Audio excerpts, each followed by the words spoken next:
A Small Town Memory. Book 6, Love in Harmony Valley Series. By Melinda Curtis. Chapter 1. Did he love me? Jessica Aguirre didn't know if he loved her. She didn't know if he knew her. She stood on a gravel drive in the midst of a vineyard in Harmony Valley. Heart pounding. Head pounding. Did he love me? The man in the photograph would tell her.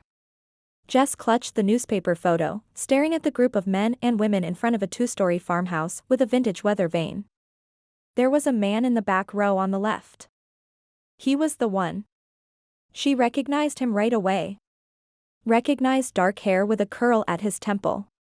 Recognized a straight, no-nonsense nose. Recognized caramel-colored eyes. Those eyes. If only she could remember. What if it isn't him? What if this is a dead end? What if? Jess drew a steadying breath against the panic rising in her chest and lifted her gaze to the well-looked-after farmhouse. The day the picture had been taken, there'd been big fluffy clouds in the sky above the cupola. Today the sky was clear and blue. The late January air was crazy cold, stinging Jessica's toes in her sneakers. The blonde, slender woman who'd greeted Jess on this Monday morning hurried down the front porch steps. He'll be here in a few minutes. Come inside the tasting room.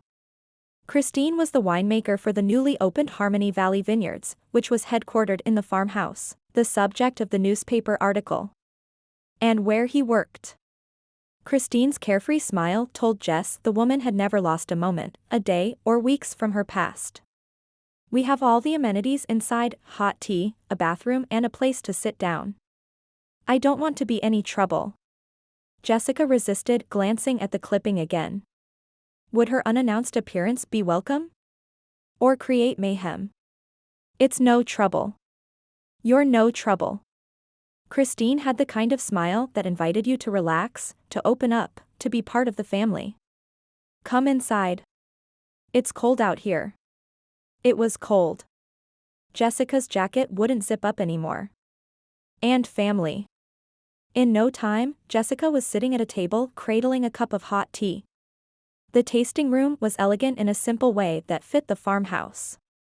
Dark wood, intimate tables for two, out of Jessica's price range granite slabs on bar tops. But the room was oddly empty. Where's the wine? Christine followed the direction of Jessica's curious gaze to the bare shelves behind the bar. Barrel aging. I'll be blending some for limited release soon. But most of our harvest will age another year. Aging wine is all about patiently waiting, isn't it? Even when you don't know how it will turn out. Jessica had become good at biding her time. Making wine is like waiting for bread dough to rise. Or babies to be born. Exactly. With a contented sigh, Christine's gaze lingered on the room as if seeing it filled with bottles of her making. Outside, the wind whistled past, drawing Jessica to the window in time to see a muddy, gray truck pull into the gravel drive. There he is. Christine gave Jessica's shoulder a sisterly squeeze, and then headed toward the door. I'll be upstairs if you need anything. Did he love me? It was foolish to wonder when she wasn't even sure it was him. A man got out of the truck. Dark hair. Straight nose. Familiar eyes. It is him. She leaned forward, peering through the paned glass, her heart sailing toward him over ever-hopeful waves of roses and rainbows. Jess didn't usually let herself dream. But now, today, him. And yet. He wore a burgundy vest jacket that clashed with a red long-sleeve t-shirt. Worn blue jeans. A black baseball cap. Instead, she saw him in a fine wool suit. Black, always black. A navy shirt of the softest cotton. A silk tie in a geometric pattern. Shiny Italian loafers. He took the stairs two at a time, work boots ringing on wood. Jessica's heart sank as certainly as if someone had drilled holes in the boat carrying her hopeful emotions. Clouds blocked the sun. The rainbow disappeared. Unwilling to sink, Jess clung to joy. To the idea of him.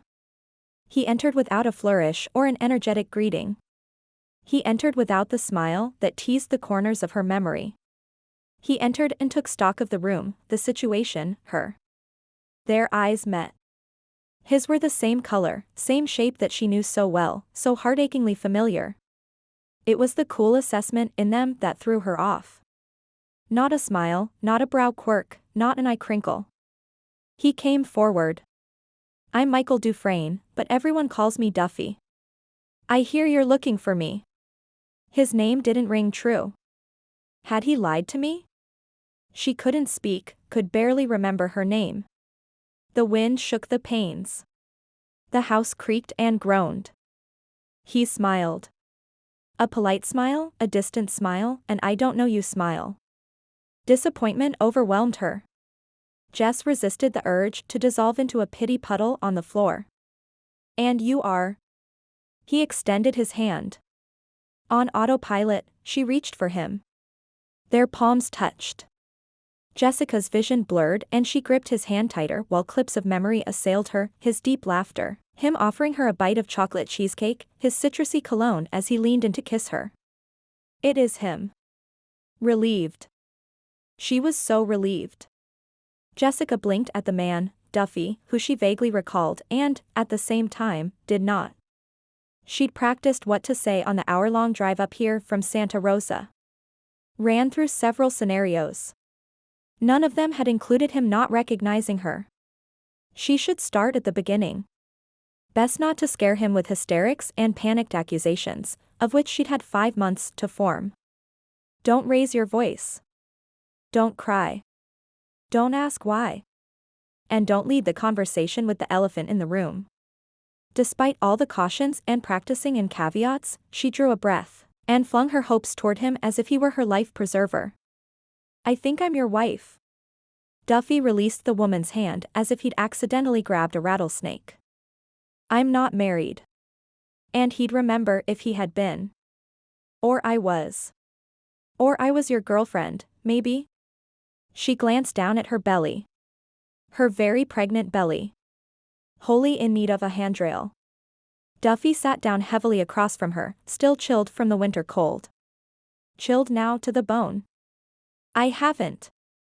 You couldn't. He swiped a hand over his face, very much aware that his boss was upstairs and the walls in the century-old house were very thin. Who are you? Jessica. Jess Aguirre. There was a quiet beauty about her. Long dark hair, big dark eyes, a smooth olive complexion. Many women shared her physical features. Few carried themselves with a combination of contained dignity and edge of her seat intensity. You. Don't know me? You or your passenger? That baby she was carrying. Reality was returning. Duffy could see it in her face. Jessica seemed stricken that she wasn't his significant other, but otherwise she appeared stable. She didn't wield a knife, didn't draw a gun, and she wasn't screaming to high heaven that he should know who she was. But, you have to know me. Jessica leaned over the table, or as far as she could with that baby bump, and whispered, we've kissed and, she glanced at her stomach. And here Duffy had thought he'd taken care of all of his brother's loose ends. I'm not Greg. Greg. She murmured his brother's name, then repeated it, stronger, Greg. My twin. Duffy took out his wallet and handed her a picture he'd only recently started carrying, him and Greg as kids before a little league game. She placed the photo on the table next to a crumpled newspaper clipping of the winery staff, her smile as soft as morning dew on a grape leaf. Greg. She said the name as if testing it with her tongue and finding it acceptable. He felt compelled to explain.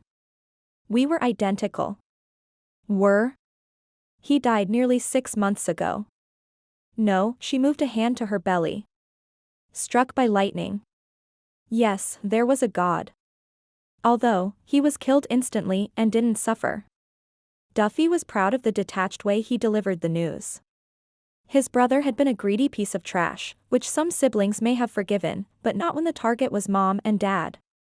So, if you're looking for the man who did you wrong, it was him. Duffy gazed out at the cold, dormant vineyard, which felt much like his heart. My brother was no saint. I don't believe that. She slid Duffy's picture across the table.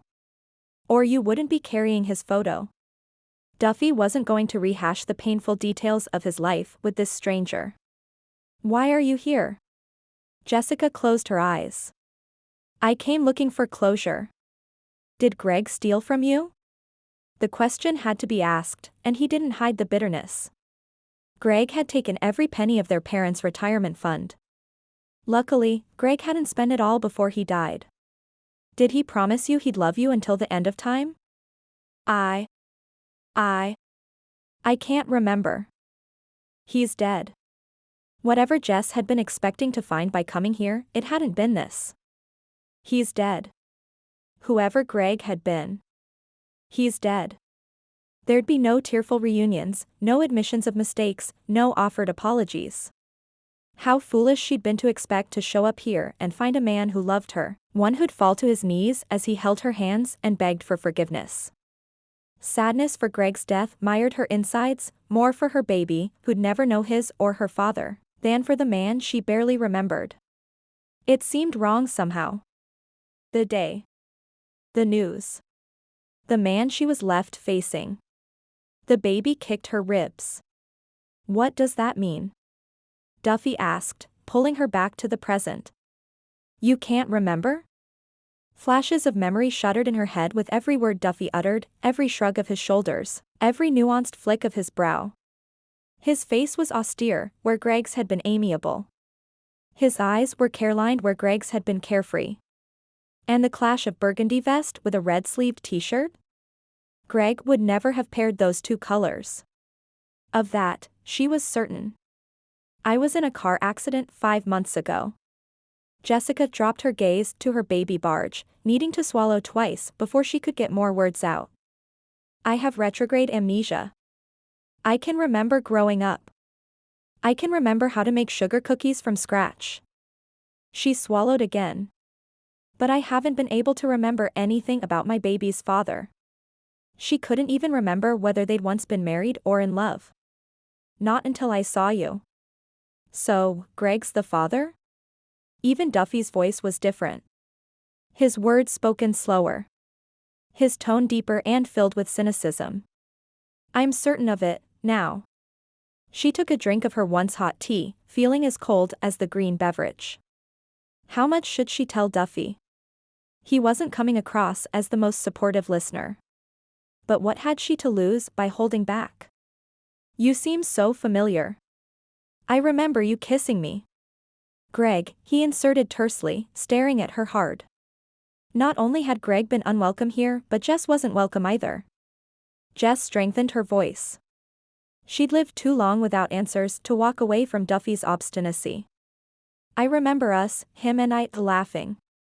It was hard to imagine her laughing with Duffy. Well, I'm glad he made someone happy. Duffy had perfected that unforgiving look. Nothing she said was going to change his mind. Greg, what did you do? But, you were twins, brothers. You didn't get along? Greg would steal the belt from your waist if he could make a buck off it. So much anger. It vibrated in the air between them, pressing her back as if he'd pushed her. Snatches of images. Smiles and laughter. Tender touches and endearing words. She couldn't believe Duffy's opinion of Greg. Still, doubt crept up her throat, closing it off. Greg took all your money, didn't he? So much weariness in his tone. It weighed on Jess. She'd felt burdened for so long by the unknown. She was worn out from seeking answers. Although she now knew Greg's name, there were still questions. It couldn't have been Greg who'd taken my money. There'd been love between them. She just knew it. Every time she began to question the relationship that had created this baby, a feeling of love would rise up. Every time except today. Right now. When faced with Duffy's cold stare. I can't prove he took anything. So, there is something missing. Something important. His gaze probed for the truth, but there was a reluctant slant to his eyes, as if he didn't want to know. I'm so sorry, baby. Jessica's hand drifted to her stomach. The only thing I know is that a week before the accident, my bank account was drained. He did it. Duffy was maddeningly certain. Jessica shook her head when instead she wanted to shake Duffy. I can't be certain of that. I am. I know my brother better than anyone. His lips pinched upward at the corners, so tense she wouldn't have called it a smile. Twins, remember? She didn't want to believe him. There were the recently remembered smiles and kisses. Duffy stood.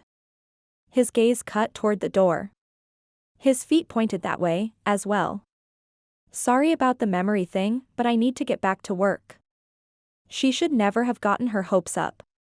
She should have accepted that the father of her baby was gone, and his family wouldn't want anything to do with her. Being unwanted was her reality. But something inside of her wouldn't settle. Not this time. Wait. Can I see you again? At his frown, she rushed on. I've recovered quite a bit today just by listening to you talk. For 5 months, I've had nothing. Desperation seized her and squeezed. Please. It's important to me that I remember. His jaw worked. He didn't look at Jess. Clearly, he didn't want to see her again and be reminded of Greg. But his hesitation meant he wasn't as cold and uncaring as he might want her to believe. That perhaps somewhere in that closed-off heart of his were memories of Greg he cherished. Above them, the ceiling creaked. There's no point. But he didn't leave or ask her to go. Hope flooded her chest. There is. There's every point. Up until today, I couldn't remember how I got pregnant. If I'd been abandoned by my husband or raped, steady, girl. She squared her shoulders. I grew up without knowing my father, not even his name. All I'm asking for is a little of your time. I know I'm going to regret this. You won't. Jessica gathered her things, anxious to leave before he changed his mind. Come back Saturday at 6. There's a restaurant in town, El Rosal. I'll be having dinner there. She wasn't entirely sure she'd heard him because it sounded as if he'd added the words, whether you're there or not. Chapter 2. The only thing worse than finding out your brother had left a bun in the oven? Duffy's new boss hearing all about it. At least Ryan, the assistant winemaker, was off today. Sorry for the lack of privacy. That was pretty heavy. Christine stood in the doorway between the tasting room and the kitchen. How are you doing? Duffy shrugged, watching Jessica walk to her car with carefully measured steps. She tugged the ends of her jacket, trying unsuccessfully to wrap them around her belly, hunching her shoulders against the cold. So frail. So fragile. Duffy wanted to believe her. She didn't remember Greg? How was that possible? Christine came to stand next to him. I'm not sure how I'd react to knowing I was going to have a niece or nephew soon. I'm going to be an uncle. Duffy hadn't processed Jessica's news in that light. He'd been blindsided by her presence, her pregnancy, her claims of amnesia, and the vivid reminder of the trouble Greg always left in his wake. Duffy supposed that as the child's uncle, he had a responsibility to be a fatherly influence since Greg wasn't around, to teach the little tyke how to throw a ball and swing a bat, to make sure the kid had some money socked away for college. Money? Recently buried worries resurfaced in his gut, sour and unpleasant. After Greg swindled their parents, Duffy had helped support them. Since Greg's death, he'd sold and liquidated all his twins' assets, and given everything to his parents. He'd set them up in a senior living apartment complex, one that could help his mother take care of his wheelchair-bound father. For the first time in what seemed like forever, Duffy's paycheck was his own. His weekends were his own. His life was his own. All because of the money Greg left behind. Do Jessica and her baby deserve a share of Greg's money? Morals dictated he give Jessica something. But what if she was lying? What if she was exactly like Greg? Jessica drove away in a dinged and dented four-door sedan. Everything about her said trust me. That's how we all felt about Greg, too. His gut continued its churning. Duffy couldn't shake off the feeling of being sucked back into a Greg-induced vortex of financial folly. Trust Jessica? Give her money? She claimed she had amnesia. Greg would have told her that was a hard scam to sell. And Greg had been the king of con artists. Christine glanced up at him. You think she's lying? It wasn't a question. You know how when you meet someone you give them the benefit of the doubt? How you trust what they tell you is the truth. Yes. You could never trust a word that came out of my brother's mouth. Duffy barely recognized his own voice. It was as thick with emotion as the day he'd learned of Greg's death. If she and Greg. Don't judge her so quickly, Christine said. If only for the baby's sake. Duffy nodded, but the desire to convict outweighed the compulsion to trust. Thankfully, Christine's work ethic intruded. You mentioned on the phone that you wanted to show me something. He had. Let's take a drive. He needed a distraction and he needed to show Christine the extent of the threat on the hill. The winery had recently purchased several small vineyards around town, ones that had been lying idle and untended for years. One of their properties was on the slopes of Parish Hill and might have a problem. As the winery's newly hired and first-ever vineyard manager, it was Duffy's responsibility to restore the vineyards to optimal production. A few minutes later, Duffy drove them down Main Street. There was little traffic. With a population just reaching 100, and barely 20 of those residents below the age of 65, there weren't many cars around.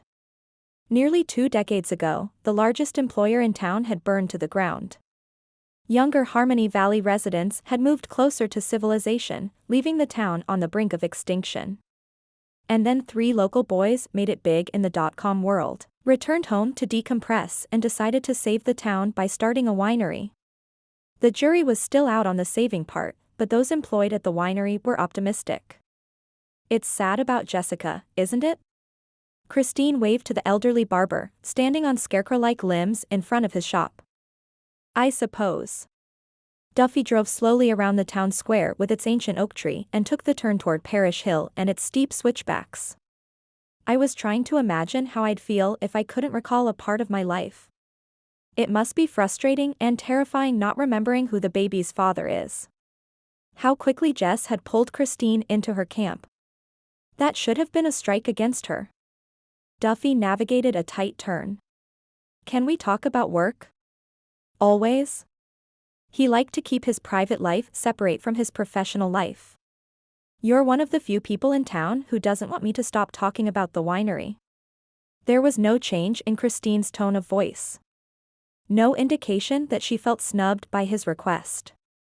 Promise me you'll never change. Never. Of course, she might not like what he was about to tell her. Duffy turned onto a dirt road that led to a small vineyard clinging to the hillside. According to their records, the Cabernet Sauvignon vines had originally been planted in the 1990s. Their trunks were thick and twisted. Duffy parked and led Christine down the vine-tangled hill.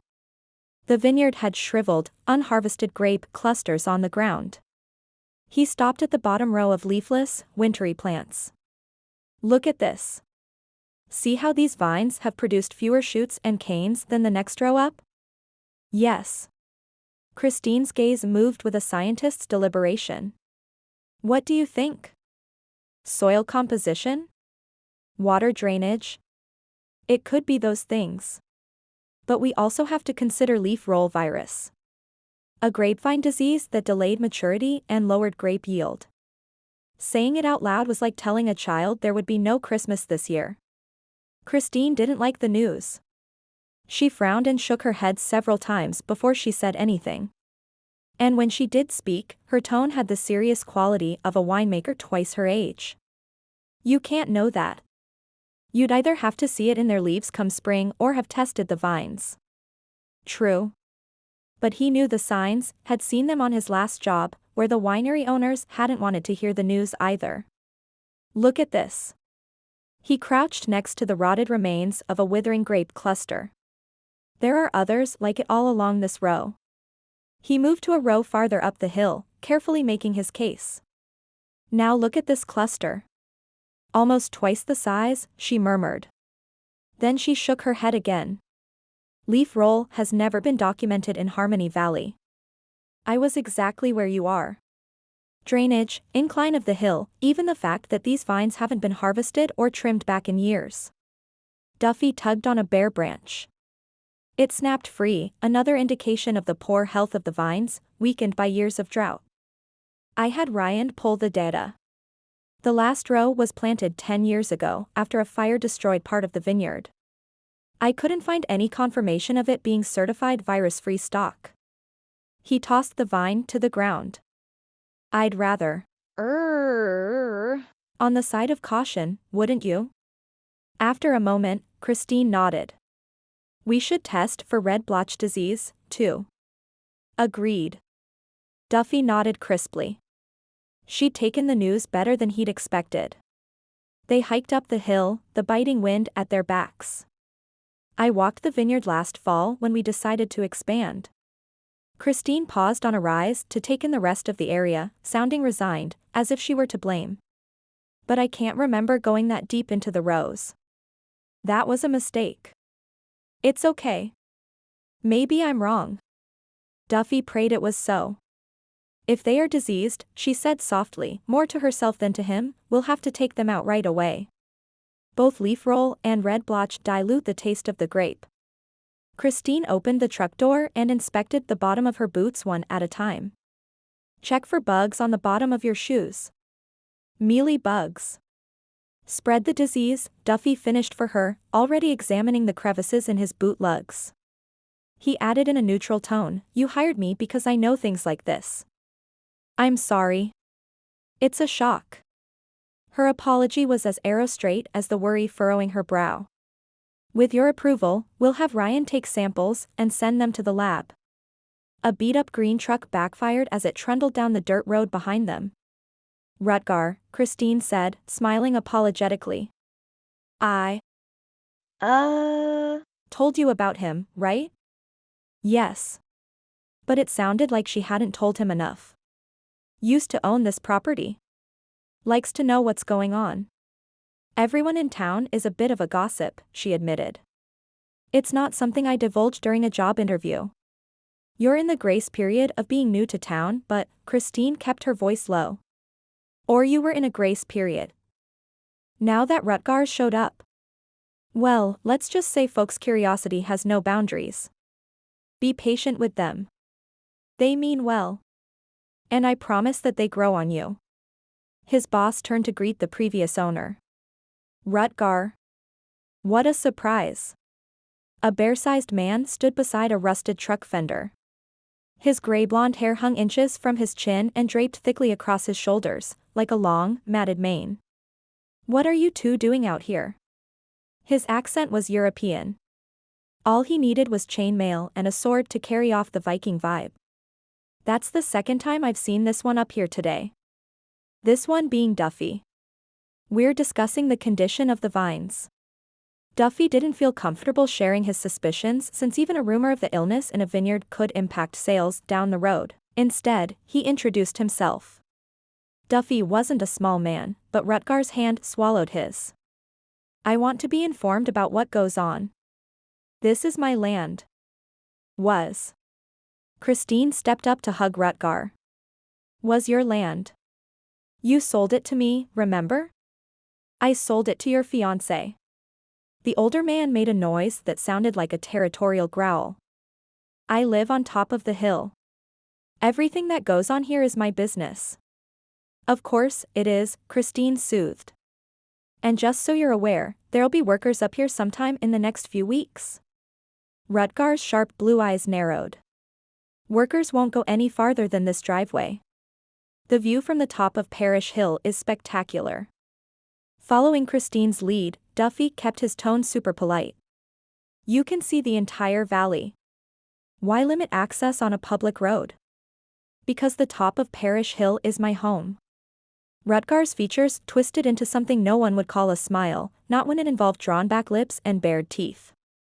I've seen you up there wasting the nice lady's time. Surveying the land. Duffy's patience held. Barely. It's easier to keep all the properties straight with a view from above. Wasting time, Rutgar repeated. Winemaking takes months and years, and a lot of effort. You've been strolling through these rows as if you had all the time in the world. He'd been examining each grapevine. Duffy held on to his temper. Since you're so interested in what's going on, can I count on you to help Kane? Given the vineyard hadn't been cut back in what looked like nearly a decade and the slopes were incredibly steep, it would be a time-consuming task. By way of answer, Rutgar harumphed. You can count on Rutgar to watch, Christine teased. The old man shook a finger the size of a sausage at her. I like you. You'll like him, too. Christine gave Rutgar's shoulder a gentle nudge that didn't move the large man an inch. Now back out. We've got other vineyards to inspect. How did it go yesterday? Vera yelled over the sound of the mixer's motor. Jessica gave a non-committal shrug.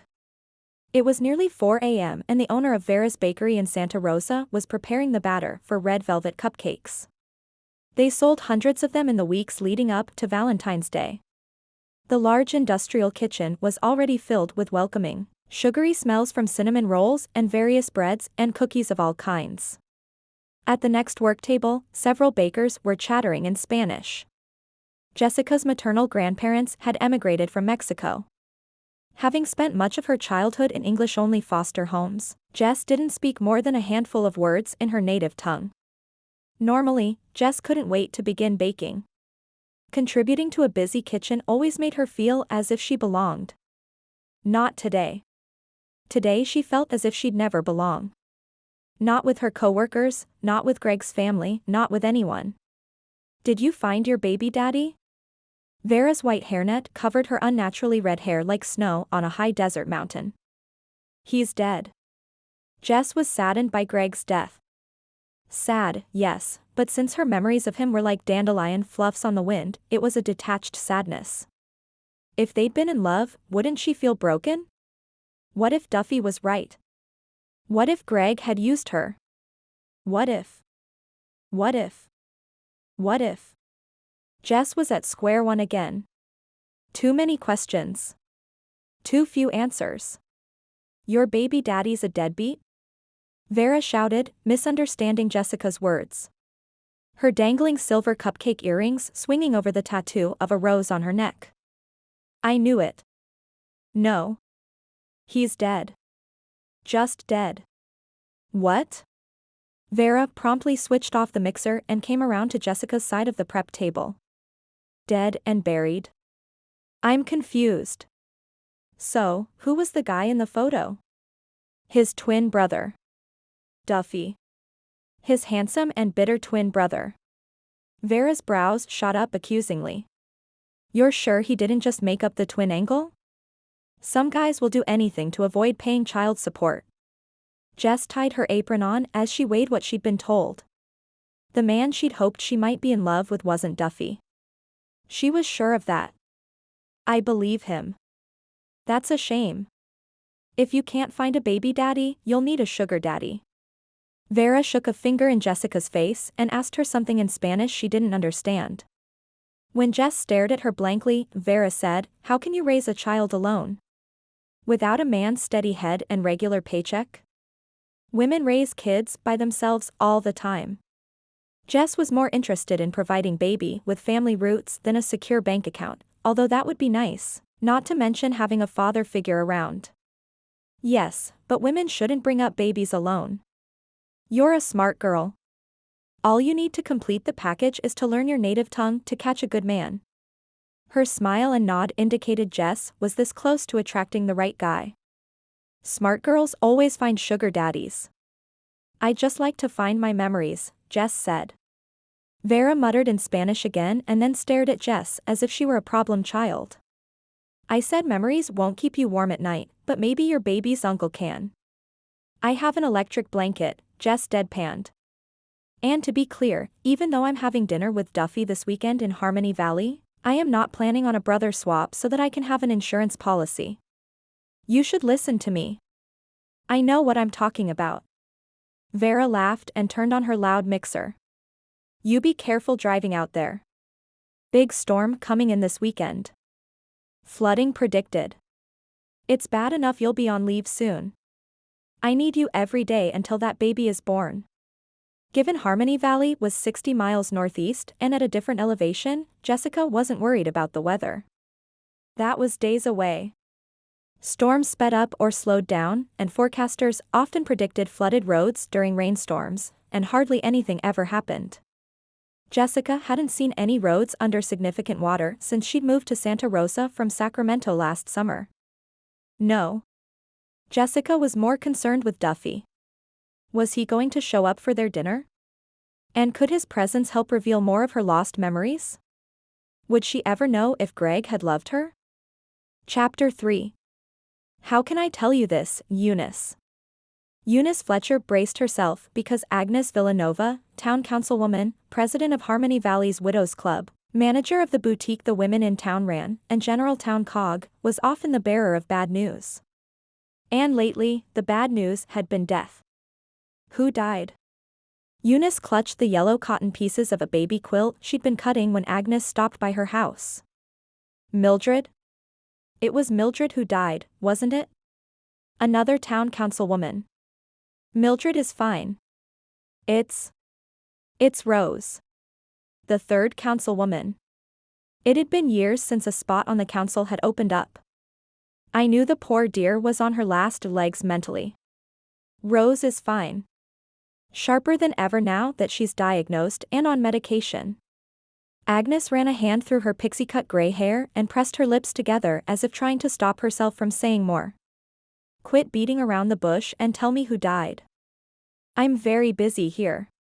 Stitching quilt pieces together at the window that faced the old Reedley place. The two-bedroom bungalow next door was being rented by one of those winery employees. A tall fellow named Duffy, who rose early, made eggs for breakfast with a sprinkle of cheese, and liked cream in his coffee. It's you, Eunice. I came to talk about you. The yellow fabric blocks fell to Eunice's lap. I'm not dying. Agnes sighed. It's about you. Eunice stacked the blocks on top of each other, smoothing out the creases with her liver-spotted fingers. You need to work on your delivery, Agnes. I thought someone had died again. May Gardner had passed in September. Eunice hadn't even realized May was sick. What about me? It's your baby quilts. Are they selling? I'm making them as fast as I can. She'd make them faster if Duffy was home more often. Sewing gave her an excuse to sit by the window. Maybe you should slow down. Agnes pulled the pink sunflower quilt Eunice had made from her tote and unfolded it. We can't sell a baby quilt with Frankenstein stitches. The comment about monster hurt. Eunice squinted at where Agnes pointed to the fabric. Frankenstein stitches, she harumphed, not seeing anything amiss. Have you seen the way my corners meet? They're perfect. And my stitches are wonderful. Her grandmother had taught her how to sew by hand, back before they made fancy quilting machines. You can't see your stitches, can you? Eunice didn't want to admit she couldn't. A truck pulled into the driveway next door. Agnes turned, blocking Eunice's view. Is that Duffy? Eunice craned her neck. His license plate has 2 8s at the end. Agnes gave Eunice a chastising look over her shoulder. How can you see across the yard and not see the stitches on your quilt? Have you tried reading glasses? Eunice suppressed a gasp. No one in my family has ever needed glasses. The Fletcher women were beauties, everyone, faces unmarred by glasses. You can deny needing glasses all you want. And I will. But until your stitches improve, I need you to make something else for the shop. May's Pretty Things was a boutique that carried handmade gifts for the tourists, the ones everyone was sure would start showing up soon. Or as soon as there was wine to sell. Eunice narrowed her eyes. What other things? That's why I'm here. To see what other things you can make that aren't sewn together. If that wasn't the most infuriating statement. I don't make other things. I sew. Over the years, she and May had stitched together everything from potholders to placemats. Eunice, you taught kindergarten and youth Bible study. You must have been crafty to have worked with kids all those years. Eunice nodded.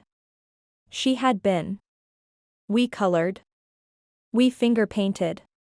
We glued things. Not fine art by any means, but it qualified as crafty. Agnes frowned. Oh. Yes, oh. Eunice looked at the sunflower quilt block she'd meticulously pieced together. The corners were square. The angles perfect. She'd never worn glasses in her life and she didn't want to start now. You want something else? I can color you a picture with crayons. Or create turkey portraits made from painted handprints. Or glue popsicle picture frames decorated with colored glitter. You need glasses. Fact, Agnes' words were as short as she was. I'm not going to hide my eyes behind a pair of homely frames. Her mother would spin in her grave at the thought. Don't be vain, Eunice. Too late. My cousin Kim had a great body. My sister Julia had beautiful red hair. Kim gained weight. Julia went gray. But I still have my gorgeous peepers. Eunice had violet eyes like Elizabeth Taylor. And Eunice was still alive. Winning. My eyes are my best feature. Everyone says so. She'd made a good living modeling with those peepers. She wasn't about to cover them up. And yet you can't see. There was sarcasm in her friend's words. And impatience. And exasperation. I'm not asking you to wear glasses all the time. Just when you're sewing. I'd rather have one of your quilts to sell than an arts and crafts picture frame. Oh. Yes, oh. Agnes carefully folded the baby quilt and set it in Eunice's lap. I'll make an appointment for you with my eye doctor in Cloverdale. In the meantime, you can borrow my reading glasses and see if that helps. She dug in her tote and handed Eunice a pair of black rectangular frames. Eunice accepted them with a two-finger hold, as if they were slimy creatures who might sting. They're hideous. Yes, I know. But they work. Put them on and see for yourself. Reluctantly, Eunice did as Agnes asked, but not before looking up to see if Thelma across the street was sitting at her front window. Thankfully, she wasn't. Glasses on, Eunice glanced down at the baby quilt in her lap. The stitches were monstrous. Blast. Exactly. Chapter 4.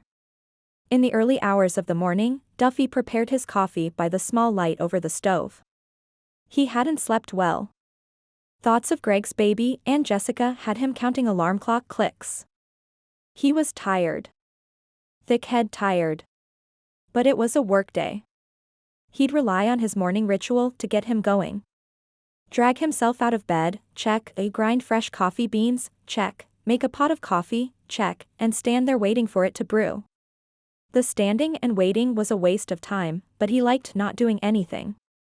He liked the quiet. He liked. Snap. Duffy startled. The two-bedroom craftsman house was 90 years old and prone to the creaks and groans of an older property in California. But this wasn't a creak or a groan, and it had come from outside. His entire body tensed as he strained to identify the sound over the hiss of the coffee maker. Thunk. Duffy's gaze cut to the kitchen window. There was movement. A blur of movement. And eyes. Bloodshot, beady eyes. Every muscle in his body tensed, ready to bolt. Later, Duffy couldn't recall if he'd released a primal yell or an unintelligible curse, but the kitchen reverberated with sound. And then things came into focus. A face pressed to the bottom of the glass. Pale, wrinkled, with grayish-purple tinged hair and pink curlers. Eunice. His neighbor. No doubt on her tiptoes considering the house sat on a raised foundation. Duffy charged toward the front door, grabbing a sweatshirt he'd left on the living room couch. It was still dark outside. The sky above Parish Hill was tinged orange. Streetlights flickered off as an older woman in a white-flowered housecoat and fuzzy pink slippers ran across his driveway. Eunice. She froze at the hedges marking the property boundary. Shoulders hunched, rollers trembling. Duffy reminded himself that he was new to a town full of curious old folk. He reminded himself that Eunice was more than a bit of an odd duck. She'd brought him a casserole as a housewarming gift, Brussels sprouts, chocolate, and bacon. During that visit, she'd practically done inventory on his belongings. He reminded himself to be patient as he tried to modulate his tone, tried to ignore a voice in his head pointing out he slept in the buff in the hot summer months and wouldn't appreciate an elderly peeper. "Can I help you with something, Eunice?" She turned around slowly. Her gaze dropped to the Hawaiian boxers his mother had given him last year and then flew back up to his face. "I was just looking for my cat." "You don't have a cat." There was a man in town who rescued cats. He'd been by a couple of times already to see if Duffy was interested in adopting one, and he'd been vocal in his disappointment that both Duffy and Eunice weren't cat lovers. "I heard a cat."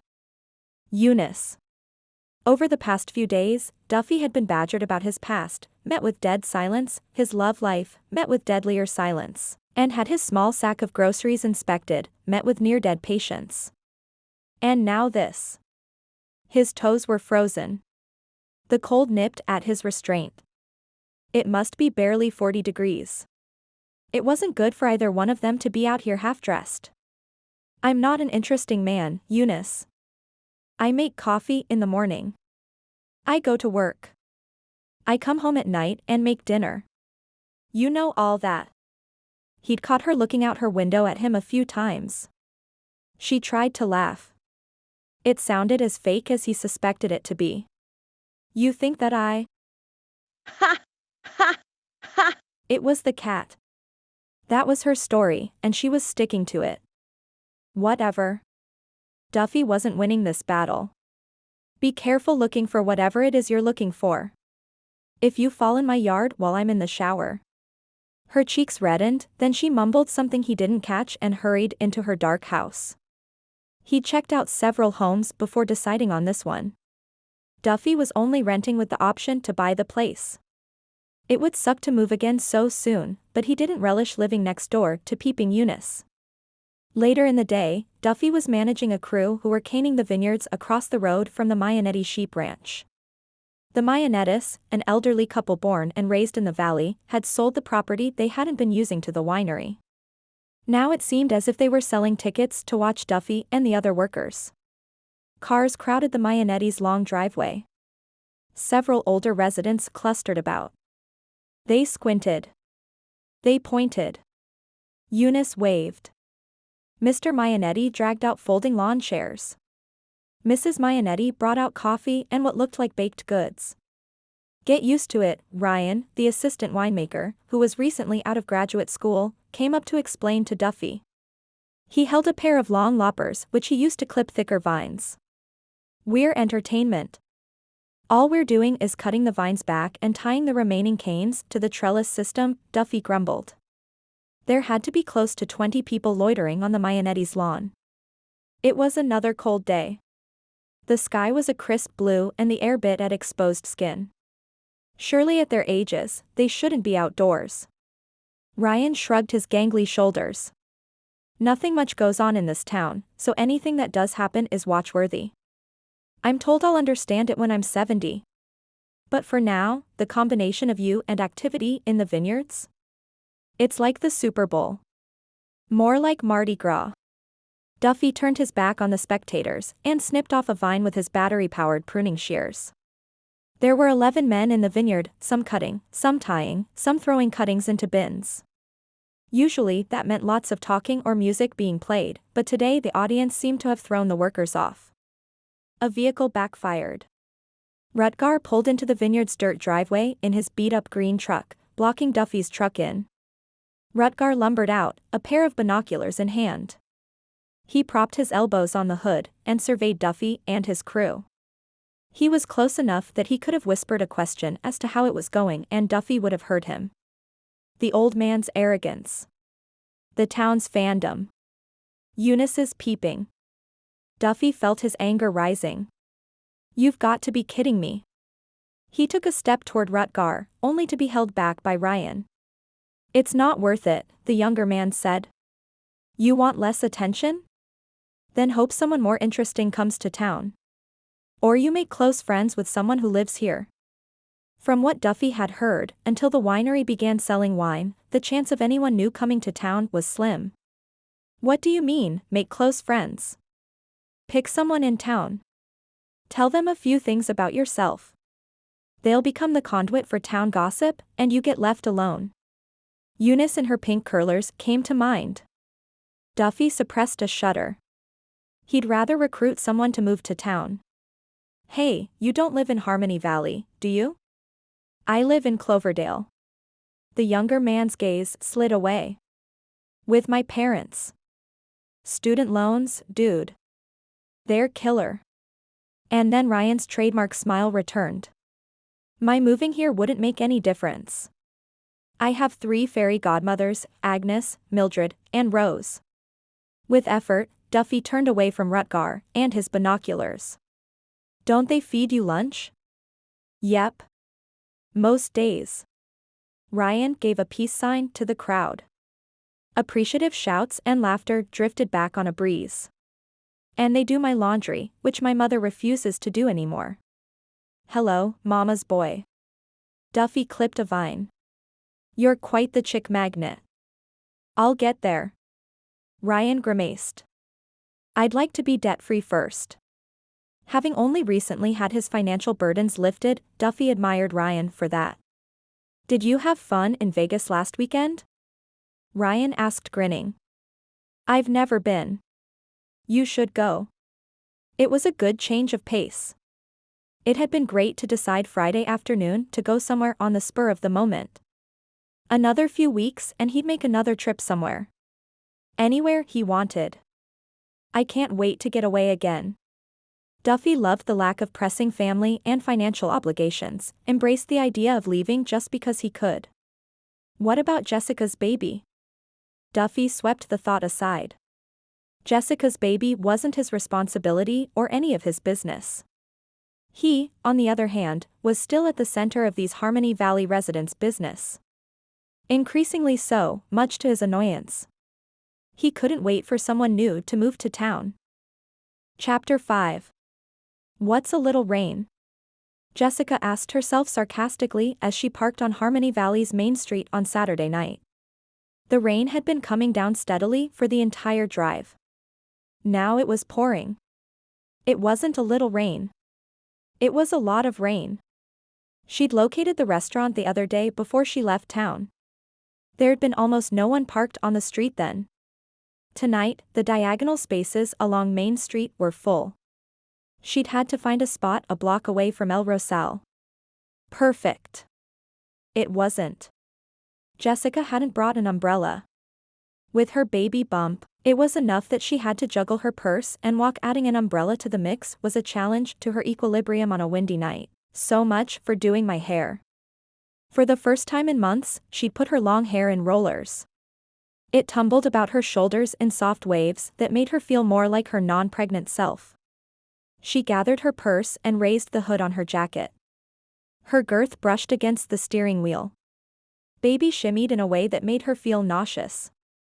Jess counted to 20, hoping the nausea would pass and the rain would let up. Her stomach settled. The rain intensified. It was nearly 6. She couldn't sit here any longer. She pushed open the door.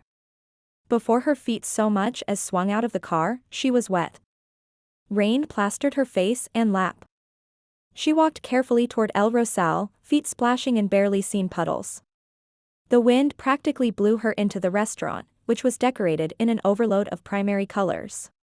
Red, yellow, green, blue. Walls, tables, chairs. It looked as loud as it sounded. The place was full. The music was blaring. And so had the conversation been, until everyone turned her way and stopped talking.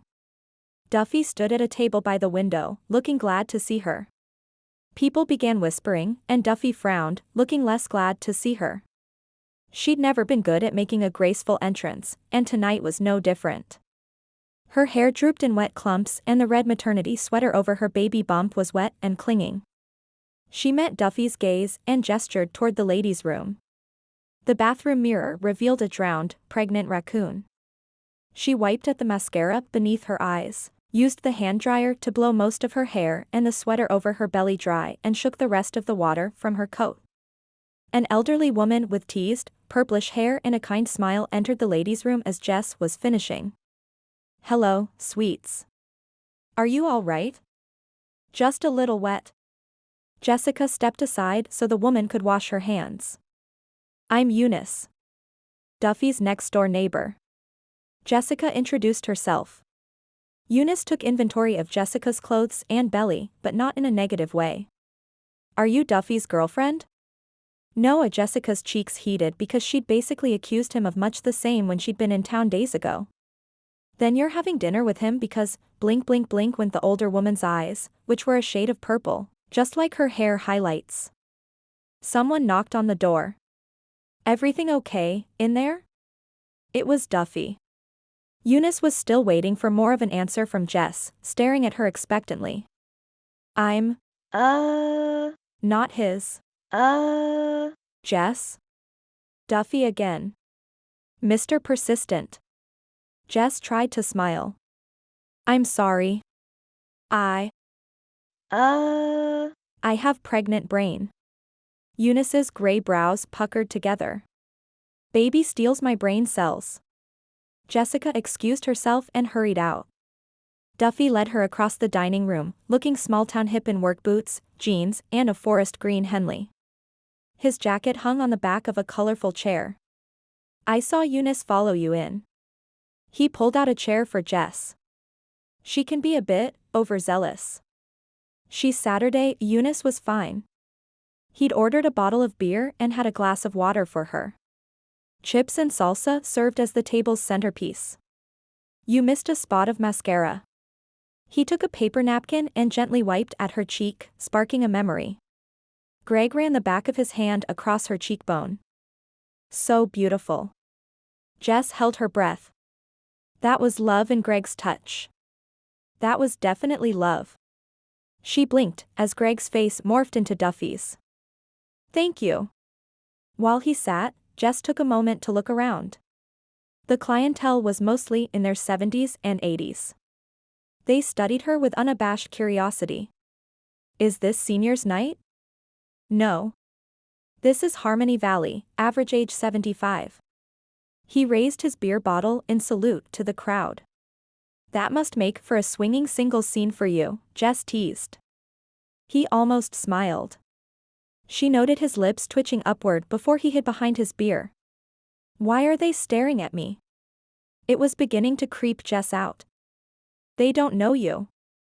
Duffy seemed half amused and half annoyed as he leaned closer to the elderly woman at the table next to him and practically shouted, "This is Jessica. She used to date my brother." The woman nodded, smiled at Jess and then addressed the next table over and relayed the news. Duffy righted himself and lowered his voice. "Sometimes you have to use your outside voice. They don't always wear their hearing aids." Was he joking? "Have you been drinking?" "This is my second." Of which he drank very little. "I've been in town less than a month. I'm still the new guy and a curiosity. Most people who've moved here recently are either related to someone or grew up here. In a word, known." There was a sharpness to his voice that hinted at annoyance. "I'm a stranger. And I don't talk much." He was talking just fine to her. Much better than he had the other day. "They're still trying to figure me out." Duffy raised a hand to acknowledge Eunice, who took a seat on the opposite side of the room with several other older women, all looking their way. "I caught Eunice peeping into my kitchen window the other morning." Jess envisioned Eunice framed in her quaint kitchen window on the other side of a white picket fence. "So, your houses are close?" "Nope." Her nose was pressed against my glass. He had to be pulling Jessica's leg. If so, she was glad. She enjoyed this man more than the one she'd first met. Baby must think so, too. Her little bundle of joy was still and content. "And Felix over there." Duffy tipped his bottle toward a barrel-chested man with what looked like cat hair sprinkled on his black polo shirt. He'd like me better if I adopted a cat from him. That didn't sound so bad. Duffy nodded toward the huge man across from Felix. And Rutgar. I think Rutgar believes I'm the advance wave of a subversive group. I'm surprised he didn't bring his binoculars to keep a close eye on me tonight. Ouch. Yeah. It didn't really start until the day you showed up. He rubbed his hand back and forth over his brown hair, unintentionally spiking up the cowlick at his temple. My coworkers at the winery tell me it'll pass, but after only a few days, it's starting to get to me. I don't share my life with strangers. And yet, he'd essentially shared a lot with Jess in the past few minutes. A fact he apparently realized, since Duffy picked at the label of his beer and mumbled, I told myself I wouldn't crack under the pressure. The elderly woman at the table next to him reached over to touch his arm. Duffy, we're all curious about Jessica's baby. Duffy's brown eyebrows lowered to storm warning levels. Due in 2 months, Jess said impulsively, adding a smile that felt as fake as the time the bakery's circuit breakers had blown and Vera had filled her cookie case with store-bought goods. Jessica's smile eased as she faced Duffy. His predicament, or more precisely, the serious import he gave it, was amusing. You don't like them prying. Exactly. He sank back into his seat. Have you remembered anything else about Greg? She could tell by his guarded tone that there were many more questions in the wings.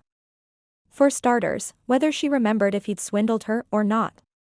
Not much. Outside, the rain came down harder. Well, dinner tonight is my treat. My treat. The memory came tumbling forth. Another rainy night. A flat tire. Hot coffee. My treat. An irresistible smile. Greg stopped to help me with a flat tire in the rain. Jessica's hopes floated high with the realization. A random act of kindness. If that wasn't an indication that Duffy's brother wasn't a bad man, she didn't know what was.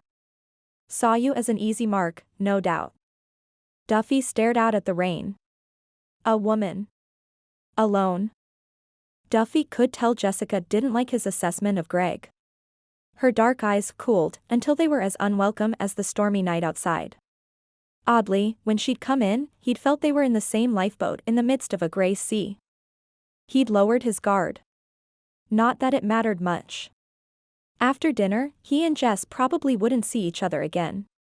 He'd ask to be notified when the baby was born, but otherwise keep his distance. What do you do for a living? Duffy asked after the waiter came by to take their order. I'm a baker. Greg's target of choice had been more established, professional women. Jessica lacked the age and paycheck that Greg had preferred. The good news was that the baby wouldn't lack for birthday cakes. Jessica's gaze had grown distant. Greg liked things with cream filling. Eclairs. Cream-filled cupcakes. Danish.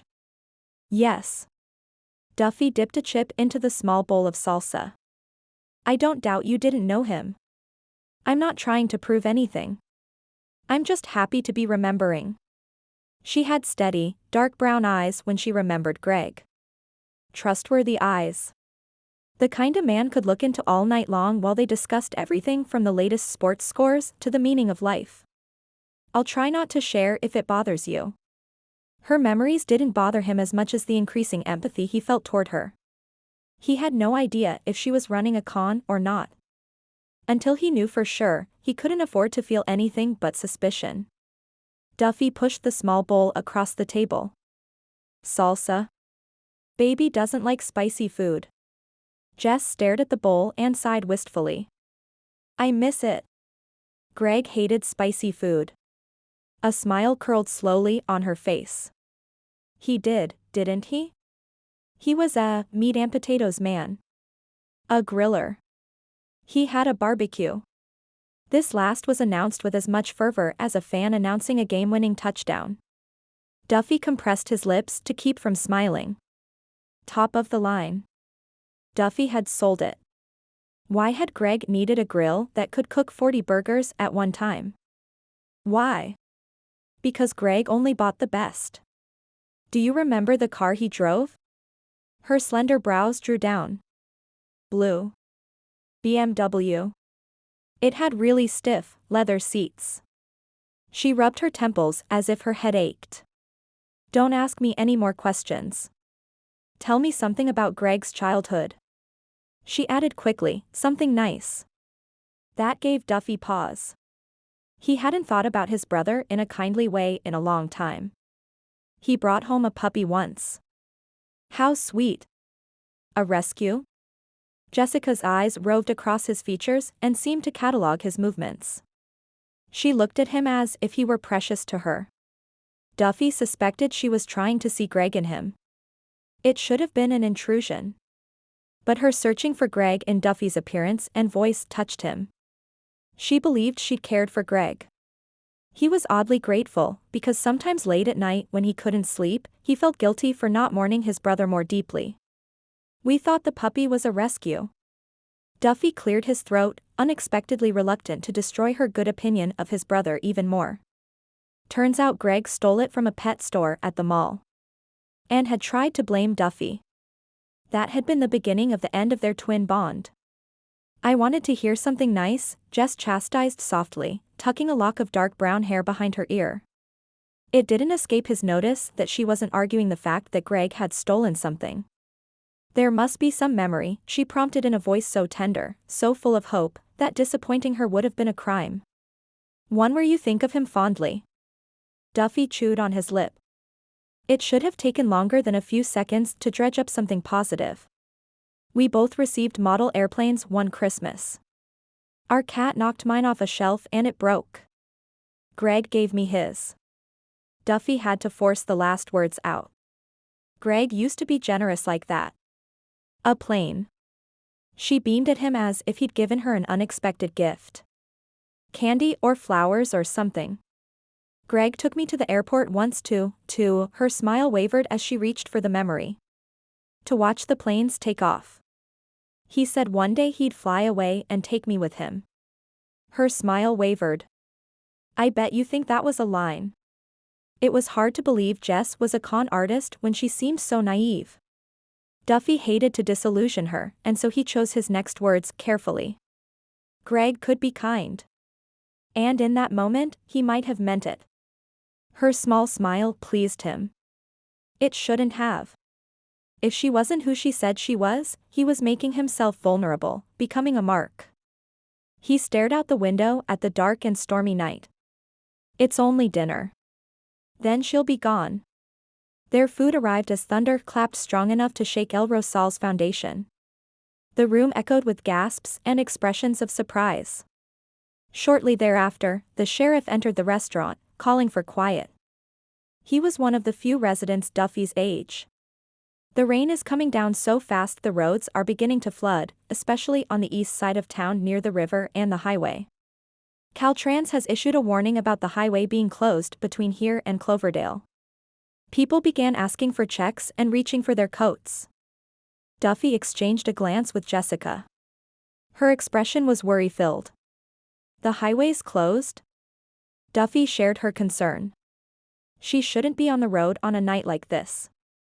He called Sheriff Nate over. There's no way to get out of town and back to Santa Rosa safely? Not tonight. And maybe not tomorrow. Nate's expression was grim. But it wasn't as grim as Duffy felt. There's still no hotel in town? Nate shook his head. I hear the Lambridge sisters want to open a bed and breakfast, but they haven't moved back here yet. Are you looking for a place to stay, Mississippi? She can stay at my place, Nate.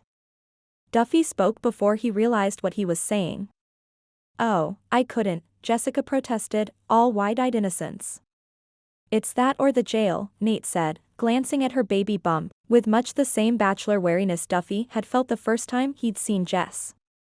I'll take her home, Duffy repeated, trying not to let regret seep into his voice. Finish your dinner, he told her, picking up his fork, although he'd lost his appetite. Nate moved on to other tables, making sure people had rides home. Given how hard it was coming down and the way some of the elderly residents were unsteady on their feet, walking was an accident waiting to happen. The sheriff quickly assigned people that had come on foot into carpools. Eunice pulled up a chair at their table and smiled triumphantly, like the cat who'd eaten the unsuspecting bluebird of happiness. The sheriff said you could see me home. Thunder boomed above them again. The lights flickered. Duffy frowned. It was going to be a long night. Chapter 6. Duffy was a gentleman. Not only had he offered Jess a place to stay, but since he'd walked from his house, he'd asked for Jessica's keys and braved the rain to bring her car to the restaurant's front door. Jessica waited in the crowded lobby of El Rosal with Eunice and the rest for vehicles to be brought around, hopeful that being stranded meant baby would have a positive relationship with Uncle Duffy someday. The sheriff braved the downpour. As vehicles pulled up, he called out the names of passengers. It wasn't long before he announced Eunice and Jessica. Eunice held onto Jessica's arm as they picked their way through the puddles to Jessica's car. Rain pelted them in big, angry drops, bouncing off the pavement and back at them. Duffy was scrunched in the driver's seat, shoulders hunched and knees bent on either side of the steering wheel. I couldn't get the seat to go back any farther, he admitted when Jess noticed. Good thing it's a short drive. The last time this happened was 1992, Eunice said from the back seat. The roads were flooded for 5 days. Jessica began to feel foolish for ignoring the flood warnings. She didn't want to be trapped with Duffy for 5 days. Not to mention, Vera would fire her. The rain pounded on the roof and the windshield wipers could barely keep their view clear.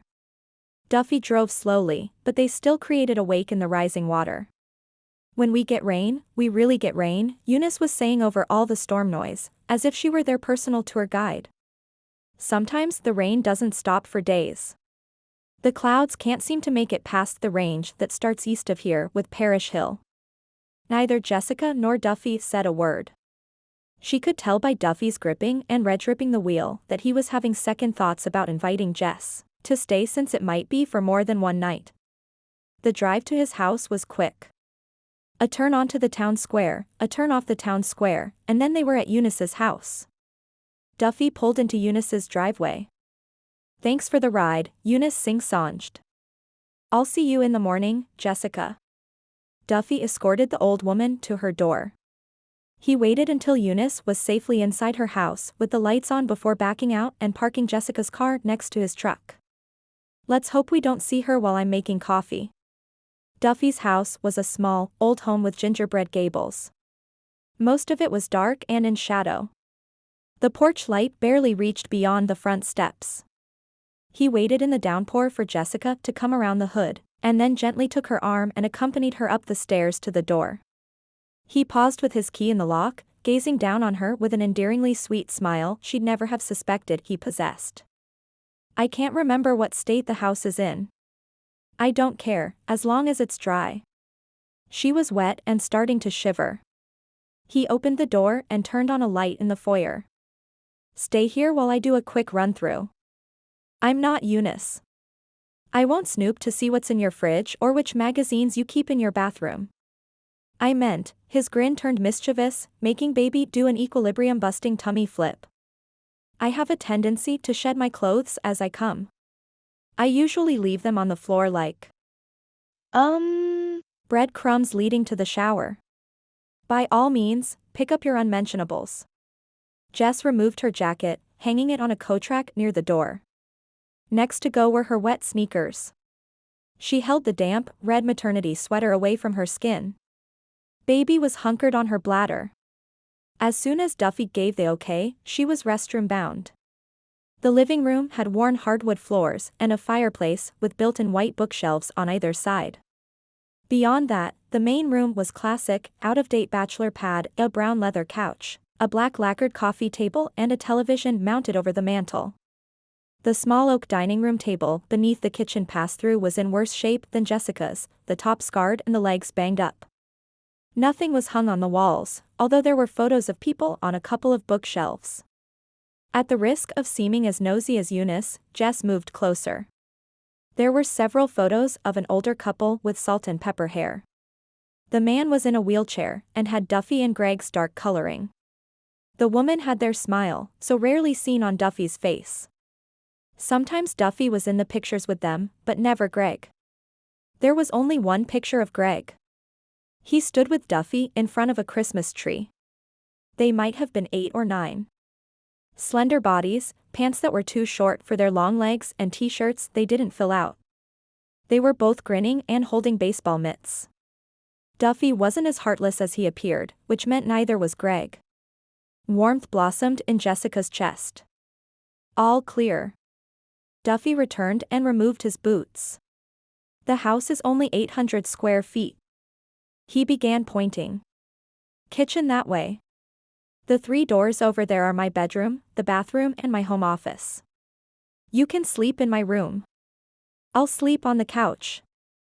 Jess sat on it, sinking, realizing too late she should have taken a bathroom break first. Otherwise, the sleeping arrangement standoff was going to be short-lived. Yeah. That's not happening. The mischievous Duffy had gone, replaced by the resolute man she'd first met. You'll take my bed. I'll change the sheets. No. Really. I'll be fine right here. She grunted attractively, as she lifted her legs onto the couch. It proceeded to swallow her in the crack. I couldn't get up if you asked me to. But she would if baby bounced one more time on her bladder. He leaned on the back of the couch and stared down at her with hauntingly familiar, caramel-colored eyes. Jessica's vision blurred. You were sleeping, Greg said, leaning on the back of the couch. I didn't want to wake you. She'd reached for him and he'd taken her hand. Did you remember something just now? Not enough to be meaningful. Had she looked at Duffy the way she'd looked at Greg? With the love in her heart shining in her eyes? That's how she'd felt. Just now, she was overheating, like an oven set to broil. She tried maneuvering into a more upright sitting position so that Duffy could sit, too. The couch almost won the battle. Greg had a great couch. Cup holders and everything. Sold it. Duffy knelt by the fireplace, where there was split wood ready to be lit. Again, she noticed his economy of movement, even when he started a fire. When Greg moved, there'd been bold statements and unleashed energy. There'd been excitement and noise. Drama and passion. Tired and wet, Jess appreciated Duffy's calm. You went through Greg's things. Did you find anything about me? Nope. Duffy stood, leaning on the mantel and regarding her. Steady. Oh, so steady. She frowned as an image teased the corners of her mind. Maybe I'm imagining it, but I think I gave him a picture of us at a local food festival? Nope, he said again, not pulling any punches. The image sharpened. It might have been in a heart-shaped silver frame. On his mantel. Or was her memory influenced by the pictures in the room and Duffy next to the fireplace? I found a heart-shaped frame, but it was in his desk drawer. His gaze slid to the pictures on his right. He repositioned the Christmas photo she'd touched. The frame was empty. Jess felt empty, too, as if someone had carved out her heart. Why would Greg do that, she whispered, rubbing her belly, where baby's little knee or hip was protruding, creating a numb spot. Duffy was back to studying her. He would have made a good trial lawyer, picking up on nuances of a witness. Didn't you find pictures of you two on your phone or social media? I shut off my social media accounts when I went to culinary school because I didn't want to be tagged in something that would haunt me later. The few friends she still had from foster care and high school could be irresponsible and post things that could cost Jess a job. And since I've been on a budget, I've had a little cheap phone, nothing fancy. You made it easy for him. Duffy shook his head. You said a week before the accident your bank account was drained. Greg probably destroyed everything that tied you two together. I don't want to believe Greg was like that. That she'd meant nothing more to him than the money he could take from her. Poor baby. Duffy sank into the other couch corner, but he was tall and had long legs. He didn't sink as far as she did. Why is it so important to you that you meant something to him? Because of baby. Every child deserves to be loved. She shifted again, but baby didn't like it. A round of kicking ensued, delaying her explanation. Every baby deserves to be created from love. Jessica had no clue if she'd been created from love or not. Her mother had abandoned her in a homeless shelter when she was 9. Duffy stared pensively into the growing flames. Did he agree? Did he think she was a gullible fool? Say something. Please, she urged. I was just thinking that my parents tried for a long time to have a baby, and then they had twins. His gaze landed on her belly. Do you want the baby? Are you going to keep it? Give up baby? If Jess could have launched herself out of the couch, she would have. I'm excited to be a mother. I can't wait to swaddle this baby with love. But children are such a huge responsibility in terms of time and money. There was more than a note of caution in his voice. There was certainty. And rejection. But not of her. Are you saying you don't want kids because they're inconvenient and cost a lot? Duffy hesitated, staring at her as if weighing how much he should admit to, before nodding. Jess glanced from the pictures of his family, and then back to him. You never want kids, or a family? He didn't so much as flinch. I might get married someday, but no. I don't want any additional responsibilities. I don't even have a dog. Or a cat, she murmured, inexplicably saddened. Why not? Because Duffy wanted a break from responsibility. Permanently. After 15 years of struggling to make ends meet, the thought of having a child, of being responsible for another life for 18 years plus, had Duffy's muscles drawn tighter than a guide wire strung from post to post in the vineyard. He didn't have to answer Jessica, but he felt compelled to. When I was 15, my dad was in an accident at work. It put him in a wheelchair. Duffy gestured toward the photos on either side of the fireplace. He qualified for workers' compensation. And he got a lawyer who sued the company for a long-term settlement. But it took years for that money to come in. Years. In the meantime, for a teenager there'd been uncertainty, fear and shame as little by little everything he'd taken for granted had been stripped away, nice clothes, dinners out, the promise of a car when he earned his license. My mom had to hire someone to care for Dad so she could work. I got a job to help out. And Greg. Well, he always said he had a job, but he never contributed money to the household. The word stung, even now. As if Greg's heartlessness was a reflection on Duffy. He'd come home with things he'd found by the roadside, a new television still in the box, a microwave when ours broke. You get the idea. Jessica frowned, palms cradling her baby bump. When Dad's settlement finally came in, I was incredibly relieved. I'd been accepted to college and I was on the brink of not going because money was just too tight. Duffy had lost 10 pounds worrying about his future and theirs. But the check came in. Dad paid for my first semester of college and off I went, leaving my brother behind to take care of them. Or so he'd selfishly hoped. Jessica bowed her head, as if steeling herself to hear the worst. Her dark hair hung like a curtain, shielding most of her expression from him. But Duffy knew her better now. Each truth he revealed about Greg undermined her confidence in herself, making her trustworthiness seem like gullibility. Duffy resisted the urge to take her hand and interrupt his tale by reassuring her that nothing Greg did meant she was a bad judge of character or weak. Greg offered to help run the household by paying the bills. Dad gave him access to his accounts. Greg said he had a new job, and he bought a new car. Soon he had the latest cell phone and a new wardrobe. Duffy swallowed, wishing there was a different ending to the story. He hadn't been smart enough to protect his parents at 18, but he could protect Jess by being honest so she'd never get swindled again. Greg told my parents he was being sent for training in San Francisco. He left the week before Thanksgiving, and then he disappeared, along with the money in my dad's bank account. Duffy couldn't look at Jess anymore. But he had to finish. She had to know. We didn't have a lot to be thankful for that year. Jessica sat very still, head bowed. He wouldn't. He did. Duffy willed her to meet his gaze, willed himself to keep the emotion out of his voice, to pretend he was over Greg's betrayal. Dad didn't believe it either. He refused to file a police report. He thought it was all a big mistake.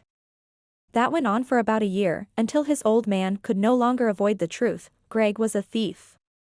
And not even a principled thief like Robin Hood. I found a job working at a vineyard and kept going to school. I lived frugally, no cell phone, a car I was constantly working on to keep running, borrowing books from friends, taking the same classes. Because my parents still needed financial help. Outside, thunder rolled. Inside, a log popped. Between them, tension crackled. It had to be done. If Jessica continued to romanticize Greg, she'd be an easy mark for the next guy. She had to hear all of it. I tried to find Greg after I graduated from college.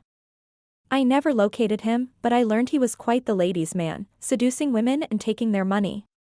Most of the women had been married and didn't want to admit they'd been played.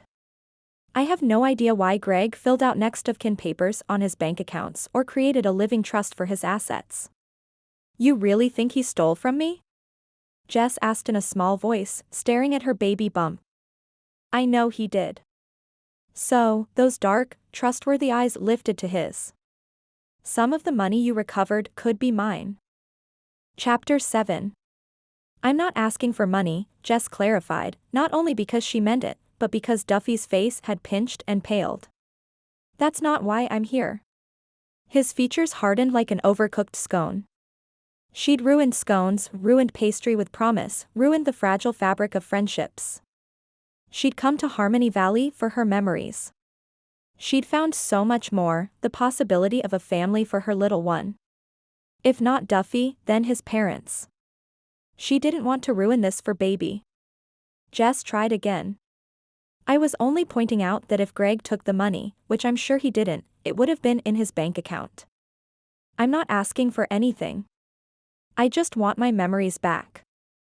Duffy's cool gaze said he didn't believe her. Baby decided her bladder made a lovely pillow, one that needed fluffing. Bounce, bounce, bounce. Jess wasn't feeling fluffy or pillow soft. She was feeling as cold and hard as a lump of stale brown sugar. I've always made my own way. And I've owned up to my mistakes. If what you say about Greg is true, she paused to adjust how she was sitting, so both she and the baby were comfortable, using the time to remove the note of hysteria from her voice. It's a mistake I made. Most people would disagree, Duffy said, as if aware of the tightrope they were walking on. How much money did he take from you? Enough to buy a no-frills new car or start a great college fund or allow her to spend several months home after the baby was born? It doesn't matter. The door to resentment, the one filled with embarrassing, hurtful memories of a life with no alternative but charity, banged open. And with that bang came a biting rush of outrage at being thought of as destitute. I spent 9 years living in a foster care barracks with 7 other girls. The woman who asked we call her mother received a good salary to take care of us. It hurt to swallow the indignity of being boarded like a dog. There'd been no love, no nurturing, just a head count. She got a salary. To be called mother. But how much? I won't ask you for a cent. Jessica awkwardly pushed herself to her feet. She'd had enough of relationships measured by dollar signs. If she told Duffy a figure, that's all she'd be to him, that's all her child would be to him. I won't take your money. I won't even sleep in your bed tonight. The sheriff mentioned I could sleep at the jail. Thunder rolled across the valley. It might as well have been resentment rumbling in her veins. Somehow, I don't think the jail will be as comfortable as my bed. I don't care. She was shaking. Her hands, her legs, her voice. I've slept in worse places. On air mattresses and park benches and concrete floors. I didn't mean to hurt your feelings. He got to his feet, arms spread placatingly. She didn't see Duffy. She saw Greg. Heard his voice. Wondered if he'd lied. I need a little money to tide me over. You trust me, don't you? Suddenly, Jess didn't feel as if she'd trusted Greg. But she'd loved him. She just knew that. I loved him. Duffy, I want to look after myself and my baby. And to do that, I can't blame my situation or my mistakes on someone else. I can't accept a handout. Her biological mother's face came to mind, thin and taut with worry as she stroked Jessica's hair that last night at the homeless shelter. "You're a strong girl, Jess. You can make it on your own." Jessica had clung to her mother's words after she'd disappeared, locked them tight in her heart when times were tough. She stepped around the corner of the couch, nearer the door, nearer the bathroom, too. "I never said," Duffy moved to block her exit, looking perplexed. "Can we back up the conversation? To somewhere around the time I invited you to spend the night because the roads flooded?" No, the bathroom was in her sights and baby was fluffing the bladder pillow again. "I told myself I'd never be like my mother and walk away from a child because there wasn't enough money. I work hard so that won't happen. But what if I can't make single parenthood work?" Vera had already begun asking questions about maternity leave and schedules once she returned. She'd hired Jess out of culinary school, and Jess suspected she was the highest paid baker of the bunch, the only one with formal training, the only one who didn't speak Spanish, the only one who didn't fit in. The tremble in Jessica's limbs locked her shoulders back. Duffy was frowning. His frown conveyed doubt. Not suspicious doubt, but a kind of self-doubt, as if he was questioning what he knew. "I don't know what went on between you and my brother. I don't know how he got your money. But one thing I do know. You're never giving up that baby." His words touched her, soothed and comforted her. She was no longer shaking, no longer on the defensive. "So, you'll stay?" She gave him the stiffest of nods, and then beelined to the bathroom.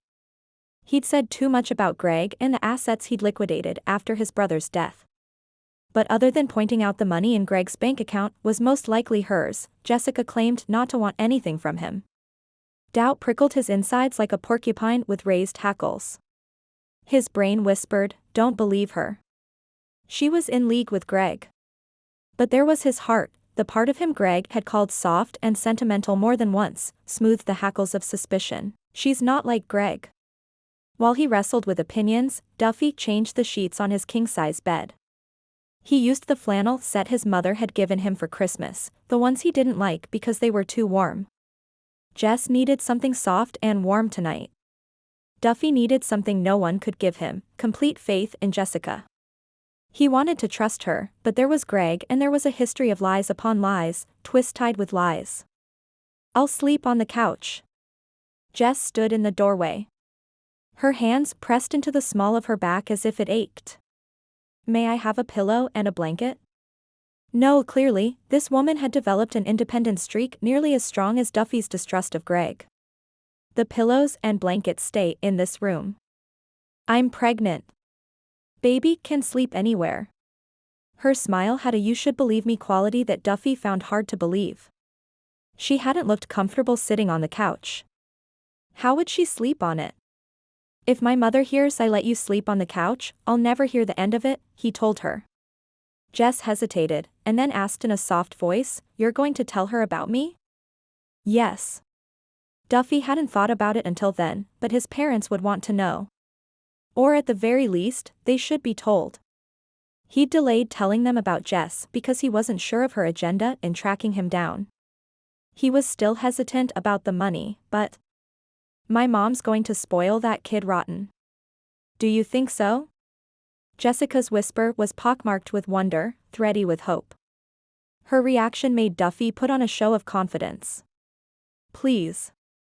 Duffy rolled his eyes for effect. "She points out babies to me like other parents point out good job opportunities." That much was the truth. Head bowed, Jess rested her palm on her stomach. "Did you hear that, baby? Grandparents are in your future." Duffy understood Jess. She had no parents. She couldn't remember her baby's father. She didn't want to let her child down as her mother had done. What to him was a casual mention of his mother's involvement was the promise of a special gift to her family. He hoped he hadn't misspoken. He hoped his mother would be excited about the news. "I'm taking this pillow from the bed for me," Duffy said carefully. "Don't get any ideas." Jess blinked at him. But it wasn't the "I'm remembering something" dazed look he'd seen her get every once in a while. Jess stared at Duffy as if seeing him for the first time. As Duffy, not Greg's mirror image. That look registered something deep inside him, something that warmed and eased, something he'd kept locked away and refused to name. A feeling he immediately dismissed. Because Duffy had sworn off taking on any more responsibility, be it community, friends or family. Chapter 8. As Eunice had predicted, the rain rivaled the storm of 1992. All the roads out of town remained flooded. Eunice cackled the next morning. She was thrilled. Jessica wasn't leaving today. She was only being neighborly, taking over this warm dish for breakfast. She had no ulterior motive, like collecting details and information. Eunice. Duffy opened the door wearing blue jeans, a maroon t-shirt and thick wool socks. He stared down on her with a look that would have chilled younger beings. What a surprise. Eunice blinked at him. See my pretty eyes. Be mesmerized by my pretty eyes. Blink, blink, blink. I brought breakfast. She stopped blinking long enough to try to peer around him but couldn't see a thing.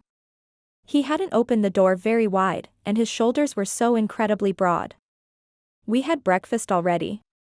Maybe you'd like this for lunch. She held the warm casserole dish close to her chest, not wanting to hand it to him and lose the opportunity to come inside. Why don't I just put this in the kitchen for you?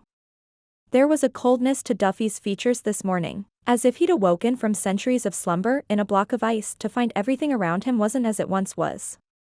You're not going to go away, are you? His direct question took her by surprise. She straightened. I live next door. Where would I go? The rain beat steadily while he studied her. I mean, Duffy sighed, rubbing a palm over the dark whiskers covering his chin. You want to come in? Right now. Thank you for the invitation. Eunice bumped her arm against the door, causing it to swing open wider. Ducking past him, she headed toward the kitchen, raincoat, rain galoshes, and all. Inside, everything was clean. The living room. The kitchen. The stove. From the kitchen pass-through she could see a folded blanket on top of a pillow on the hearth. Someone had slept on the couch. Interesting. Where's Jessica? In the shower. Duffy raised an eyebrow. Did you come to see if something was going on? No, Eunice sniffed. Why did the man always seem to know what she was up to? He'd probably ask her to leave next. I came to be neighborly. You're dripping all over my kitchen. He stared at the trail of water she'd made across his hardwood floor, sighed wearily, and pointed toward the door. Boots and jacket go in the foyer. He was letting her stay? A rush of excitement had Eunice scurrying over to shed her wet things. Duffy dragged a towel across the hardwood floor with his foot. How's that cat? I don't have a. Too late, Eunice realized she'd been caught. I got you. He chuckled, but it was a chilly chuckle. He finished cleaning, sat on his couch and picked up the remote. Shoot, shoot, shoot. I had a cat. Once. His television was tuned to one of those sports news channels that didn't interest Eunice. The sound was muted, but by the way his thumb roved the remote, she could tell he wanted to turn it back on. Instead, he said, cats are independent creatures. Did it run away because it wanted privacy? Annoyance elbowed aside the embarrassment Eunice had been feeling. That's not a very nice thing to say. Didn't he know how to be a good neighbor?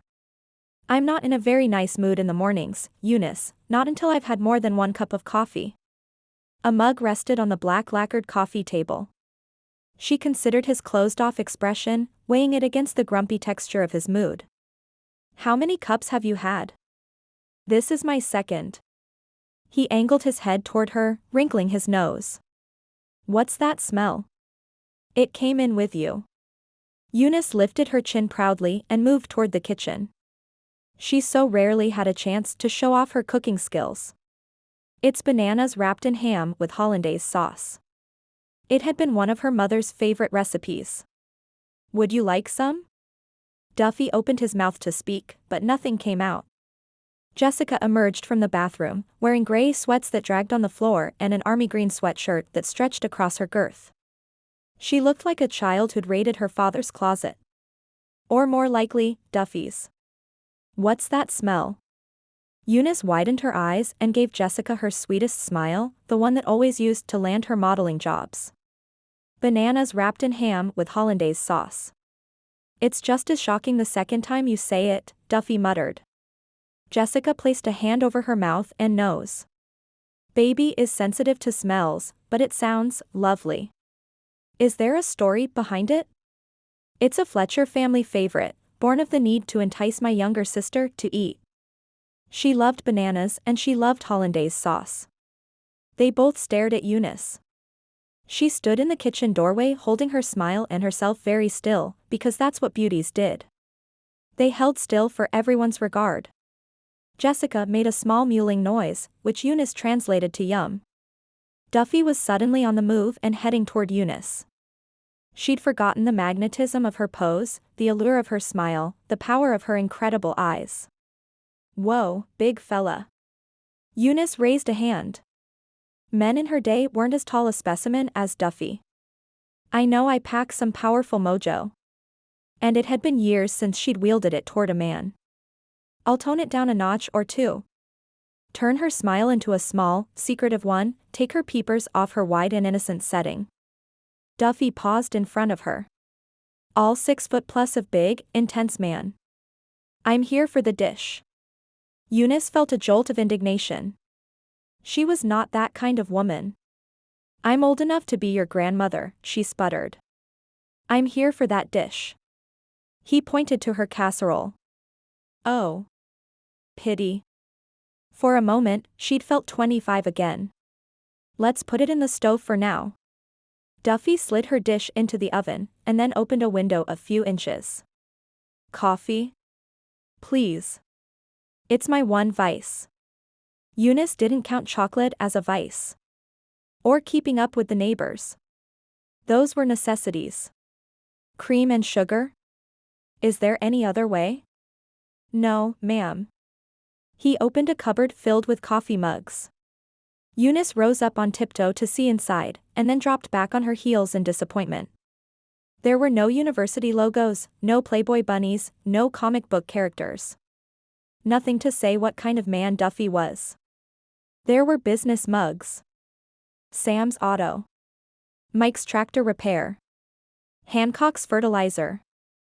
Boring. Duffy opened an old canning jar that had sugar in it, not packets, not sugar substitute. Real granulated sugar. His refrigerator was loaded and looked as if a woman had stocked it with healthy food. Eunice hadn't known what to expect, but it wasn't this averageness. Jessica entered the kitchen and filled a glass with water, easy as you please, as if she was comfortable here. She rolled up the sleeves of her oversized sweatshirt another turn. Thanks for the loaners, Duffy. And for letting me do laundry. Her feet were bare except for the velvety brown color on her toenails. Eunice had never been pregnant. When is that baby due? Soon, by the look of her. Jessica waddled out to the living room. 2 more months. That long? Eunice accepted her coffee from Duffy and trailed after Jessica. You look ready to. She didn't think pop was a politically correct term. Ready to go. Nice save, Duffy murmured. He really had the most annoying way about him. Eunice almost felt as if he didn't take her seriously. Eunice dragged a dining room chair with arms near the couch. Whose baby is it? She smiled expectantly at Duffy. Not mine, Duffy said flatly. Jessica's brows met together. She had the most beautiful skin and her long dark hair wasn't bad either, but she shouldn't frown. It caused wrinkles. It's none of your business, Eunice. Duffy sat on the couch opposite Jessica and cradled his coffee cup in both hands. Well, Eunice regrouped with what she knew. Sadie told Agnes that Jessica used to date your dead cousin or uncle or something. My life is like a game of geriatric telephone. Duffy contemplated the ceiling. She dated my deceased brother. But that doesn't mean. I can't prove who the baby's father is, Jessica said, making Eunice's jaw drop and Duffy's brows draw down. I'm sure it was Duffy's brother, but I can't remember. Eunice leaned forward. Why not? Were you drugged? Were you kidnapped? Did you have some kind of psychotic episode? It was immaculate, Duffy blurted, earning 2 feminine scowls for his impertinence. Eunice could barely sit still. This was better than the time Chadwick Spencer had fallen off a ship off the coast of Africa and returned years later with a beard and a scar, and a vendetta. Of course, that was on a soap opera. This was the real thing. Eunice was going to be queen of the next meeting for May's Pretty Things. If only she could collect more details. If only she could wait until next Saturday to say anything. If only the rain continued all winter, trapping Jessica here for good. Chapter 9. Duffy needed the kink in his back worked out. He needed a few hours of uninterrupted sleep in his own bed. He needed his normally quiet Sunday morning. Nothing was quiet with Eunice around. Long story short, Jess has amnesia. Eunice raised a hand to her cheek and gasped dramatically, as if she were a star in a silent film. She blinked at Jessica in that owlish way of hers. Do you know who you are?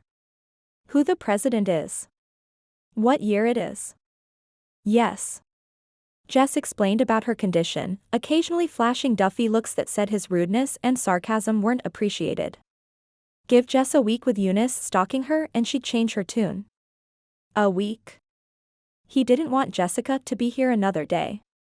Every time he'd nodded off during the night, an odd thought would jolt him awake, until he was bleary-eyed and lay staring at the ceiling, waiting for a reasonable hour to get up and make coffee. Those thoughts terrified him. Jess can't make it on her own with a baby to support. That baby is Greg's and deserves his money. Someone should check on her regularly to make sure Jess and the baby are okay. He'd spent the past 15 years trying to balance the needs of his future with the needs of his parents. Weekends spent making sure Mom got a break and Dad could get out in the world. Nights spent juggling figures, trying to make his salary stretch to support 2 households. Watching commercials for vacations on television knowing he could never afford to get away. Was it too much to ask that he not have another family member come into this world that needed his help? Jess doesn't want my help. He should have been relieved.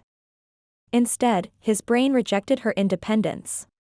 His brain worked out ways to help her without seeming to. Dropping packages of diapers on her doorstep. Setting up a college fund. Encouraging his parents to watch the kid an afternoon or 2 a week. His brain wasn't supposed to be on nurturer mode. Outside, the rain kept up a steady downpour.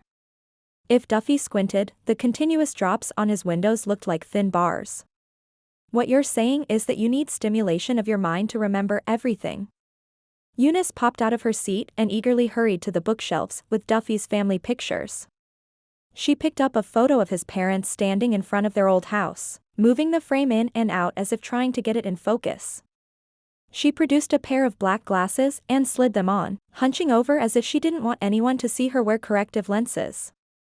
Tucking them away, she faced Jess. Here. Look at this. Perhaps it will help. They're just average old people, but... Those are my parents, Duffy grumbled. She's never met them. How do you know? Eunice glanced down at the picture, squinting, but her secret was out. She was blind as a bat. No wonder she'd had to press her face against his kitchen window. Duffy bit back a smile. Maybe Greg had a picture like this at his apartment, Jessica said kindly, accepting the photo. Duffy could tell by the blank look on Jessica's face that the image didn't jar any memories. Does your dad come here to visit? Jess asked, studying the picture. Not yet. Did she recognize his parents? See anyone you know? No. I'm just trying to remember if Greg had any family pictures in his apartment. He didn't. Nothing personal either. Jess nodded. It was like walking into a high-end hotel room. Impersonal, but lavish. Duffy hadn't thought of Greg's things that way before. He'd looked at the extravagance and thought about the number of utility bills or car insurance payments that might have been made for his parents. He hadn't taken in the apartment in total. Jess was right. There was remoteness to it. Jessica continued softly, "It makes me sad to think he'd live that way, distancing himself from his family, without having to take responsibility or care for others." For a moment, Duffy envied Greg. The moment was short-lived. He'd never envy a thief, especially one who sounded like he'd been lonely. "Do you have pictures in your apartment, Jess?" Duffy tried to envision what her place would look like. Comfortable furniture, for sure. Maybe an Afghan for when she napped on the couch. "A few. My friends from culinary school. A picture of me at my high school graduation. None of family. Because she had none. I have pictures on display at my house." His neighbor was hunched in front of his bookshelves, trying to hide the fact that she had those Clark Kent glasses back on and was poking her nose against the glass frames of his business. "Eunice, which bothers you more?" Duffy was in an ornery enough mood to smile wickedly as he asked, "Needing your glasses to snoop or the fact that you don't have free reign of my house?" The old woman startled at his question and fumbled to take her cheaters off. "Glasses? I don't need glasses." She returned to her seat, spots of color on her cheeks that made Duffy regret teasing her. "But only a little. You have very pretty eyes." Jessica made up for his bad manners with kindness. Eunice angled her head and batted her eyes as if posing for a camera. "I do, don't I?" Even Jess, tolerant as she was, struggled to hide a smile. The older woman fluffed her purple-tinted hair. "I was a model, mostly for makeup and eyeglasses. I was flown everywhere, New York, Paris, Japan. Until Daddy died and Mama said we didn't need to work anymore." This last part seemed laden with regret. Jess made a sympathetic noise. "Your father was wealthy?" "It was really Mama who came from money, but Daddy was convinced we had to save for a rainy day, which meant we all had jobs. Lucky for me, Mama knew that I could earn a living with my purple eyes." Duffy may have been blind to reds and greens, but he saw nothing special in Eunice's eyes. They looked brown to him. And he couldn't imagine her as a model. She was short and age-rounded. Her hair was an unnatural color. He supposed if she didn't scuttle around bushes and spy on him, last week he'd found her behind his trash can, he might say she had a friendly smile. His gaze drifted toward Jessica. She was beautiful. Her long hair was dark, almost black, the color of rich walnut wood. Her eyes were also dark, wide, and expressive. Her face and body were filled out and curvy from the pregnancy, but there was something delicate about the way she moved her hands that gave the impression of grace. She considered her actions and words carefully. She'd never blink her eyes owlishly at him and overshare. She'd enter and be everyone's calm and reliable rock.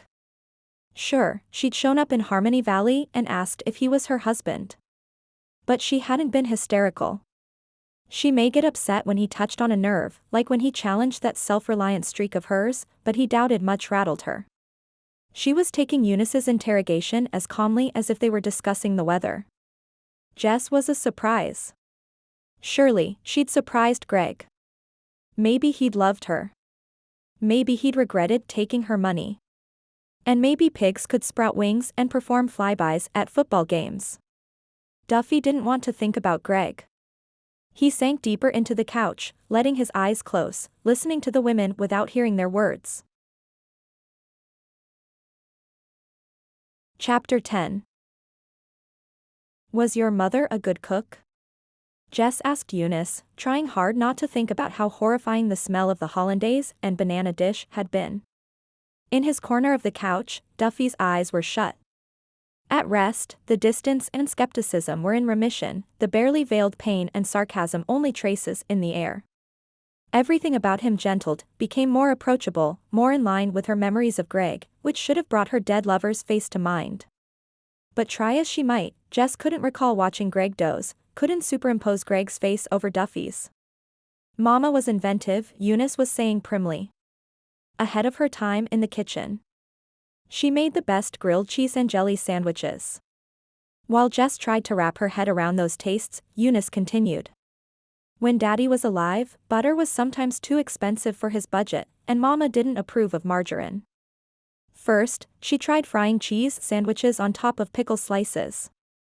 Then she experimented with frying them in tomato juice. But the big hit was slathering both sides of the bread with jelly and frying them up in the pan. Jessica's stomach rumbled with hunger. Grilled cheese and jelly didn't sound half bad. "He's lonely," Eunice whispered in a voice that blended with the persistent rain. She inclined her head toward Duffy. "I'm so glad you're here. Is he like his brother?" "I can't really say." Jessica's gaze drifted toward the photo of Greg and Duffy as boys in front of the Christmas tree. At first glance, they were exactly alike. Closer inspection revealed Greg's smile had been wider, bigger, brighter. They were the same, but different. Duffy's home felt like Greg's, not that she remembered Greg's apartment in detail. But there was a feeling that everything was in its place in both abodes. The difference was that where Greg's apartment had felt luxurious, Duffy's felt utilitarian. There was no real expression of who he was. Only a few pictures of family. No matter what Duffy said about not wanting to have children, his family was important to him. And that made Jess feel warmer than Eunice's bananas wrapped in ham. "Were you ever married, Eunice?" "I was engaged once. A long time ago." Wistfulness seemed to slow her words. She parceled them out like Scrooge did coins. Daryl wanted to move to Texas. To work the oil fields. Mama wouldn't allow it. Jess couldn't imagine walking away from love or family. Poor Eunice. The older woman's voice became weak and wispy, the way voices sometimes did when traveling down a lane of memory often avoided. "I was only 19. I fancied myself in love." Daryl was tall and handsome, and laughed at my jokes. Eunice set her coffee on the table and mustered something close to a smile. "But Mama said it was a silly infatuation. She told me I'd never model again if I married him." "I was a model." Few people could say that. There was a false bravado in her tone, as if she wanted to believe she'd done the right thing. Jess knew better than most that you couldn't change the past. "Do you regret letting him go?" "I didn't. Not when I was younger." Eunice's wrinkled face, her slight body, even her teased hair, they all seemed to shrink. "But, sometimes, now, when I can't sleep, I think about him and wonder where he is. Did he find someone else? Or was I the one great love of his life?" She swallowed, her gaze landing on Jessica's stomach. "I bet that sounds foolish to you." "Not at all. Foolish was holding on to love when there'd been none. You could try to find Daryl. Everybody's on the internet nowadays." "You're very kind, but I don't think I could stand to know the answer." Eunice reached for her coffee cup. Just holding the ceramic mug seemed to give her strength. She squared her shoulders, and batted her eyes with sly, matchmaking intent. "Duffy keeps to himself too much. You should stay in touch with him. Maybe, go out? Date Duffy? That's ridiculous." Except there was Duffy's mischievous smile from the night before as he warned her about what she might see inside his home, the subtle humor she sensed behind his guard and how family was so important to him. All of which made her pulse pick up, her body come alive and her chest ache with longing. None of which mattered. She'd rather give her child an uncle and grandparents than explore the whispered inkling of attraction. Someone knocked on the door. Duffy startled awake, looking rumpled and grumpy, but it wasn't a stay-away grumpy. It was an "I need a soothing touch" grumpy, and it gave Jess pause. In that moment, she imagined her fingers smoothing the curl at his temple, her arms circling his neck, her lips consoling him. Kissing him. Kissing Duffy, not Greg. Baby must have been doing somersaults, because Jessica's head felt as if it were switching places with her toes. She gripped the arm of the couch. Kissing Duffy was a bad idea. One put in place by Eunice. Wasn't it? If Eunice is here, I don't know who that could be. Duffy stood with a steadfastness that Greg had lacked, taking steps that didn't rush for the sake of show. "I should have fallen in love with Duffy. The unfaithful thought and the subsequent sickening feeling were interrupted by a chorus of greetings rising above the sound of the rain. Jess fought with the couch. She needed to sit up, feeling frumpy in Duffy's sweats. Instead of smiling cheerfully at his visitors, Duffy looked despondent. Some of his despondency leaked onto Eunice. "Those three always steal my thunder," she muttered. "Don't get up, dear." A diminutive woman with gray haircut and a short pixie barreled in with the authority of a school principal. She used the remote to turn off Duffy's muted television. "Now that the rain's easing up, we've brought you a care package. I'm Agnes." "I'm Rose." A woman with the slight body and regal bearing of a ballerina headed toward the kitchen with a thermos and a plate of chocolate chip cookies. Her snowy white hair was in a tight bun at the nape of her neck. "Duffy, it's the perfect day for a fire. Why don't you start one?" Duffy might not have heard. He was helping an old woman in a walker over the threshold. "I'm Mildred." The walker woman squinted through thick trifocals in Jessica's direction. With an abundance of white curls beneath her red raincoat hood and her round, pink cheeks, she looked like Mrs. Claus come to visit. "The sheriff says we're cut off from civilization for another day. Maybe two." Agnes perched on the arm of Eunice's chair, blocking Jessica's view of Eunice's face. Purplish curls quivered indignantly, barely visible above Agnes' shoulder. Duffy closed the door and leaned against it, probably counting to 10 since his bachelor domain had been invaded by not one, but 5 females. "We're helping the sheriff make rounds," Rose called from the kitchen. "Making sure everyone is all right and doesn't need anything. Hot chocolate or chocolate chip cookie, anyone?" Jessica raised her hand. "Baby wants a cookie." Baby was going to be one sugar-happy bundle of joy. That baby needs something more nutritious than sugar. Eunice leaned around Agnes. Her eyes narrowed. "I brought bananas wrapped in ham with hollandaise sauce. It's in the kitchen." The room quieted. "Hollandaise." Rose sniffed deeply, then sniffed again. "That explains the off note. Anyway, we can't stay long." Agnes' statement caused Eunice to brighten. "Nope. Not staying." Despite her words, Mildred flipped the seat down on her walker and perched on it. "But it is drafty in here." She angled her head to look at Duffy. "A fire would be lovely." "I said that already," Rose chimed in, still puttering in the kitchen. "How long have you been here?" Agnes asked Eunice. "Long enough to put down roots," Eunice said in a boundary-making voice. Jessica smiled in amusement. Her gaze searched out Duffy's. His grump seemed to have been punctured, but he didn't smile. His expression said that this, too, was to be endured. Jess was reading him so well their connection should have sparked more memories. But there was no Greg. There was only Duffy. And the guilt of that visualized kiss. "What is it you do for a living, Jessica?" Agnes' question brought everyone in the house to silence, almost as quickly as Eunice's banana dish. Duffy muttered something that sounded like, "Here we go." Jess was a bit flummoxed as to why her profession would be a conversation stopper. "I'm a master baker at Vera's Bakery in Santa Rosa." The trio of ladies all oohed and awed. Eunice leaned forward and gave Jess a thumbs up. "We don't have a bakery here anymore," Agnes explained. "Used to be one on Main," Mildred added from her walker seat. "Cherry Martin ran the place." Rose handed Jessica a cookie on a napkin and a mug of hot chocolate. "She made incredible scones." "Learned it from her mother." "Grandmother," Mildred gently corrected. "Great-grandmother, I think." Agnes stared at Jess with a gaze that weighed and measured.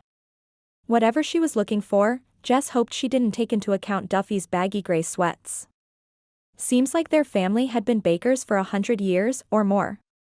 The sign is still there. Martin's Bakery. Jess broke off a piece of cookie, wondering what it would be like to come from such a family, one with roots and traditions and generations of recipes. Even Eunice had family recipes. Jess had none. "No one here can make a decent scone anymore," Eunice piped up from behind Agnes in that falsely sweet way women had of establishing territories. didn't faze Rose a bit. She added her appraisal of Jess to Agnes. Are you a successful scone maker, Jessica? Jess, whose mouth was full of rich, soft cookie, nodded. Baby bounced eagerly in her belly, ready for a sugar fix. You'll have to teach me the trick of it. There was a casual quality to Rose's words, as if she were certain Jess had all the time in the world in Harmony Valley. Scones, I mean. Jess glanced at Duffy, who was leaning against the door, staring at his feet. Probably hopeful that at any moment he'd be asked to make way for them to leave. I won't be around as soon as the roads open. Nonsense, Mildred harumphed from her walker. The town needs a baker. I'll ask Flynn about the state of the bakery. Agnes tugged on a short lock of hair thoughtfully. Why work for someone else when you can be your own boss? Jess wasn't sure what they were talking about. It was every baker's dream to own their own place, but she was in no position to start up a business. Mayor Larry owns the building. Rose returned to the kitchen and via the pass-through Jess could see her packing up her things. Of course, he does. Agnes leaned back, blocking Eunice from view again. He owns most of downtown. The reins of Jessica's fate seemed to be slipping through her fingers. I'm not looking to move here, she felt compelled to say. Not that anyone seemed to be listening. Cherry never did serve good coffee. Mildred slid her thick glasses higher on her nose. Coffee's important to people nowadays. And Rose's chocolate chip cookies were better than hers, Eunice said unexpectedly from behind Agnes, switching allegiances. But the scones made up for the coffee and the cookies. Rose sealed up the thermos. They all looked to Jess. Not knowing what else to do, she nodded. It would be nice to have a place to go in the morning besides El Rosal, Eunice allowed. Agnes gave Jess a nod. It felt more like the Godfather's blessing. Jessica's bakery has a homey feel to it. Wait. What? I'm quite happy where I am, Jess protested weakly. Let them carry on, Duffy advised her. They don't actually hear anyone under 50 anyway. Jess took Duffy's advice and occupied herself with her cookie and hot chocolate, while the ladies debated hours of operation, what Jess should fill her bakery case with and whether or not she needed a fancy espresso machine. They made running a business sound easy to master, as if this were one of their favorite and frequently played games. Didn't you say something about needing to check on other people? Duffy had moved to the front door. He jiggled the doorknob. We did. Mildred stood, flipping her walker seat back in place. We're just excited that Jessica's in town. A bakery. I can't wait for warm croissants. Agnes stood, barely taller than she'd been when she'd sat on the arm of the dining room chair. Would you like to come, Eunice? Me? Eunice looked as if she'd been picked first for the class softball team when she was used to being chosen last. Yes. Agnes shook her car keys. We'll stop at El Rosal for lunch. I'd love to. Eunice hurried to don her rain boots and slicker. Within 5 minutes, the house was quiet, and Jess was exhausted. Duffy collapsed into his corner of the couch. I used to think I had it bad around here, and then came you. You mean in the week they've been bothering you, they haven't tried to rearrange your life? Nope. The way Duffy looked at Jess with a half-smile, as if they shared a private joke, made her heart beat faster. They watch me work in the fields.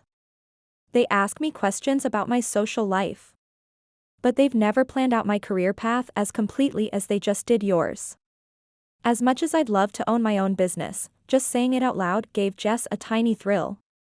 I have other priorities right now. She patted her tummy. Baby was still, probably tired after that sugar rush. But you're curious, aren't you? There was a gentleness to his voice, a tenderness to his smile. And those eyes. Somehow, Duffy's gaze cut through to the heart of the matter. I am. Could she put a deal together to make it happen? Could she handle the dual responsibilities of single mom and business owner? The obstacles and pitfalls? The risks and rewards? Her breath caught. She could barely speak. They're infectious, those women.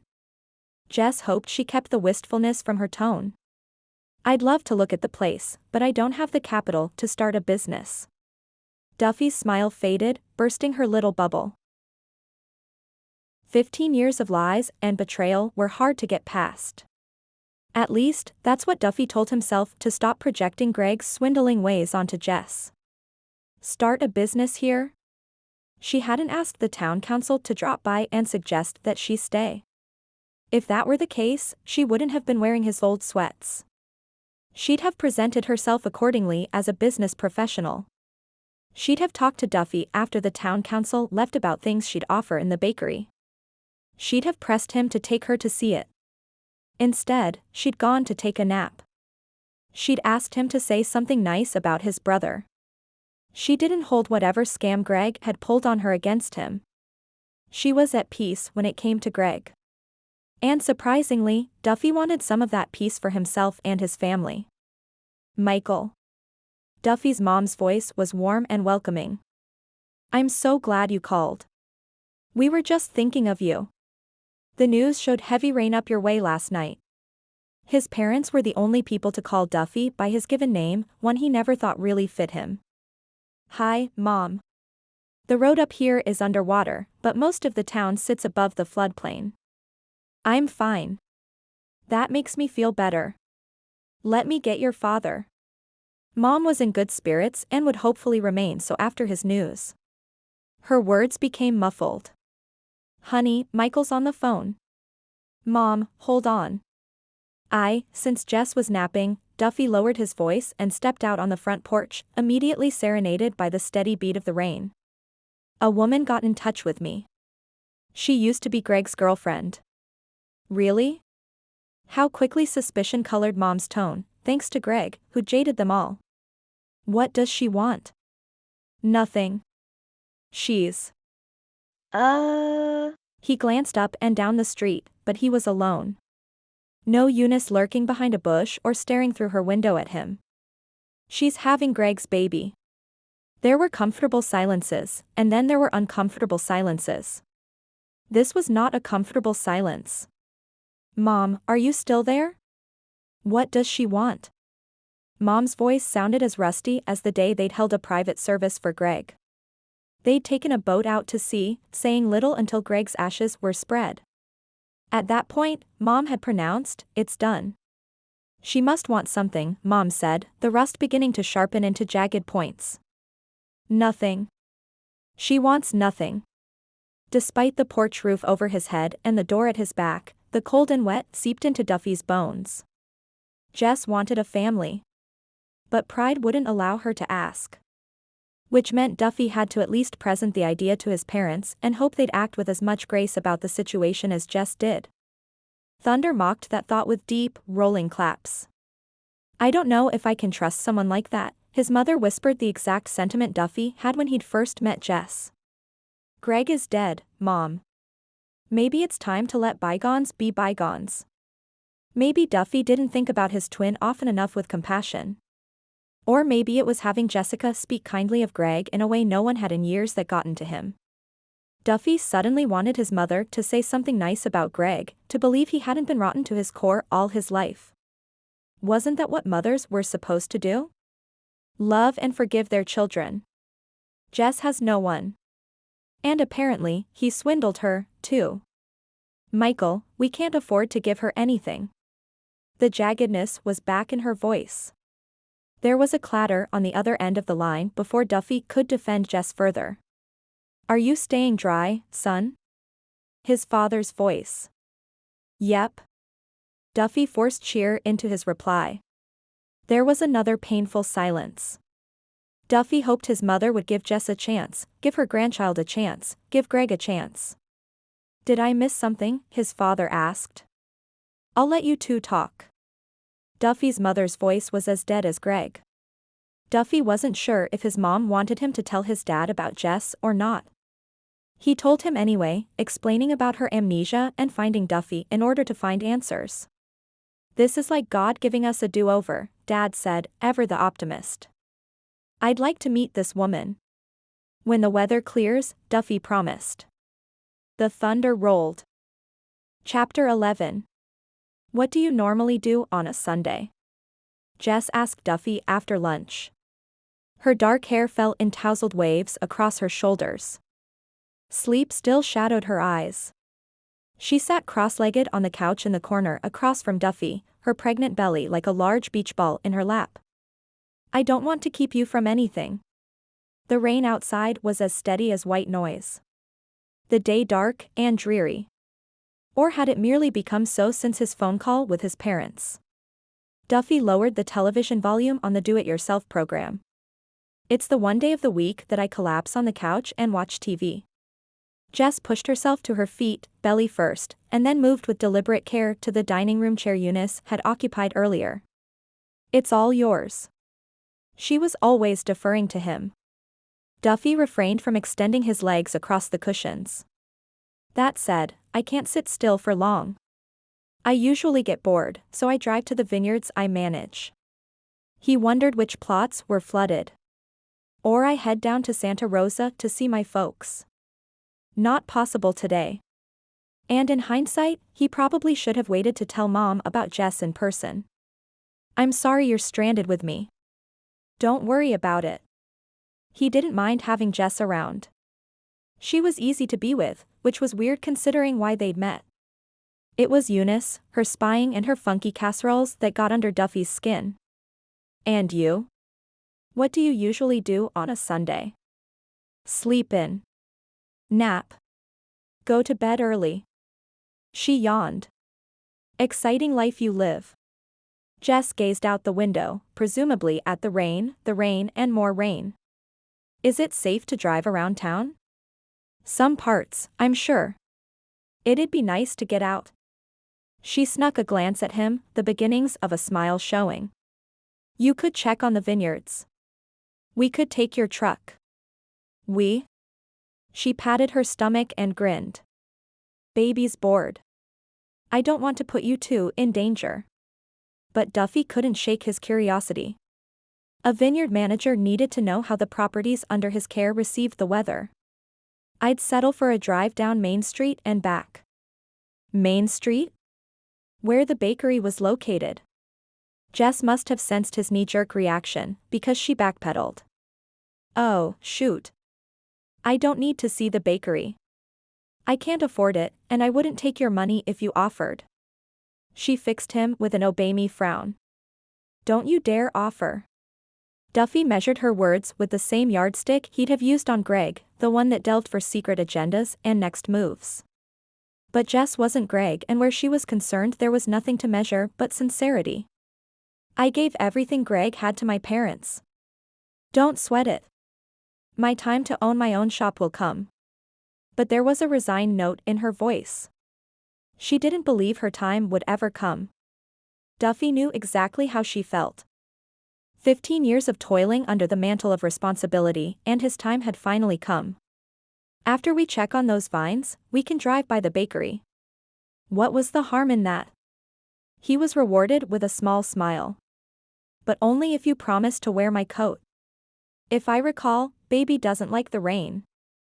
Baby doesn't like the rain, Jess repeated, rising. Give me a couple minutes to change. Don't bother. We're just going for a drive.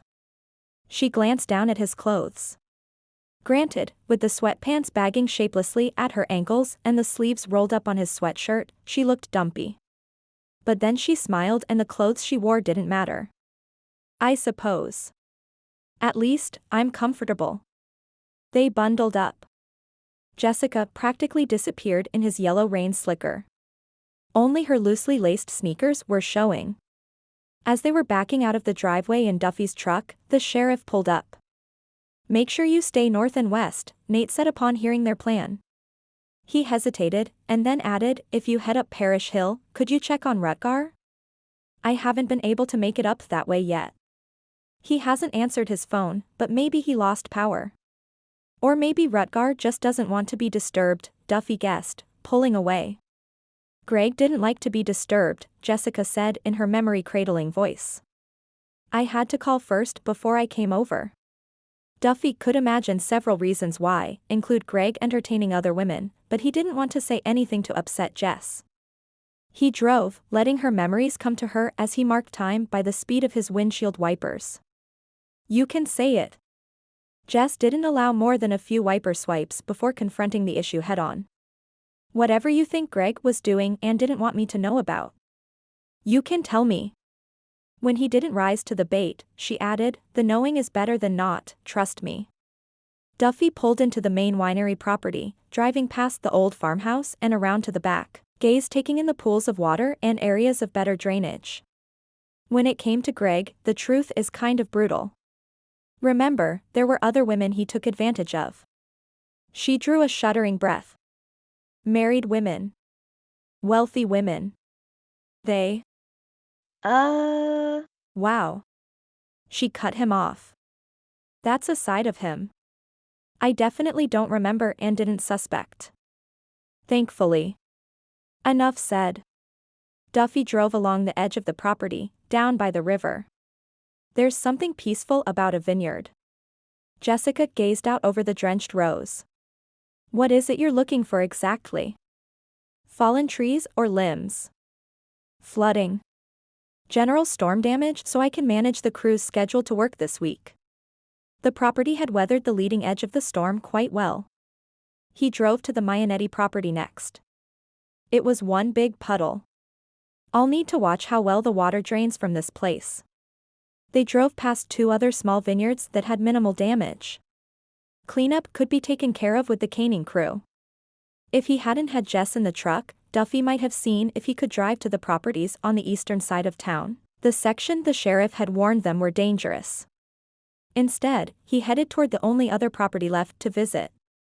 The one on Parish Hill located down the slope from Rutgar's house. Duffy navigated the switchbacks slowly. Water rushed down a ditch next to the hillside. The higher they climbed, the closer they came to the gray, low-hanging clouds. The rain seemed to hit the windshield harder. A tree was uprooted alongside the road, its hold to the earth weakened by years of drought. Phew. Baby gets carsick. Jess cracked her window and breathed deeply. Here we are. Duffy turned into the vineyard's drive but didn't get far. Another large oak had lost its hold on the higher bank and tumbled across the lane. Jess leaned forward. Those roots are taller than I am. I should have brought my chainsaw. It was tucked away in his small single-car garage. Isn't it dangerous to wield power tools in the middle of a thunderstorm? I haven't heard thunder in a long time. Of course, thunder took its cue and rumbled across the valley. A lightning storm wouldn't stop you, would it? He didn't have to look at Jess to know she was smiling. You seem like the type that does the hard jobs no matter the drama or the weather. Her words created some chest-swelling pride inside him. I suppose that would depend upon the severity of the storm. He glanced up at the thick clouds. If you weren't here, I might head back for my chainsaw. In your own way, you're living on the wild side, just like Greg used to. A fatalistic feeling grabbed hold of his gut. I'm nothing like Greg. He didn't lie or cheat or steal. I think you're more like Greg than you're comfortable admitting. Jess closed her eyes and stroked a hand over her belly. You're both good at what you do. You keep to yourselves. You like everything, including people, in its place or their place. Duffy felt wrung out, too wrung out to speak. Greg may have done bad things, Jess was saying, but he wasn't all bad. Just like you and I aren't all good. Duffy wasn't ready to think about Greg in those terms. And if Jess wasn't 100% good, shouldn't he take that as a warning? He put the truck in reverse. We've got one more stop. Rutgers. Now that he'd seen some trees down, he wondered if the old coot might really be in trouble. He drove higher up the mountain until they reached a driveway that was marked, "Trespassers will be shot." Is this winery property? Jess stared at the sign as they passed it, worry ridging her brow. No, Duffy considered backing out. After all, he wasn't sure what their reception would be, and he had Jessica's safety to think about. But he could see a roof through the tree line, which meant that most likely they could be seen. Rutgar would recognize his truck and hopefully not shoot. They rounded a bend, and the house came into full view. The two-story home was built on stilts and painted a dark, indiscriminate color. Duffy recognized immediately that something was wrong. The front porch jutted out at an awkward, unnatural angle, holding up a large pine tree that had fallen over from the hillside above. It was amazing that the roofline hadn't given way. "Oh, no," Jess breathed. Duffy parked a safe distance from the house. "Wait here." He ran through the rain and took the porch steps 2 at a time. Rutger. The front window was broken, the frame bowed inward, a breath away from falling free to the floor. The front door frame was similarly damaged. The door hung askew on one hinge and banged in the wind. Add some creepy music and it could be a location for a horror film. "Rutger." "I've got my gun," came a weak voice from inside, causing Duffy to slow. "Well, don't use it. It's Duffy. The sheriff sent me." The sound of a shotgun being cocked cut through the heavy patter of rainfall. Adrenaline surged through Duffy's veins. Where was the old man? Would he shoot?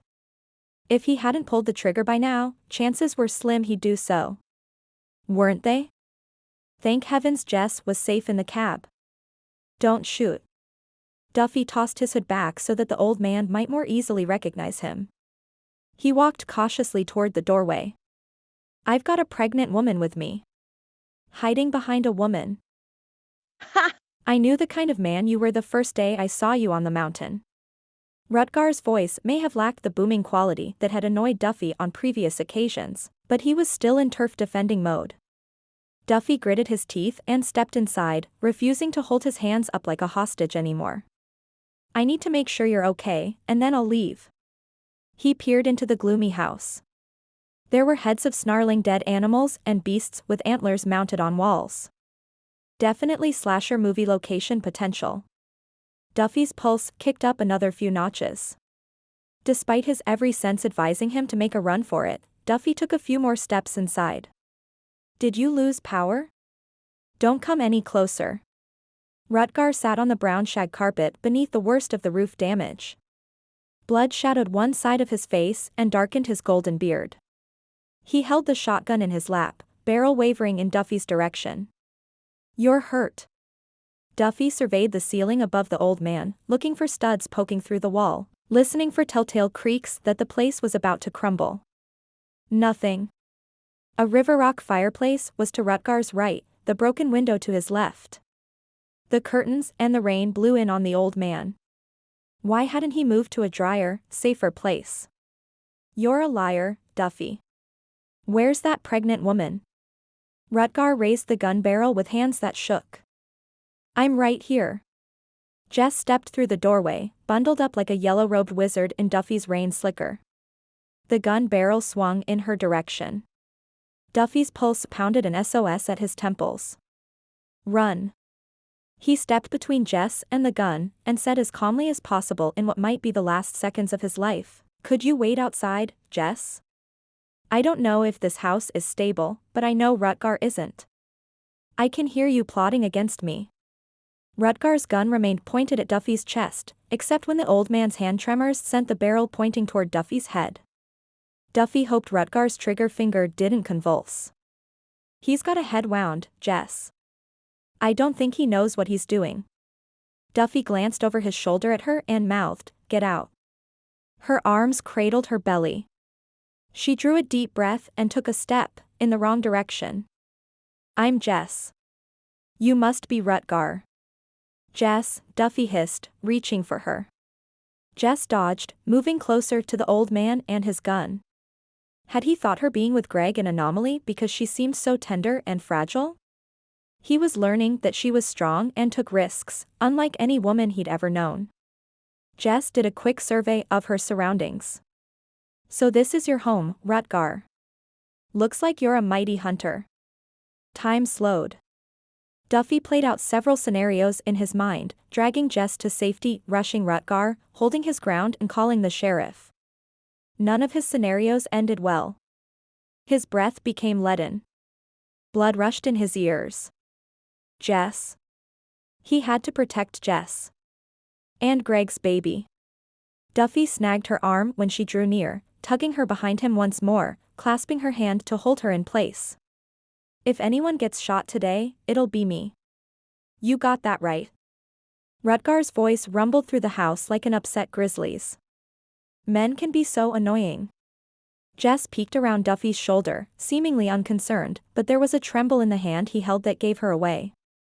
Can I get you a glass of water, Rutgar? And maybe a dry blanket? Go, Duffy whispered. Not without you, she whispered back. Duffy spared her a glance.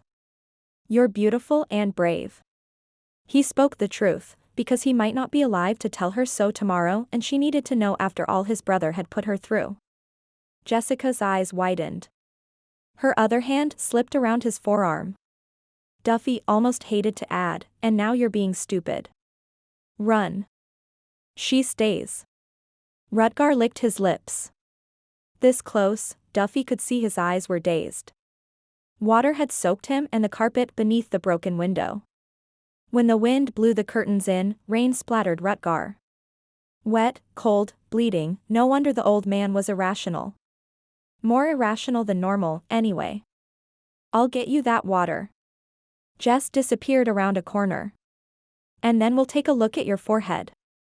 Duffy drew a relieved breath. She hadn't obeyed him. But for now, she was safe. You played dirty. Rutgar lowered his gun.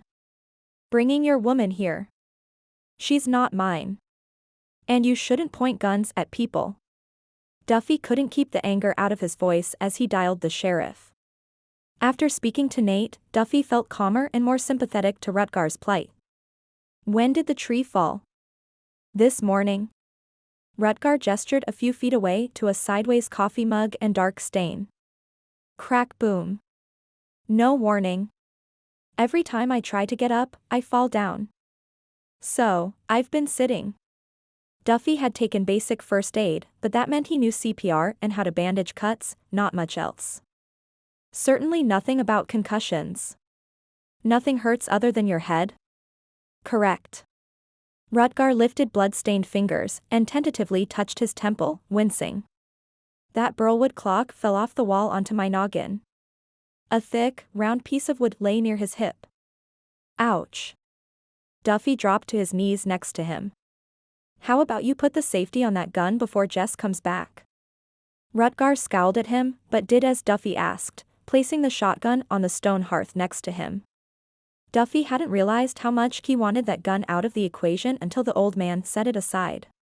Your house looks solid, but I'd like to get you out of here. I built this place. It's not coming down from just one tree. It'd take a dozen or more. There was annoyance in the old man's voice. And pride. And perhaps a slap of arrogance. A dozen? Duffy took the quilt from the back of the couch across the room, covering the old man and the vomit next to him. That's about how many trees are on the slope above this place. Jess appeared with a glass of water and a wet dish towel. She handed Rutgar the glass and knelt beside him. She sniffed and glanced up at Duffy. Don't look under the quilt, he said. Rutgar had either drifted into unconsciousness or was refusing to acknowledge he'd been sick to preserve his dignity. She pressed the back of her hand against her nose, and then put on a falsely cheerful smile.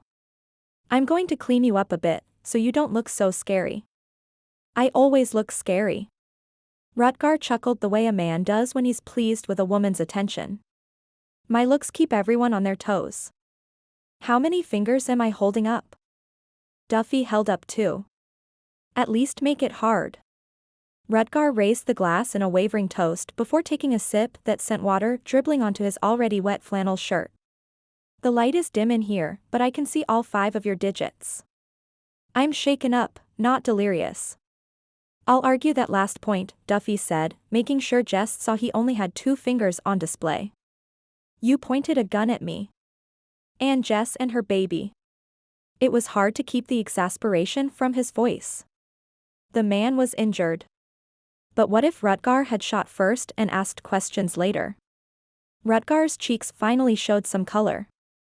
Trespassers always get the gun. That's not very nice. Jess glanced up at Duffy. Can I help you get him out to the truck?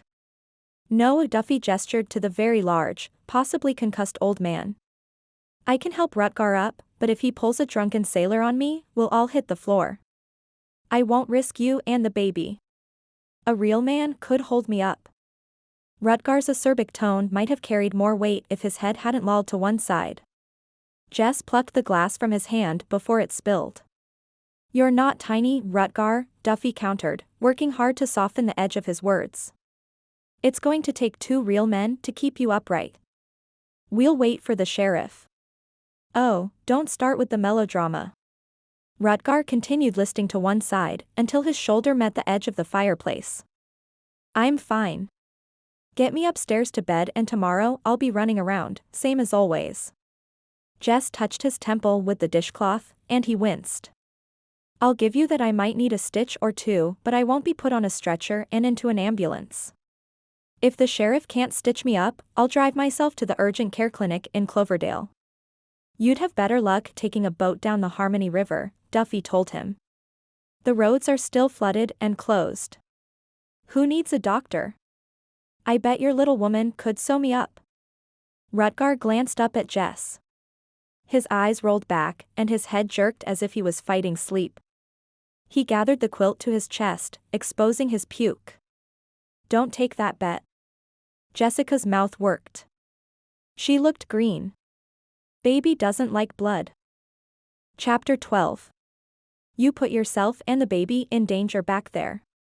The steady notes in Duffy's voice were missing, replaced by a sharp tension that filled the cab. I told you to stay in the truck. It was dangerous. Duffy took a switchback too fast, sending Jessica's shoulder banging against the door. She grabbed the handle above the window, almost wishing she'd driven down the mountain with the sheriff and Rutger. Dangerous?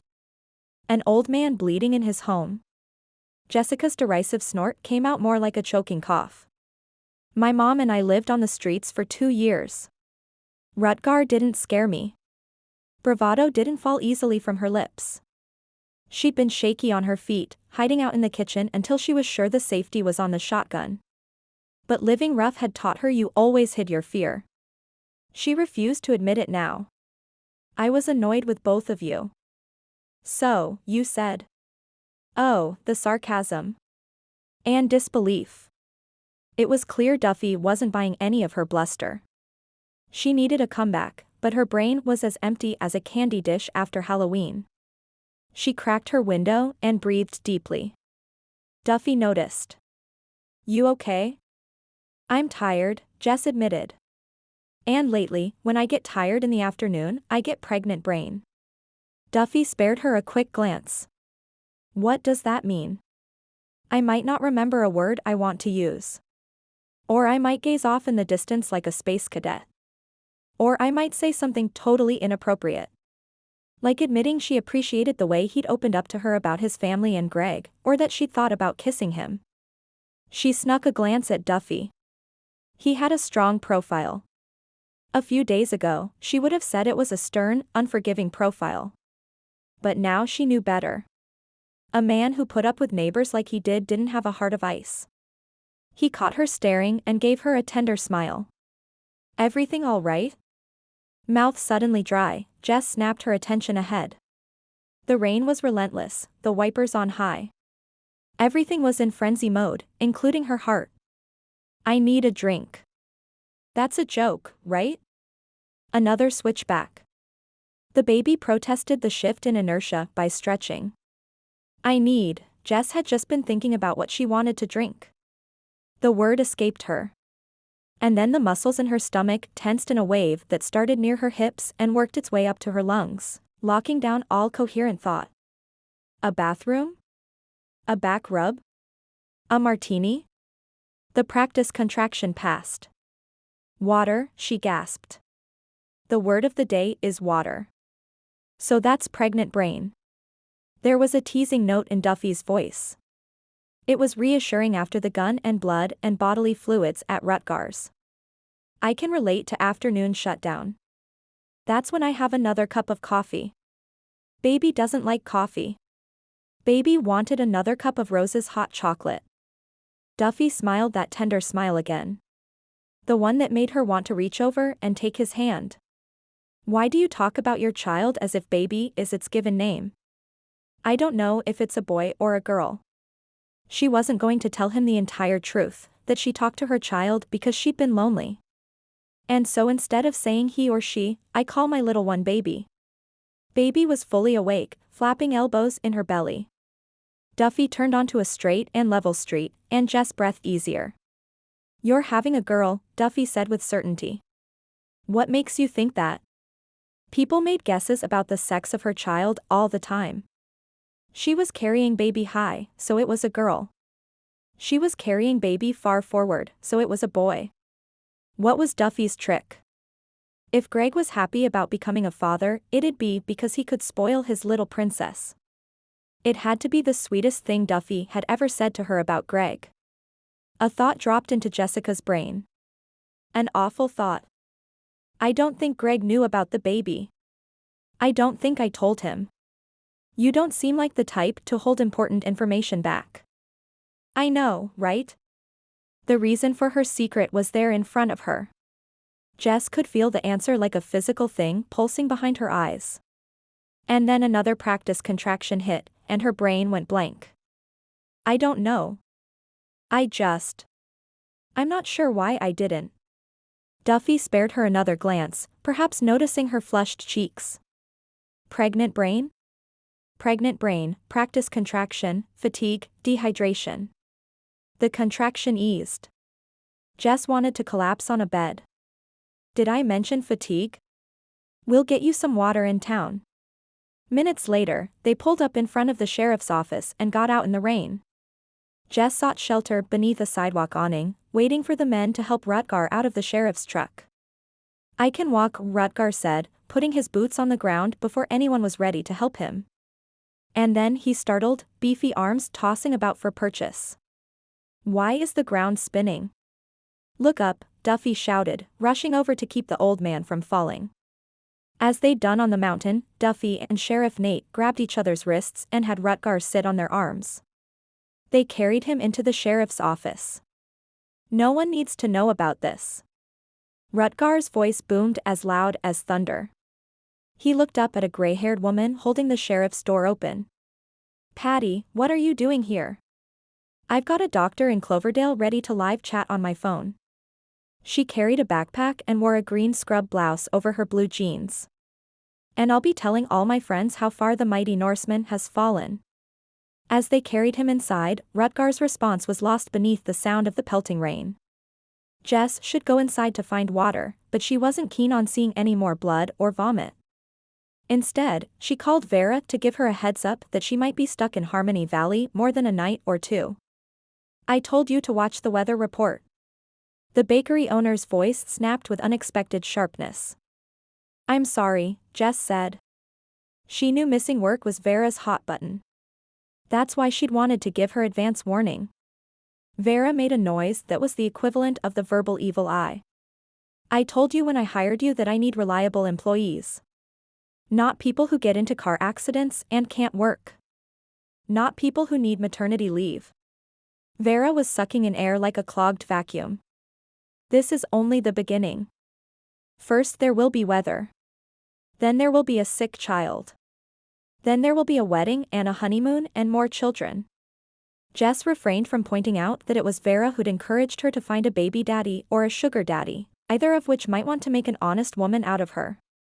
But the venom in Vera's rant played into her pregnant brain's malaise. How can I run a business like this? Huh? Jess kept her response calm and respectful.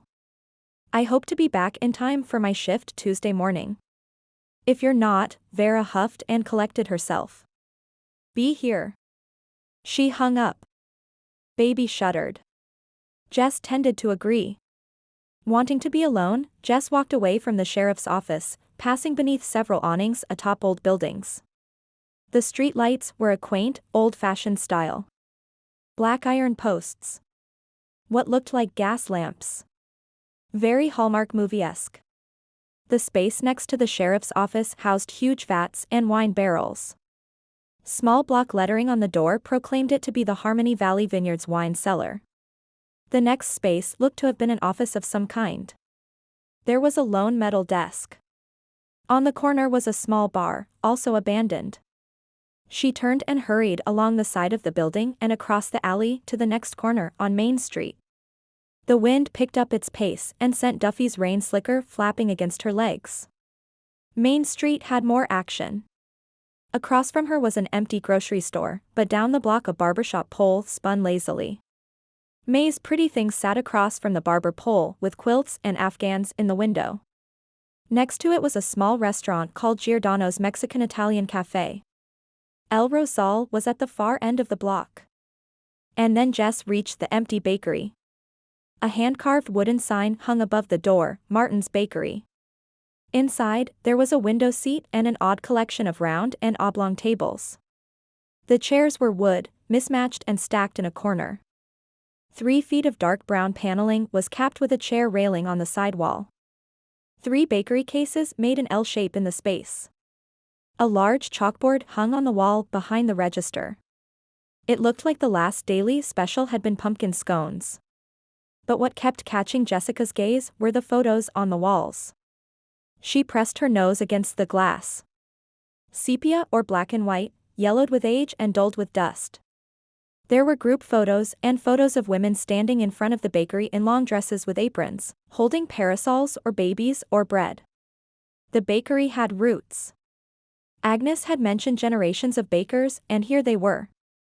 Jessica's heart wrenched. She would have loved to have been a part of a large family with a business like this one. She longed for such history. For family traditions and favorite recipes. For the simple state of belonging. A large black truck parked in front of the bakery. A man about Jessica's age leaped out and ran through the rain to join her. His smile was as bright as his reddish-brown hair. "You must be Jessica. I've been looking for you. Give me a sec to text Slade." His thumb flew over a fancy phone, and then he tucked it in the pocket of his gray hooded sweatshirt. "I'm Flynn, part owner in the winery Duffy works for." Duffy's boss. What did he want her for? Jess wrapped the ends of Duffy's yellow rain slicker around baby, taking in the wet cuffs of Duffy's sweatpants bagging at her ankles. For hours she'd been comfortable in the non-binding clothing. She should have changed into her own clothes for the drive. Her experience living on the street made her doubly apologetic if someone so much as hinted at thinking she was trespassing. "I was just looking." She bit her lip to keep her mouth closed, determined not to say anything else lest she get Duffy in trouble. "Nothing wrong with looking." Flynn peered in the window. His voice held no hint as to why it was important to find her. "I remember grabbing a chocolate milk and apple fritter in here before school." "Breakfast of champions," Jess blurted. That was the trouble with pregnant brain. You could be determined not to say something 1 minute and blurt out embarrassing things the next. Flynn didn't seem to mind. "My wife, Becca, thinks I turned out okay." He grinned, giving her bulky midsection a sideways glance. "When Agnes called and told me about you, I didn't think you'd be so," he pointed at the baby. "Pregnant?" "Oh, pregnant brain." She wished she could flip a switch and go silent. Yeah. His cheeks colored slightly. "I didn't think you'd be quite so large." There was a time to beat around the bush and play coy, but now wasn't it? If her being at the bakery put Duffy's job at risk, Jess had to put things to rights. "No games. Duffy has nothing to do with my being here." But she wished he were by her side. She could use his strength. A silver Mercedes sedan parked next to Flynn's truck. A man in a dress shirt and teal tie ran through the rain to join them beneath the awning. He looked as if he were running errands during his lunch hour from Wall Street. His black pants were crisply pressed. Platinum cuff links flashed at his wrists, along with what looked like a Rolex. An onyx ring sat on his finger. Even his loafers were high quality. "He dresses like Greg." Jessica's stomach clenched. "Really?" Flynn flipped the newcomer's tie. "It's Sunday. This is a business meeting." The well-dressed man turned to Jess and took her in with one sweep of his dark gaze. "Oh. A gust of wind sent raindrops dancing at their feet. The men exchanged glances and a message Jess couldn't decode. "It's cold out here and you're wet." Flynn produced a key ring filled with keys. "Why don't we talk inside?" Jessica's knees wobbled. "Why? Don't you want to see inside?" "I'm Slade." The man with the tie took her arm and led her inside. "We didn't mean to upset you. What do you think?" Flynn glanced around. Jess leaned on a table as she took in the bakery. It smelled musty, but also yeasty, confirming many loaves of bread had been made here. Despite the gray day outside, the bakery felt dry and cozy. Jessica fought the urge to study the family portraits, to close her eyes and breathe in the smells and imagine she was part of it all, and that the place was hers. "Have a seat." Flynn had been dusting off chairs with his hand. He brought 3 to a small round table. "We'll explain." Jessica hung Duffy's rain slicker on the chair back. It dripped onto the wood floor. Flynn straddled his chair, crossing his arms. His smile was more welcoming than a used car salesman's, not exactly a point in his favor. "You may have noticed there aren't many businesses in Harmony Valley. We're trying to change that. Bringing life back to the town." Slade nodded, sitting and straightening his tie, as stiff as Flynn was loose. "And we heard that you're a baker." Smiling kindly, Flynn gestured at the room. "What do you think of the place?" She loved it.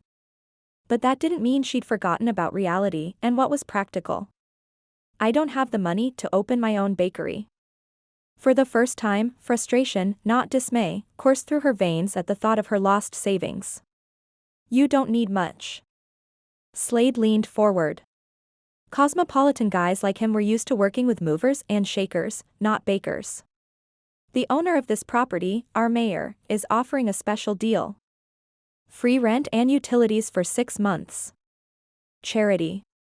Jessica's frustration danced through the doorway to resentment, strengthening her backbone. "I won't be the town's hard luck case." Although in Duffy's sweats, she looked the part. "If anyone's in need of luck," Slade said, smile fading, "it's the town, not you. There's also an apartment upstairs." Flynn's smile hadn't dimmed. "A studio, but it's perfect for you and the baby. We're willing to make sure the place is livable, and everything would be move-in ready. Also rent-free for 6 months." Their smiles and kind words made Jess want to believe a business offer was really happening to her, but who would invest in a pregnant woman wearing a man's sweats and loosely laced sneakers? "I don't accept handouts. I was in the system too long." At their looks of confusion, she added crisply, "Foster care and government assistance. I make my own way now. I don't need your charity." Flynn and Slade exchanged silent glances. Again, Jess wished she shared their codebook. So much was being spoken, yet she didn't understand. And then Slade changed. He sat up tall, leaned his elbows on the table and clasped his hands. His face was no longer relaxed and welcoming, but intent. It may have been Sunday. They may have been sitting in a rundown bakery in remote Harmony Valley. She may look like she'd tumbled out of bed as she headed for the delivery room, but Slade looked as if he were taking a very important business meeting in New York with a very important person, her. "We're not making a special offer to you because you need it," Slade said evenly. "We need help here in town, not the other way around. For every business we open and every family we bring to Harmony Valley, it creates the need for another 4 jobs." "In theory," Flynn said aloud. Slade waved off his business partner's caveat. "Let's say that you came to Harmony Valley, and you thought, hey, there's no bakery here, what a great opportunity." Jessica's nod was so tentative, the 2 men probably didn't see it. "You'd find out who owned this place and negotiate a lease," Slade continued, as smoothly as the patter of rain outside. On the wall over his shoulder, 3 generations of bakers stood framed behind the counter. There was room in that photo for another generation, for a slight woman with a passion for scones and cakes and... Slade shifted back into Jessica's line of vision. "You might negotiate a few months rent-free given the low demand for space in town." A photo of several women in long skirts standing in front of the bakery hung on the wall above Flynn's head. One of the women held a baby. Jess nodded, firmly this time. Slade leaned closer, spoke with more urgency. You'd sign a lease. You might even apply for a small business loan or other government help. Baby kicked at being thought of as needing government help, causing Jess to jerk upright in her chair. We're just talking hypotheticals, Flynn reassured her, looking as serious now as his business partner. Jess patted her baby bulge, soothing both of their ruffled feathers. So, you'd open a business with some help, Slade said in that hard-to-disbelieve voice. On the wall near the register was a carved sign, baked with love from our family to yours. Longing for the bakery became an ache in her chest. We've just done the legwork for you. We've handled the negotiations and cleared the path through the city council so that you can apply for a business permit today if you wanted. Well, not today. Flynn's blue eyes twinkled. Today's Sunday. Jessica was feeling overwhelmed. Hope braided with fear of the unknown and wound around baby. I'm flattered you think I can do this, but I'm about to give birth. Right now? Flynn stood, looking panicked. Slade drew back, studying her. No, not now. Jess tried to laugh but failed. Baby comes in 2 months. I want this. I do. She was being offered the chance of a lifetime. The family, Cherry Martin's family, seemed to be welcoming Jess with open arms. But, the baby squirmed, how could she handle a newborn business and a newborn baby? I can't do this now. Slade's business facade softened. Why not? No time is the right time. You'll use the same excuse after the baby's born. And when your child turns 1. And when your child starts school. The walls seemed to be closing in around her. Voices murmured in her head. Mom, you're strong. Vera, once the baby comes, things will be harder. Greg, take a chance. With me. Right now. A Braxton Hicks contraction hit, making Jess arch in her chair and lose whatever memory of Greg the conversation evoked. Jess wasn't the type to ever be offered the glass slipper. She wanted it, though. She wanted this place. As if sensing she was about to cave, Flynn helped her up. Let's take a look around. See what you're getting into. She stood, locking gazes with a woman holding a tray of steaming loaves of bread in another photo. There was a tilt to the woman's lips that invited and welcomed. This, her heart whispered. Could she do this? Have a place of her own? Set down roots and pick up where this family of bakers had left off? Almost immediately, Duffy's cynical expression came to mind, the one he wore any time the topic of money entered the conversation. What would he think if he knew she was considering their offer? Jess followed the 2 men to the kitchen. It was huge with 4 wall ovens, an industrial-size refrigerator and a large island. We need to turn on the power and ensure the equipment still works. Slade opened the fridge. Refrigerators don't do so well if they've been off too long. Everything was coated with a thick layer of dust. Above the sink was another family photo. This one showed what looked to be 3 generations standing around a multi-tiered wedding cake. Each worker was placing flowers around the edges. Among a shelf of cookbooks and hardbound ledgers was a binder. Jess plucked it out and flipped it open, sending puffs of dust into the air. It smelled of flour and was filled with yellowed paper, handwritten recipes with notes in the margins. Charlotte Libby's wedding cake. Could use more lemon. Mayonetti baby shower cupcakes, 1951. Excellent. Halloween school carnival cookies. Raised more money than the Lipscomb's booth. Kid pleaser. Jessica carefully closed the antique book. All that history. How would it feel to know so much about your family and your town? In Santa Rosa, she was just another woman in line for gas or groceries. Here, people knew you. They welcomed you to town with hot chocolate and cookies. They checked on you during a storm. They invited you to stay with business propositions that were too good to be true. The men had already moved on, climbing the rear stairwell. Jess hurried after them, tracking their footprints on the dusty treads, silently chastising baby for bouncing on her bladder. Just a few more minutes, please. A familiar refrain of mothers everywhere. She heard it often enough from Vera's customers. She hadn't imagined she'd use it on her own child, hadn't realized she was already using it. Her steps faltered. She was failing at motherhood before her baby was even born. Jess should turn around right now. And then she saw it, a sepia picture of a family gracing the landing at the top of the stairs. The father sat in a chair, cradling a baby. The mother stood behind him, one hand on his shoulder. They were formally dressed, he in a suit with a crisp bow tie, her in a floor-length, shiny dark dress with lace across the bodice. At their feet was the wooden sign now hanging above the front door, Martin's Bakery. They'd started the bakery with a baby in their arms. A sign, literally, that Jess and baby would be welcome here. Flynn was laughing when she reached the top floor. I'm surprised it's in such fine shape. Sturdy hardwood floors. Walls smoothly plastered and painted a pale pink. A small kitchenette with plain white cabinets and small glass knobs. The countertop and sink were both stainless steel. It was a working family's apartment. Cozy and serviceable. Home. This is what a good roof does for a place. Slade opened the refrigerator in the small kitchen. No mice either. The two men high-fived, taking credit for something they seemed to have no part in, but were happy about. Jess moved past them to check out the bathroom. The tub, toilet and porcelain pedestal sink were pink.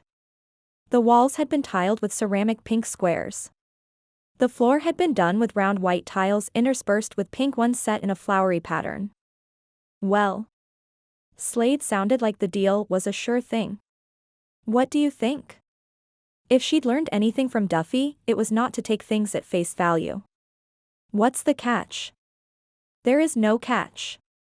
But Slade crossed his arms when he spoke, going into business mode. Was he getting annoyed with her? Was she missing something? Or was she ruining everything? There were no photographs on the walls up here. No reassurance from the past. She was on her own. Jess mirrored Slade, crossing her arms. She upped the ante by arching a brow. Hang on. Flynn stepped between them. Full disclosure time. He smiled, but it wasn't a smarmy smile. It was a guy next door, nothing to hide smile. I promised my grandfather before he died that I'd continue his work in bringing people back to Harmony Valley. We brought in the sheriff. Nope. Your grandfather invited him, Slade pointed out drily. We got the vet too. Nope, Slade interrupted again. Doc recruited him. Okay. How about the Lambert twins? Frustration frosted Flynn's voice. Slade chuckled, and that chuckle loosened him up. His arms uncrossed. His lips curled upward. His voice brimmed with guy-ribbing humor. I'll give you the twins, but only when they finally do more than talk about moving here. Guys? For the second time that day, Jessica broke up a man-fest. Flynn was immediately on call intense. Are you in labor? Do we need to go to the hospital? No. 2 more months, remember? She'd like to think it was Duffy's ill-fitting clothing that gave the impression childbirth was imminent, but she was afraid she was just plain large. Then we'll get to the heart of things. Slade had on his deal-making face. Eyes that noted everything. Lips curled in a crocodile smile. If she chose poorly, he'd eat her in one bite and destroy her dreams in another. Chomp. Chomp. We want you to move to Harmony Valley. Without people willing to make their futures here, the town will die. That's your closing line? Flynn rolled his eyes with schoolboy levity. Here's mine. We're pushing this year to bring in more people than ever. El Rosal offers breakfast, but it's egg and potato fare. You'd have very little competition for coffee and pastry. I'd love to order my wife a birthday cake here. I'd love to stop by in the morning for espresso and a donut. I'm sure others would, as well. The pressure to say yes was nearly overwhelming. But was it the right choice for baby? Jess couldn't simply walk in one day and be open for business the next. She'd need things. And right now she needed to spend on baby, not bakery. There's no espresso machine. And, she felt her cheeks heat. Espresso machines are expensive. Flynn looked to Slade. Slade sighed. Good coffee is hard to come by in this town. I suppose we could. You'll do no such thing. Jess cut him off, the door to resentment banging back open. If I take you up on your offer, I won't be nickel-and-diming you. I'll pay for things myself. How was another question? Her savings were a meager 5 months old. But I can't see moving here. What about daycare? What about the school system? What about a medical clinic? All the things that should be more important to a new mom than inheriting a bunch of recipes or photos of strangers on the wall. What's going on up here? Duffy appeared at the top of the stairs, looking wet and stormy, drowning the promise in the place. We're trying to convince Jessica to start a bakery in town, Flynn said eagerly. All she needs is a little backing. You'd like hot pastry and great coffee every morning, wouldn't you? Duffy didn't answer. He moved into the room, a bottle of water in his hand. He studied Jess with wintry, caramel eyes. She knew caramel could cool and harden, but she preferred it warm and soft. She's a tough negotiator. Slade nodded to Jess. And just so you know, Jessica, we're working on your concerns. We've been trying to recruit a doctor. We recently had a nurse practitioner named Patty retire here. For now, the nearest schools are 30 minutes away. Our schools should reopen by the time your child is ready for kindergarten, if not sooner. And there are dozens of retirees in town who would love to take care of a baby. Duffy's expression turned as dark as the thunderous skies were last night. Did she ask? No. Jessica cradled her baby bump, feeling chilled, and not from her wet clothes. I was standing on the street looking in the window when these two pulled up. Flynn gave Duffy a questioning look that went unanswered. No, she didn't ask, Duffy. Agnes told us about her. Slade shed his business persona and took both of Jessica's hands in his. You could be your own boss here. As a baker, you've probably dreamed of having your own place. All we ask is that you think about it. The two men led her and Duffy downstairs. Jessica wanted to pause in the kitchen and soak it all in one last time, but Duffy was telling them about the fallen tree in the Parish Hill vineyard and was already moving toward the door. The family watching over the apartment above, the women who'd filled the bakery with love and pastry. She should have known she couldn't belong here. Outside, Jess took a final glance at the plate glass window, but before she could say a word, a helicopter landed over in the town square. And Flynn locked up. Rutgar's injury was that bad? Jess huddled deeper into Duffy's rain slicker. Her wet clothes were starting to bother her. Or perhaps it was that she was going to walk away from this opportunity. He's got a concussion and needs to be under a doctor's care. Duffy's tight response made Jess want to leave Harmony Valley and never return. Baby deserves this chance. But not if it meant alienating Baby's uncle. Providing a family for her child was more important than Jessica's dreams. Chapter 13. Doubt ate at Duffy's insides like a famished man at a Chinese buffet. Doubts created by the specter of Greg. Doubts he didn't think he should have about Jess. Doubts that feasted and hollowed him out until the only thing he could trust was the fact that Greg was dead. Had Jessica's entire visit been a setup for this? Stranger things had happened. The only reliable part of Duffy's life right now was the continuous rain. Flynn and Slade went to see how Rutgar was doing before he was airlifted out, leaving Duffy and Jess beneath the bakery's awning. Duffy handed Jess the bottle of water. Should I have gotten you something more celebratory? You think I'm scamming them? Her voice rose above the helicopter rotors, high and tight. Like Greg would do. This has nothing to do with Greg. Or cons. Or lies. Or. Duffy stared into Jessica's dark eyes, sparking with indignation. She wasn't Greg. So why was he upset with her? It has to do with Greg and something. A bit of the flame in her eyes banked. He had to strain to hear her words. But it has nothing to do with Greg and me. I won't take money from you or your family. You seemed more than ready to take theirs. The hurt and accusation clung bitterly in his mouth. What was he doing? He liked Jess. We'll talk about this later. When he'd had time to think, to be more rational and less reactive. He hurried toward the helicopter at a pace she couldn't match. I'm taking Nate up on his offer to sleep at the jail tonight. Or over at Eunice's.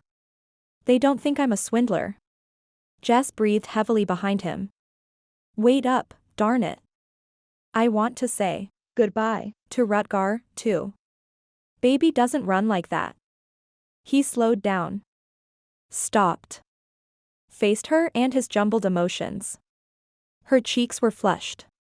Her hair damp at the temples where her hood had slipped back. There was pain in her eyes.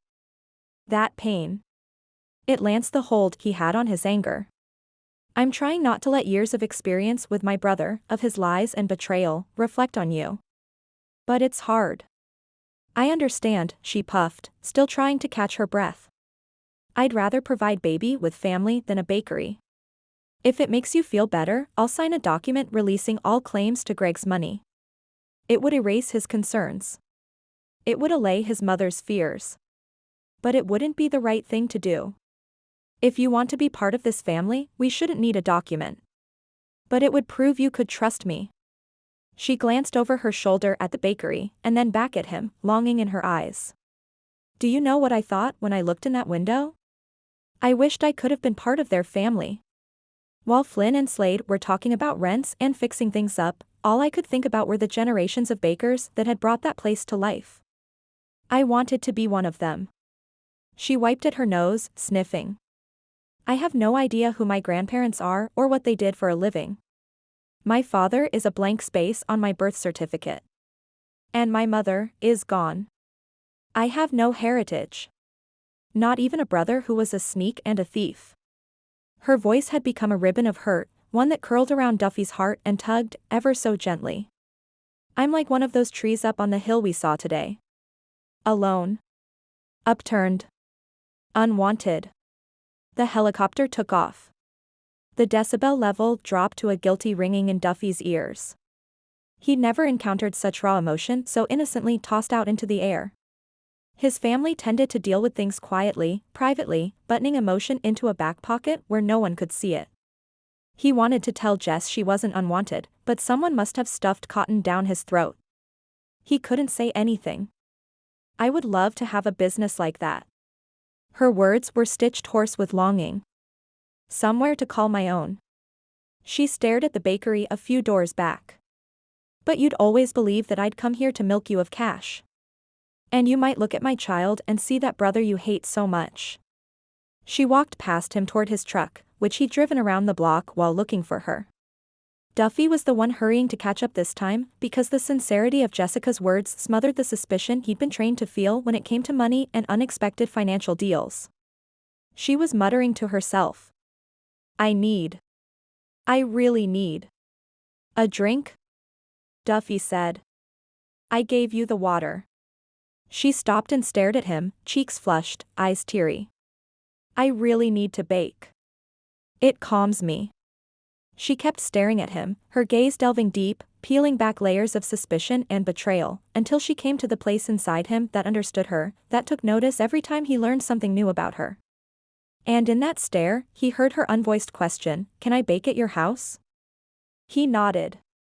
You bake. I'll cook dinner. The tension in Jess evaporated, from the lines around her eyes to the set of her shoulders. You make it very hard to stay mad at you. Duffy opened the truck door for her and held on to Jessica's hand as she climbed in.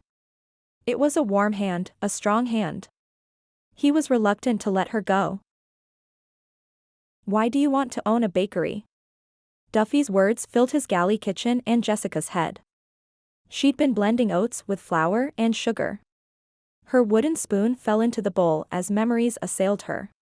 This is a perfect opportunity for you, Jess. You'll be your own boss. That was Greg's silky smooth voice, tinged with a hint of I know best. Duffy was browning pork chops in a pan. He turned to face Jess, concern lining his eyes. What is it? What do you remember? She held up a shaky hand, trying not to stop the flow of memories. Isn't that what life savings are for? Creating a life? Greg's voice again. This time, loud and annoyed. Jess reacted now as she had then, with gut-clenching dismay. Her hand sought Duffy's. I remember. Greg asked me for money to start a bakery. He and I were going to be business partners. She'd worked in bakeries until she'd entered culinary school and had worked nights at the same time, preserving a sizable chunk of her savings. Duffy's touch soothed. His voice calmed. And then. I didn't want to. I was afraid of, it was gone, the hint of memory. Only the unease remained. I don't know what I was afraid of. She studied their joined hands, knowing she should let him go. I don't like the idea of Greg scaring you. He threaded the fingers of his other hand through her hair, brushing it behind her ear. She leaned into him, and his arms came around her. This, her heart whispered, more vocal than it had been in the bakery. It wasn't a physical fear, she told him. But you were scared. Duffy released her, bending his knees until he was eye to eye with her. That's why you didn't tell Greg. On some level, you knew things would change if he found out about baby. Greg wasn't father material. Do you always have to be so negative? Her words were barbed. She couldn't help it. You keep tossing hypotheses that don't click with me. I'm always negative when it comes to my brother. So matter of fact. Duffy sprinkled mushrooms in the pan. They sizzled in the combination of oil and meat juices. Admit it. You had an inkling of what he was up to. The warm smells pulled Jess further into the present, into the warm kitchen with the now familiar beat of rain on the roof. It doesn't seem like that's where my fear was coming from. Let's talk about something else. Duffy stirred the mushrooms, and then met her gaze without the doubt he'd had at the bakery. Do you want a bakery of your own? I do. I did, before baby. She didn't feel fear when she thought of owning Martin's Bakery in Harmony Valley. Not the fear she'd recalled regarding a partnership with Greg. Why had she felt such gut-shaking anxiousness with Greg? A new feeling, one of shoulder-bending betrayal, took hold. Maybe she hadn't loved Greg. At least, not the way she should have. Oh, how she wished she could remember everything. What do you love about the idea of having your own bakery? Duffy's voice. Grounded. Supportive. Jess swallowed. I'll be able to bake what I want. To try things I want to try. The Martin family recipe book came to mind. To pass on the things that I love to baby. Baby elbowed her lovingly. I don't have much of a connection to my mother, Jess continued, rubbing the spot where baby moved. But passing on recipes, sharing a kitchen together, it creates a bond that lasts long after people are gone from your life. She glanced up at Duffy, hoping her words reached him, that he'd understand. Don't you agree? It was then she realized they were sharing the kitchen. She and Duffy. Creating a bond. And memories. Her gaze dropped to his lips and then skittered away. I do not want to kiss this man. Baby elbowed her again. It's just echoes of Greg.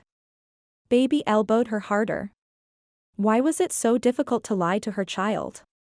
Her attention ping-ponged around the kitchen. The cookie dough needed something. Brown sugar? Cinnamon? She couldn't remember. Her face began to heat. Duffy somehow managed to capture her gaze again. And there it was, awareness. Of her. As a woman. Her pulse pounded and her body felt lighter than it had in months. And then Duffy chuckled in a way that destroyed the impression. As it should have. She didn't want his male appreciation. She didn't feel like a woman. She felt like an overinflated beach ball with legs. Darn pregnancy brain couldn't be trusted to read anything right. You and I will always have a bond in baby. Duffy spoke gently, from the heart. You mentioned you don't know who your father is. What happened to your mother? When did she give you over to foster care? She balked. Admitting the details of her past would only make Jess feel closer to him. She told him anyway. My earliest memories are of living in a small room in a big house. My mother took care of the children. Later, we moved to another big house and another small room where Mom did the cooking. Those were the good memories of warm kitchens and warm beds. But there were other recollections she wished she could erase. And then we were homeless. For a long time. I didn't figure it out until I was about 9. I hated the days I wasn't in school. She picked up the wooden spoon and gave the dough a half-hearted stir. We'd had a couple of rough weeks where Mom had fought off men. I didn't understand back then, but I realize now they had intentions. Duffy cursed under his breath. I like to think she left me at the shelter because she knew the system would take care of me better than she could on her own. Jess also liked to think her mother was watching over her, waiting for a time when she'd be back on her feet and able to care for her daughter again. It had made leaving the Los Angeles area difficult. But chances were that her mother had started a new life without Jess as a burden. Duffy cradled Jessica's chin in his big hand. His touch was no doubt meant to be friendly and supportive, but all she felt was his compassion and the need to touch him. It took guts for her to leave you. Do you think so? Jessica's voice shrunk to a small, fragile thread. Sometimes I think she took the cowardly way out. His hand dropped away, but his gaze remained. Rock steady. Certain. Doing nothing is the coward's way out. Jess repeated the words to herself for the rest of the evening, doing nothing is the coward's way out. She could continue to work for Vera and do nothing to create a future for herself and baby. Or she could adopt the family who'd started the bakery and risk estranging baby's paternal family. 24 hours. Duffy had only really known Jess for 24 hours. Their first meeting didn't count. In 24 hours, he'd learned more about her than he knew about his boss or any of his coworkers. Her lost memory was a fragile thing that rolled in as quickly as the tide and receded almost as swiftly. He could tell by the distance in her eyes if she was regaining a memory. He could recognize a memory's impact on her by the crinkle in her brow, unpleasant, or the smile at the corner of her lips, pleasing. He could sense her mood by the shifting tempo of her voice. He felt a friendship forming. Something comfortable. Except while they'd been in the kitchen earlier discussing her fears and her past. A tug of attraction had passed between them, so tentative he wasn't convinced she'd felt it. But he had. And he'd moved quickly to re-establish their boundaries. The dinner dishes had been cleared. Some oatmeal raisin cookies eaten. Jessica sat curled in one corner of the couch and Duffy in the other. He'd called the hospital to check on Rutgar and his concussion, receiving a verbal thrashing from the old man for bothering him. It still rained. The television was tuned to a do-it-yourself program about small houses, those less than 400 square feet. They didn't talk. He and Jess seemed to have run out of things to say. Jess yawned.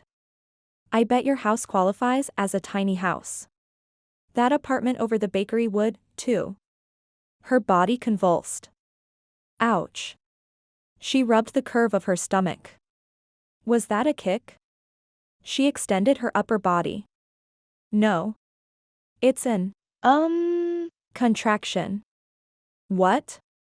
Duffy shot to his feet. I'll call the sheriff. He'll get Patty. No. Jess put her feet on the ground with a groan. These are Braxton Hicks contractions. Practice contractions. Although I've never had them so strong before. Her face was turning red, features contorting with pain. What do we do? What can I do? What do you need? Darn you, Greg. Walk it out. Jess extended a hand for him to help her up. Remind me to breathe. Duffy backed up a step. Shouldn't you relax? She waved her hand impatiently. Help me up. She was as far from relaxed as relaxed could be. Her words sounded more like choppy groans. Need to walk. He got her to her feet and led her around the room. Better? Her cheeks were flushed. Her breath came in rapid pants. Even her hair seemed unsettled. It was as much as if he'd been kissing her. Duffy ground to a halt. Jess stumbled against him. What's wrong? Nothing. Nothing is wrong. He was just being a guy. A dumb, insensitive guy. Duffy began walking again, tugging her along, tugging his defenses back in place. Phew. It stopped. She drew him to a halt this time. Thank you for not panicking when I did. Duffy had to look at her because she was talking to him. He gazed down into her dark brown eyes. It seemed natural to smooth her silky hair behind her ears. It seemed natural to allow his gaze to brush over her lips. It would seem natural to close the distance between them and kiss her. Her grateful smile faded under his scrutiny. Idiot. She knows about that attraction now. Duffy forced himself to release her arm and think about something else. Football or his vineyard to-do list or the sweet way Jessica's cookies tasted fresh out of the oven. He would not think about her independent streak or how she defended Greg or her desire to be part of a family. And he certainly would never, ever, not in a million years, dwell on how her lips might feel beneath his. And then she was in his arms, lips pressing to his. She was warm. Soft. Curvy. And sweet. She tasted so sweet. Unbearably sweet. Her hands were in his hair, fingers circling the cowlick at his temple. His arms drew her closer. And they kissed. And they kissed some more. It was like surrendering to a craving for nachos and finding that everything in that one first bite made the world seem right. There was a sound at the front door. Eunice. Duffy was going to kill her. He and Jess drew apart slowly.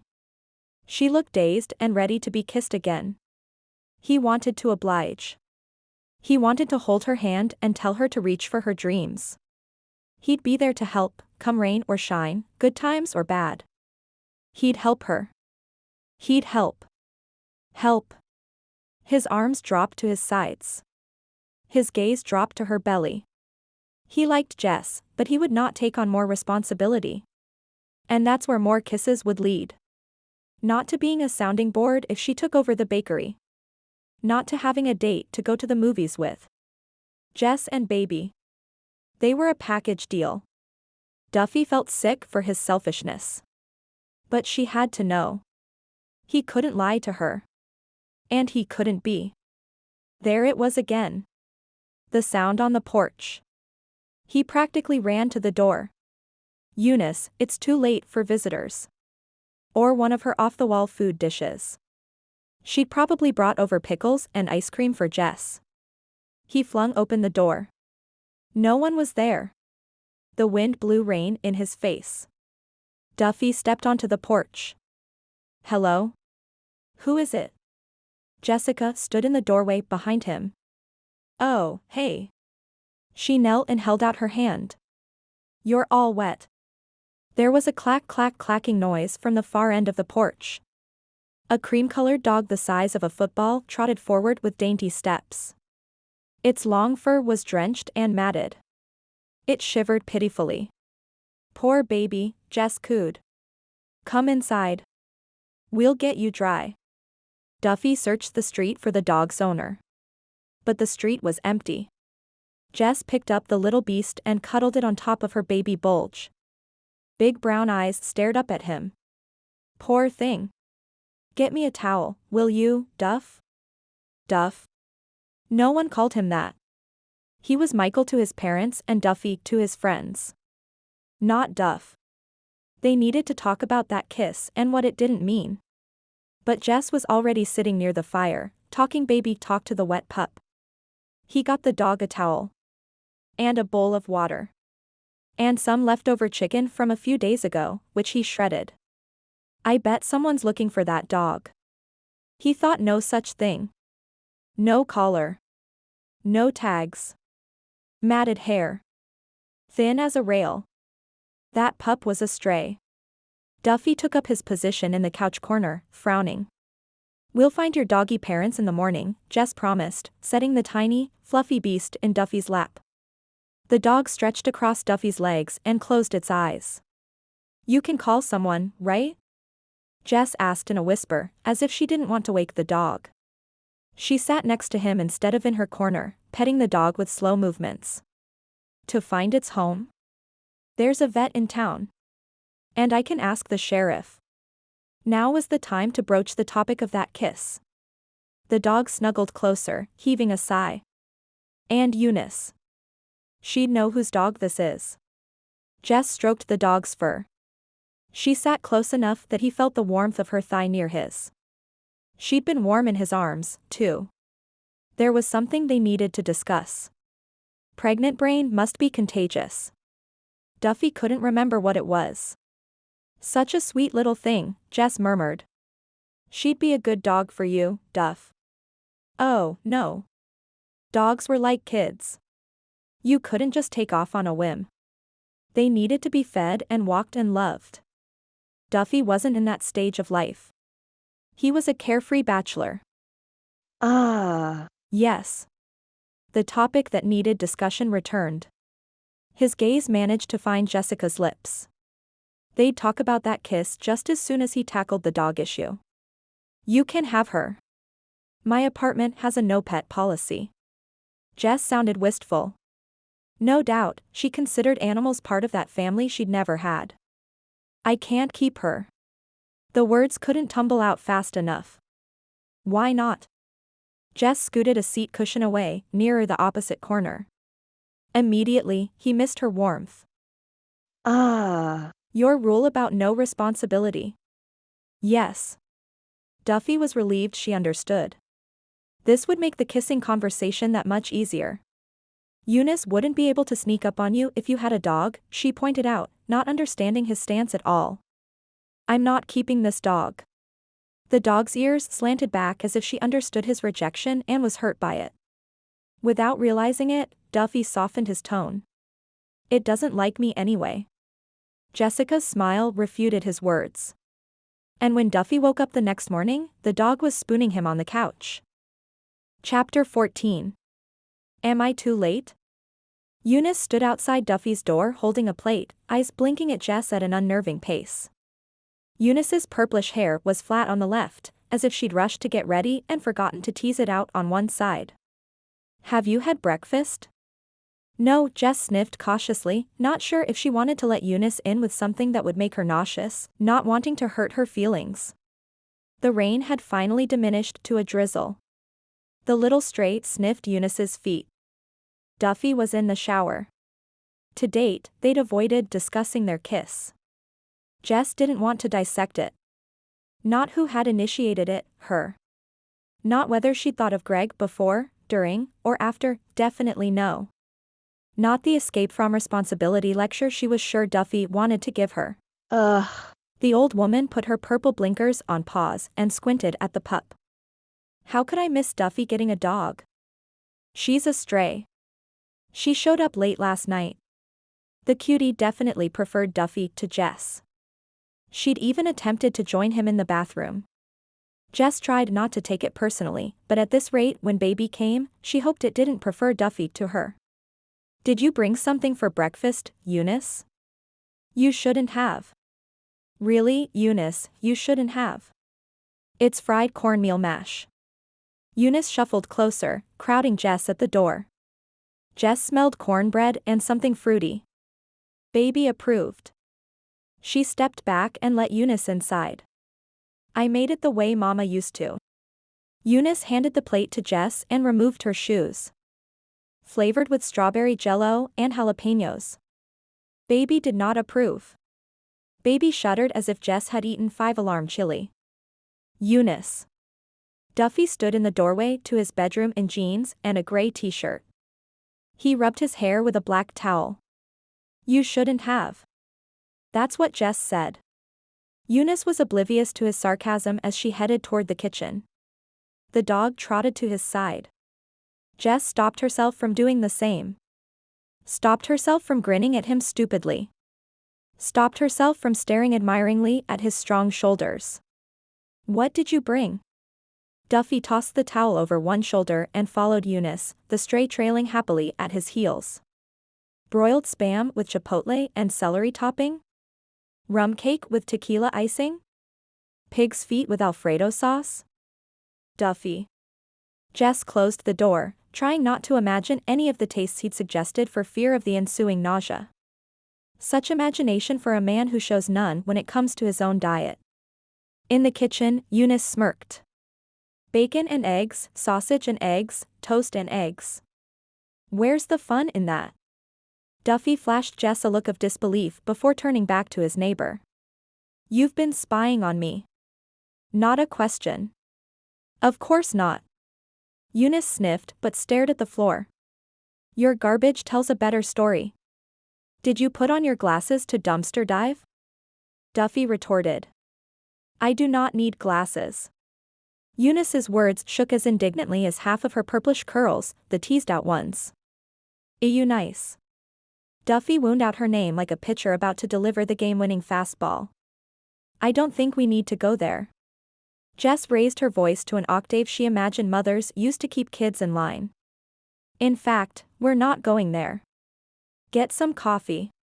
Cut up the mash and let's eat. They both blinked at her. Even the dog stared at her with wide eyes. You heard me. Both of you. Eat. She'd eat mash if it meant there'd be peace. Baby squirmed, but then stilled, perhaps realizing Jess wasn't to be messed with on this point. The two neighbors exchanged sullen glances, and then did as they'd been told. Just as they sat down to eat, there was another knock on the door. It was the sheriff. He wore his familiar rain slicker and ball cap. He surveyed the group, making note of the dog with a raised brow. Caltrans says they're opening the road in a few hours. Duffy looked at Jess. Jess looked at Duffy. She wanted to say, I'm not ready to leave. She liked it here with Eunice barging in, Duffy pretending he wanted to be a bachelor, one who didn't care for his brother, and a town that was equal parts nosy and nurturing. She liked Duffy's grumpy defenses, the ones that hid his considerate side. And she especially liked the way he kissed. Seeing as how the people in the room seemed to be waiting for Jess to respond, her pregnant brain made an intelligent response. Oh. Duffy opened his mouth, then closed it, possibly to save himself from the embarrassment of a similarly astute remark. Nate nodded, as if understanding everything that hadn't been said. Whose dog? We don't know. Duffy stared at his four-legged companion, the one perched on his toe. It showed up last night. No one's reported a dog missing. As usual, Nate was a step ahead of everyone. You might take it to the vet to see if it's been microchipped. His gaze landed on their plates. Fried cornmeal mash. Tastes better with Eunice's marshmallow glaze and lots of milk. Baby squirmed doubtfully. Now there's a man with good taste and imagination. Eunice blessed the sheriff with a big smile and several wide-eyed blinks. Voice of experience, that's all. Nate promised to call when the roads were open, and then left. Dig in, Eunice told them. There's plenty more. That's what I'm afraid of, Duffy said under his breath. Jess poked his arm. Behave. Duffy sighed the sigh of the defeated and took a bite of the red cornbreadish meal. He chewed slowly, made a pleased sound, swallowed and then gave Jess the fakest smile she'd ever seen. Yum. You've got to try it. Don't wait for marshmallow glaze. And you doubted me, Eunice said before taking a dainty bite. There's hope for you yet. Jess narrowed her eyes at Duffy, deciding she wouldn't tell him how the mush looked on his teeth. Is it spicy? Baby doesn't like spicy. Eunice swallowed. I remove the jalapeno seeds and then soak them in pineapple juice. Tones down the heat. Jess's curiosity got the better of her. Do you use the juice to make the mush? Certainly. Sweetens up the batter. Cornbread was already sweet. Jess took a nibble. It was almost too sweet. And then there was a mild hit of heat as she swallowed, but it wasn't an overwhelming heat. How interesting. I told you. Mama was ahead of her time. Eunice bent her head and got to eating. The dog whined, a genteel reminder that she had yet to be fed. It's chicken for you, girl. Duffy reached down and ruffled her fur, perhaps without even realizing it. There was one less thing for Jess to worry about. That dog had found a home, for sure. What's the dog's name? Eunice asked, wiping red crumbs from her lips. Only her owners know. She doesn't have tags. Duffy. Always intent upon distancing himself from others. She needs a name, Eunice insisted. Dog works. Duffy moved to the kitchen and prepared the pup a breakfast of shredded chicken mixed with cottage cheese.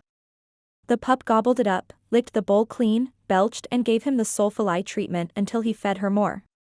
You can't call her dog, Eunice said when he returned to the table.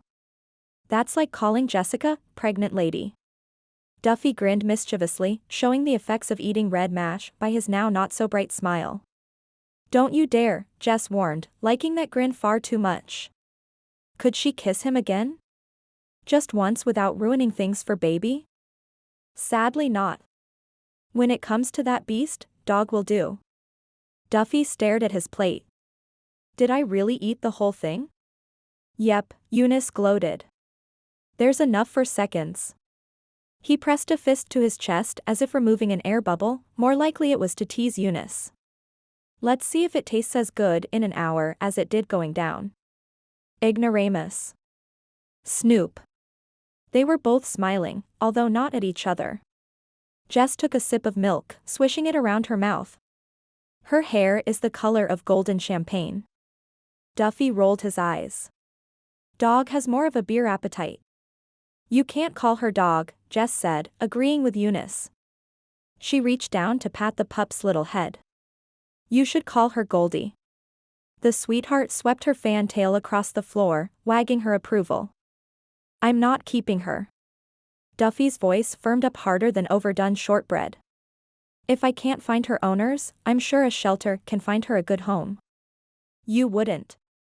Eunice stared at him in near horror, forgetting to blink. Jess was afraid he would do exactly that. He was the most infuriating man, thinking he could go on with this solo act. He needed friends.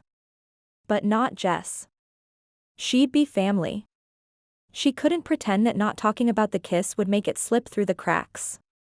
The big girl panties would need to be put on after Eunice left. I'm sure she's microchipped. Duffy continued with the hard-hearted dog rejector routine. As soon as the veterinary clinic opens, we'll take her in.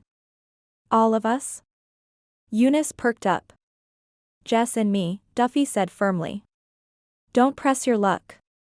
I feel compelled to tell you, Jess said, wanting to knock Duffy off his very tall pedestal. The cornmeal mash made our teeth red. She smiled, baring everyone's pearly white, which she was sure were as red as Eunice's and Duffy's. Eunice gasped. Maybe that was why Mama stopped putting food coloring in the mash.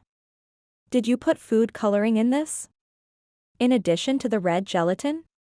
There was resignation in Duffy's voice. Eunice didn't answer. She didn't have to. They all knew she had. It took Duffy an hour to get rid of Eunice, during which time his dad called and asked if he could meet Jessica. I'll call you back. Duffy had no idea how long Jess would stay after they opened up the road. Sunlight broke through the clouds and the kitchen window, bathing Jess in dust-moted rays. Her skin glowed. She hummed happy notes that filled his small house. How easy it was to picture her here permanently. His gut clenched at the thought. I don't want to be tied down. Duffy leaned in the kitchen doorway, the golden pup at his feet. You don't have to leave right away, do you? Jess faced him. Instead of her soft smile, there was a crease to her brow. Staying is a bad idea. She wiped her hands dry on a dish towel, unaware her words had clenched his gut another notch. You don't really want me to stay. Just like you don't want Eunice hanging around, or a dog or cat. He'd expected her to look like Goldie, big eyes that silently begged for him to keep her, perhaps enticed with the promise of more kisses. Her reaction threw him. He forgot for a moment that he was working his way up to asking her to stay today, not stay forever, and went into defensive mode. I have my reasons for wanting to be alone. Jess gestured as if indicating he should share those reasons with her. After 15 years of scrimping and sacrificing, I want a life of my own. She should have looked away, should have looked sad, or heartsick. They'd kissed, after all. And it had been a knee-quaking kiss. Instead, she crossed her arms and stared at him like a traffic cop stared down a speeder. If you won't say it, I will. We kissed. It was an interesting experiment. Experiment, he sputtered, gut knotting near the base of his spine now. But I'm like you. I'm not looking for a wedding date or a baby daddy. I'm happy to have you in my life as baby's uncle. Relief. He waited for it to unknot the knots in his gut. It didn't come. Why not? You have this foolish idea, Jess continued, that life owes you a responsibility-free period because you've had some struggles. The phrase foolish idea bounced around Duffy's head like a ricocheting bullet seeking a target. But by virtue of having a job and renting a house, you have responsibilities. Jess rubbed the side of her stomach. The sun slipped behind a cloud and the kitchen fell to shadow. As someone who came from nothing and has no one, you don't know how lucky you are. You have the luxury of sitting down for coffee with your neighbors, of helping out a friend after a storm, of having a loyal dog who loves you. Duffy rubbed his forehead. So, no. I won't stay. I like you, Duff. But the next man I let into my personal life is going to be interested in having a family. Her composure slipped. The hurt he'd expected bled into the lines around her eyes, and then her words. That's not you. The bullet struck home, unknotting knots. Duffy rubbed his forehead once more. There was still no sense of relief, no feeling that the freedom from financial woes was protected. There was only a sense of disappointment. His gaze drifted to Jessica's stomach, her lips, and then the no-holds-barred honesty in her eyes. 15 years. He'd wanted 15 burden-free years in exchange. This feeling that he was missing something was only a byproduct of their kiss. Once Jess left, once his memory of the kiss faded, once they limited contact to baby's birthdays and holidays, he'd be fine. My parents want to drive out as soon as the roads are open. They want to meet you. Today? Jess curled an arm around her belly. Why not today? The vineyards are too muddy to work in. My mom's off and you don't have to be at work until tomorrow. Okay, but it was a reluctant agreement. I'll leave after we visit. Thank you. He should shake her hand or pat her shoulder, establish some distance, although not the awkward one they just achieved. There was one other olive branch to extend. Do you want to come with me to the vet's office? Her eyes narrowed. You're only inviting me because you think I'll adopt her. Dog loves you. Duffy had to remind himself not to use the name Eunice and Jessica had given her. Goldie loves you more, Duff, Jess countered gently. And once you realize that, you'll keep her. They drove to the vet's office. Goldie rode on the truck center console as if she'd been riding in trucks all her life. For such a frou-frou-looking dog, she had chutzpah. The vet's office was small. There were cats and carriers, wary eyes peering out suspiciously. Someone had a squealing guinea pig in a large shoebox. A man with an overweight dachshund sat in the corner reading a magazine. Despite not having a leash or a collar, Goldie sat quietly between Duffy's feet. She didn't growl or shake. She looked as if she were used to being around other animals every day. Ho-hum. Someone had done an excellent job training her and was probably heartbroken that they'd lost her. An old man with wild white hair, bushy white eyebrows and thick glasses sat behind the counter. After about 30 minutes, he called their names. Duffy carried Goldie forward. After Duffy explained they'd found her, the old man took her from his arms. We'll see if she's microchipped. I've never seen this dog before. And I've been a vet here for decades. After a few more minutes' wait, a much younger man returned with Goldie and introduced himself. I'm Dr. Jamero. She's not microchipped. I checked reports of lost animals with the shelters in Cloverdale and Santa Rosa. No dog fitting her description has been reported missing. What does that mean? Duffy asked, although the sinking feeling in his gut knew what it meant. The last stray that turned up here was reclaimed within 2 weeks. Dr. Jamero transferred Goldie into Duffy's arms. If she wasn't abandoned, someone will claim her soon. You can keep her until then, can't you? Duffy had been wanting to take off next weekend and drive up the coast. Just him and his truck, with no schedule. A dog changed all that. Even a temporary dog. He can keep her until her owners show up, Jess answered for him. Duffy didn't argue. Jess was wearing her own clothes today. Jeans and a red sweater. She looked like a woman with her act together.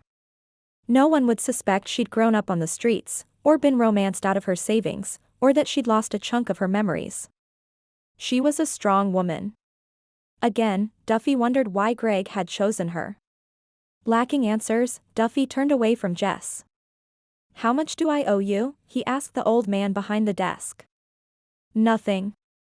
It's on the house. When Duffy arched a brow because nothing was free, the old man added, we do, however, sell dog food, collars and leashes. Duffy bought a bag of dog food, a leather leash and a gold rhinestone-studded collar that Jess couldn't stop admiring. His purchases would go with the dog, of course. As soon as her owners showed up. Chapter 15. The clouds were sparse, but large, and blocked the sun for several minutes as they walked out of the vet's. The most recent cloud to pass overhead made everything in the clinic's parking lot seem gloomy. Jess shivered and shoved her hands in her jacket pockets. Duffy hadn't argued with anything Jess had said about who he was or what he wanted from life. She hadn't realized how much she'd wanted him to want her until he'd stood there as distant as the clouds. Sadness sat like a lump in her throat. She should have been excited that Duffy's parents wanted to meet her. Today. Without delay.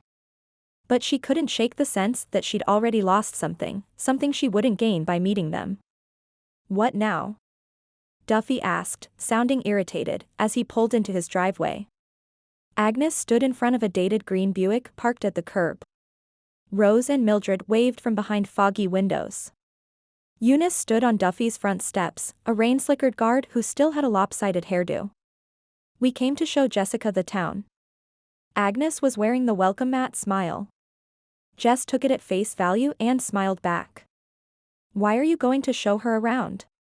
Duffy the killjoy was back, ignoring the little dog bounding happily across the grass to greet Agnes, dragging her leash behind her. So that Jessica can grow to love Harmony Valley and open the bakery, of course. If there was something that unsettled Agnes, Jess had yet to see it. She certainly wasn't fazed by grumpy vineyard managers. Wouldn't it be lovely to have your niece or nephew close by? You could really help Jessica out with babysitting and running errands.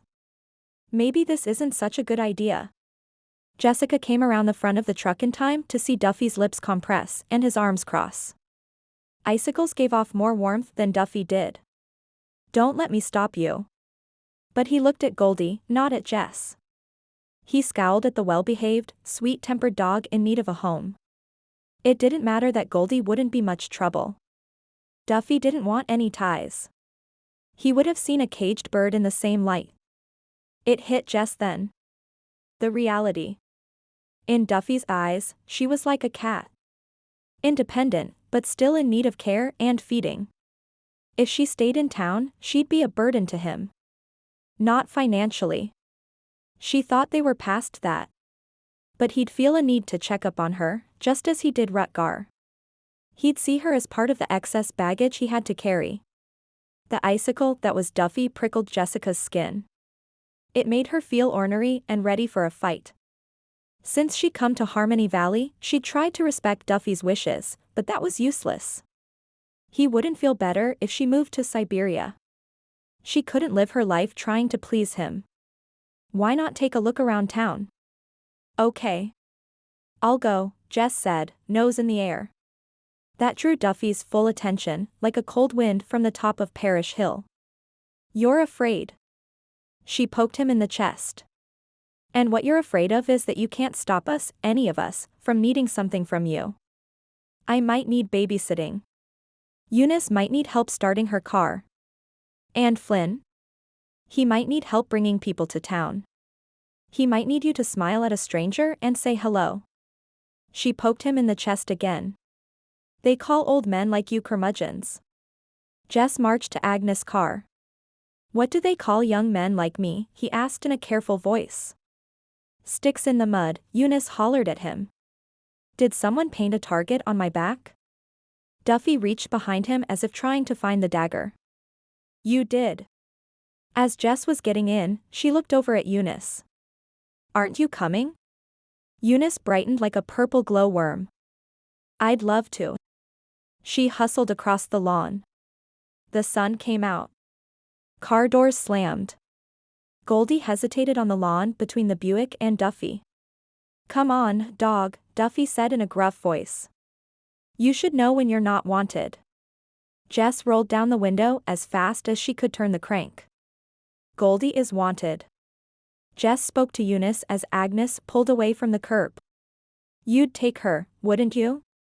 I'm not an animal person, Eunice hedged. Drat. Ladies? Goldie deserved a good home. Jessica. Rose had rejection in her tone before the rejection ever came. We're so old, we don't even buy green bananas. Taking in a pet at this point in our lives wouldn't be wise. I'm afraid she's right. Agnes idled at the corner. Which way should we go? Jess longed to turn back. How could anyone reject such a wonderful dog? Baby gave Jess's bladder a good kick, as if to say if things were different, Baby would want Goldie. How Jess wished things were different. She rolled up the window and leaned her head against the glass. You should take her by the schools first, Mildred said from the front seat. Parish Hill, Rose said from her side of the car. The view is spectacular. The town square is right here. Eunice adjusted herself on the hump in the middle. It's the most romantic. And we're coming up on Valentine's Day. I believe Eunice has a good point. Agnes made the turn to drive around the town square. Jess glanced back. Duffy and Goldie stood on the lawn, looking like woebegone cast-offs. I won't feel sorry for him. But she did. He looked as if he'd just realized he didn't want to be alone. Jess knew all about being alone. Baby gave her bladder another thump. Jess patted her belly. She was lucky. She wasn't alone anymore. Look around, Jessica. Agnes could barely see over the dashboard, but that didn't stop her from pointing out the sights. This is where so many good things happen. The town square was a large, grassy space presided over by a large, spreading oak tree. We hold the spring festival here, Mildred piped up. And pumpkin bowling for the Harvest Queen. The way Eunice said it, she'd been chosen Harvest Queen a time or two. Marriage proposals. Rose pointed toward the lone bench under the oak tree. Will asked my granddaughter to marry him right there. It's a town tradition. They drove Jess around the block for a complete view, and then headed toward the schools, chattering all the way. When they passed Duffy's house again, he'd gone inside. It looks sad, Eunice said when they parked in the elementary school parking lot. The high school was right next to it. She craned her neck to see past Mildred's teased white curls. Agnes shushed her. It needs children, Eunice. Excuse me. She stepped out of the car to make a call. The playground equipment was rusty. The stucco walls were a dingy gray. Even the lines in the parking lot were faded. Eunice was right. It was sad. And then the sun disappeared behind a cloud, and it became even sadder. They moved on to an empty plot of land at the southern edge of town. The ribbon of two-lane highway that Jess had taken to get here curled around the far side of the property. Agnes turned in her seat, smiling like a real estate agent on the scent of a sale. Mayor Larry says there's a small grocery store chain interested in building out here. They'd open a pharmacy, Mildred added. With a drive-through, I hear. We need a theater next. Rose wiped the fogged window with her sleeve. Do you think they'll have musicals? I love musicals. Agnes and Mildred reassured her they would. Flynn mentioned last night that he's got another lead on a doctor, Agnes reported. We could have used one with Rutger on Sunday. We could use a doctor who isn't as old as dirt and about to rest in some Mildred's comment received shushes from everyone in the car but Jess. But we don't want someone wet behind the ears either, Rose allowed. She tapped Agnes' seat back. Where are we going next? The bakery. Agnes put the car in gear and headed back. A few minutes more and they were driving down Main Street, which was filled with cars. What's going on? Jess asked. But no one answered her. Agnes pulled into the one empty space left on the street, right in front of the bakery. We wanted to show you how many people are interested in you having a business here. Chairs had been placed on the sidewalk. They were all filled. More people were gathered inside. And they weren't all elderly, gray-haired people. Flynn had his arm around a woman with a long dark braid down her back. Slade was there, holding hands with Christine, the winemaker Jessica had met the first day she'd come to Harmony Valley.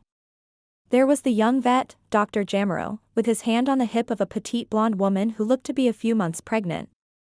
There was a tall blonde man with his arms around a smiling brunette with a streak of what looked like blue paint on her cheek.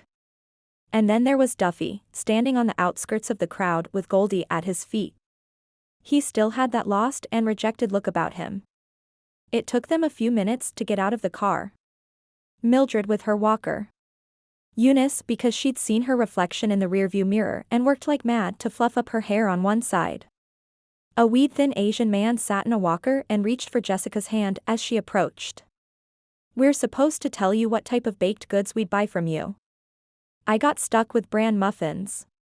He peered over his shoulder to make sure the woman with Flynn wasn't within hearing distance, and whispered, Don't tell Becca, but I'd much prefer a chocolate donut. Thanks for the honesty. Jess moved on up the receiving line. People wanted cookies and scones and cupcakes and brownies and all sorts of breads and muffins. They all seemed so happy to see her, ready to become her customers and perhaps, her friends. This is my wife, Shelby.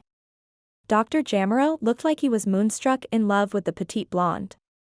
I wanted to introduce myself because I'm pregnant, too. Shelby's belly was a molehill compared to Jessica's mountain. And reassure you. The hospital in Cloverdale is very close. Just 30 minutes. And Patty just retired here with her sister. She's a nurse practitioner. She leaned in to whisper, I'd love to have someone else in town with a baby. Jessica's cell phone rang. She stepped between two parked cars for privacy. Will you be in tomorrow? Vera asked sullenly. I had people asking for your blueberry scones this morning. Jessica refused to feel guilty. She didn't normally work Sunday and Monday. Tomorrow, Tuesday, was her regularly scheduled shift. I'll be there. But her gaze drifted to the bakery and the people who seemed to appreciate her more than her boss. Good. Your scones have become our best-selling item. Vera was in a much calmer mood today. Where are you? It sounds like you're in a crowd. You didn't lie to me and go to the Bahamas with a man you just met, did you? No, Jessica choked the word out. Her gaze collided with Duffy's. Immediately, she felt steadier. I'm at a bakery in Harmony Valley. Your bakery, Eunice said unhelpfully, having been eavesdropping. We want you to stay. What? Vera shouted. What was it that woman said? She said have a nice day. The lie dropped from Jessica's lips easier than too thin frosting from a teaspoon. Jess hung up. She'd most likely have to deal with an upset Vera in the morning. But there was too much noise, too many people drawing her inside and wanting her attention for Jess to dwell on her boss's mercurial moods for long. Besides, the Martin photographs were there at every turn. Jess let herself get lost in the crowd and believe, if only for a few minutes, that she could have it all. Does your dog need a playmate? My Bailey is free on Thursdays and Sundays. So well behaved. Do you train dogs? My Sparky could use a little obedience work. Which vineyard will you be working on next? Are you and the baker having a baby? Each comment snipped at the cord tethering Duffy's patience in place. And with each snip, Duffy took his coworker, Ryan's, advice about misdirection and pointed toward Jess. Have you talked to Jess? She's a great baker. Residents turned away from him too easily. He'd come here because Agnes had given him a call after she'd taken Jess on a tour of the town. But now that he was here, he felt like an outsider. He was no longer the newest addition to Harmony Valley. It was Jess they flocked to. Not that she'd agreed to move here, but he had to face facts. It was only a matter of time before she did. Duffy should be happy for her. Life didn't always put dreams within reach. Goldie whined softly, crowding his feet. She looked as if she were afraid that she might be stepped on by an orthopedic shoe. Duffy picked her up. Don't get used to this. She promptly licked his chin. People were starting to leave, shuffling and limping and laughing as they headed toward cars or made their way down the block. Jess stood talking to Flynn and Slade. Duffy joined them. We've got trucks. We can move your things up here, Flynn was saying. Pick a day. A tick took root in Duffy's cheek. Jess pressed her hands into the small of her back, gaze sweeping the sidewalk. You haven't said no. To us that means yes. Slade gave her his business card. When you're ready, we'll be here ready for you. Jess opened her mouth to say something, but nothing came out. It was past lunchtime. She and Baby hadn't eaten anything since Eunice's teeth-staining mush. She didn't have a bottle of water with her either. It looked like pregnant brain was settling in. You guys forget how overwhelming Harmony Valley can be to newbies. Duffy took her arm. Baby needs to be fed. He led her toward El Rosal. I'm still mad at you. Jess tugged her arm free. I know. He set Goldie on the ground. She trotted on the sidewalk next to him. I'm not so happy with you either. Jess walked in silence. He should have left it at that. He couldn't. I earned it, you know. She kept walking but wouldn't look at him, nose in the air. I don't know what you mean. When Greg took the money, he left me to help Mom and Dad. I wasn't the kind of guy who could just let them fend for themselves. Not only did I help them financially, but I was the good son. I showed up every weekend. I took my dad to watch Little League games, because he used to coach. And they were free. That, too, he admitted. There was pride in his voice, shoulder to shoulder with the resentment. I was there for my mom when she went through a cancer scare. I was there through my dad's depression when he was rejected for experimental spinal treatment that might have restored the use of his legs. For 15 years, I came second to them. Is it too much to ask that I take some time to worry about me for once? I'm not asking you to take me under your wing. Jess stopped, gaze seeking his. I'm not asking to date you. I came here for answers and was overjoyed at the chance for Baby to have family. He stopped with her. Goldie trotted ahead to El Rosal's patio, where a few bakery supporters had stopped for lunch. Several pairs of eyes turned their way. It was Jessica's gaze that caught him though, along with her pique. We can be friends, right, Duff? Her exasperation was clear, but being friends with Jess was impossible. Because he'd kissed her.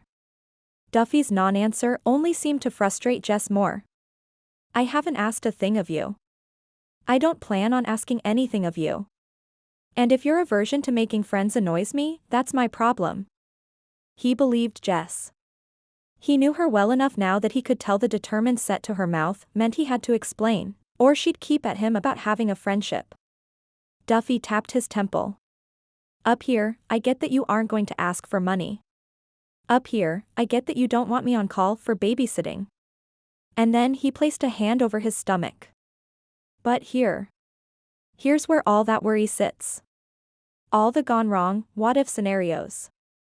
This is where my memory of Greg lives. And I don't think it's ever going to move. But it was times like these, when he looked into Jessica's dark eyes, when he wished it would. A familiar white car turned onto Main Street and honked. Duffy's parents had arrived. Chapter 16. They had lunch on the patio of El Rosal, where Goldie was welcome to join them. More clouds were gathering. The combination of the propane heaters lining the patio and baby, plus the opportunity to be part of Greg's family, should have warmed Jess.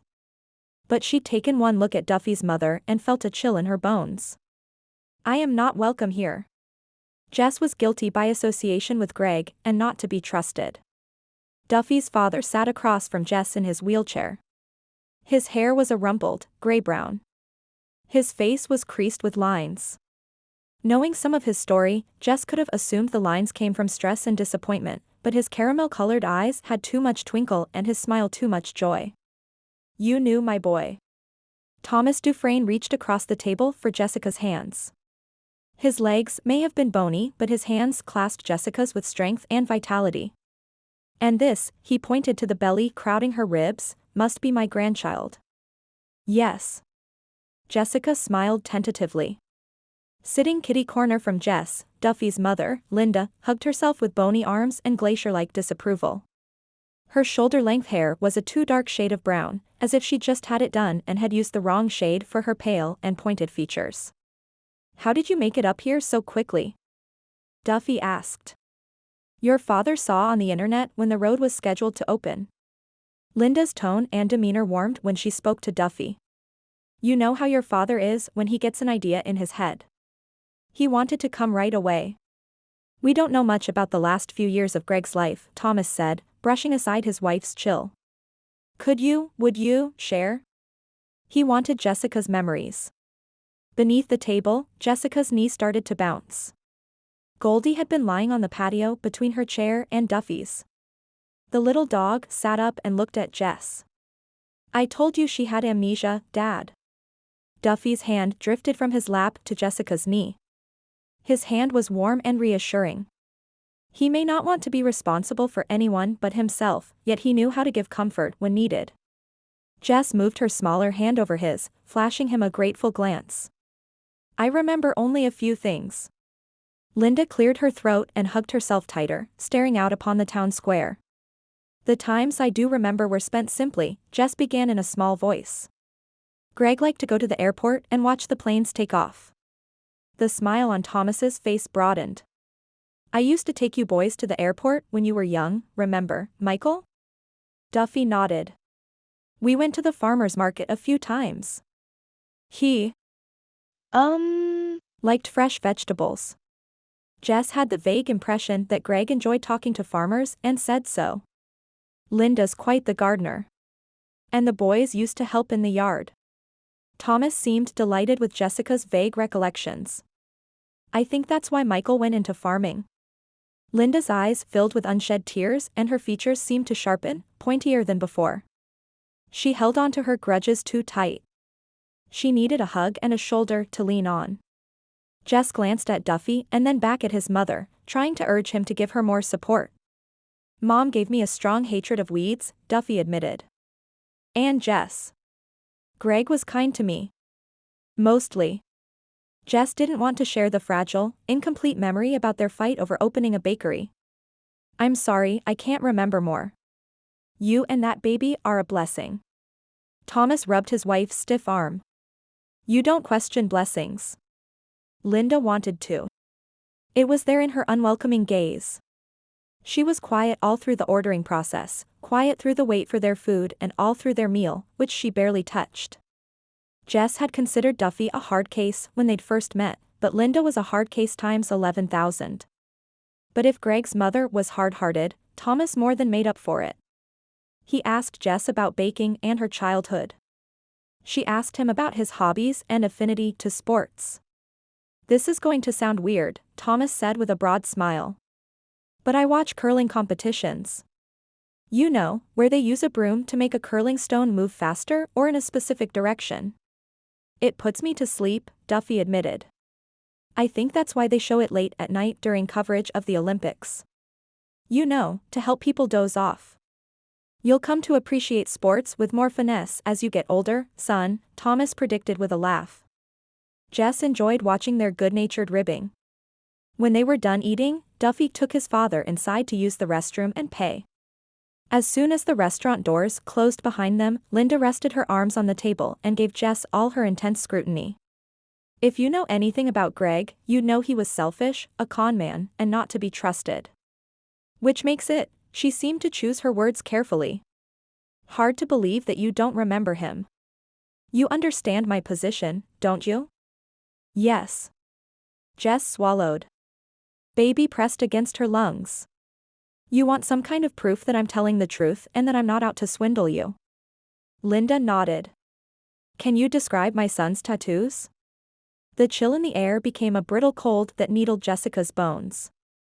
I don't think he had tattoos. Linda didn't acknowledge if Jess was right or wrong. And his habits? Was he a morning person?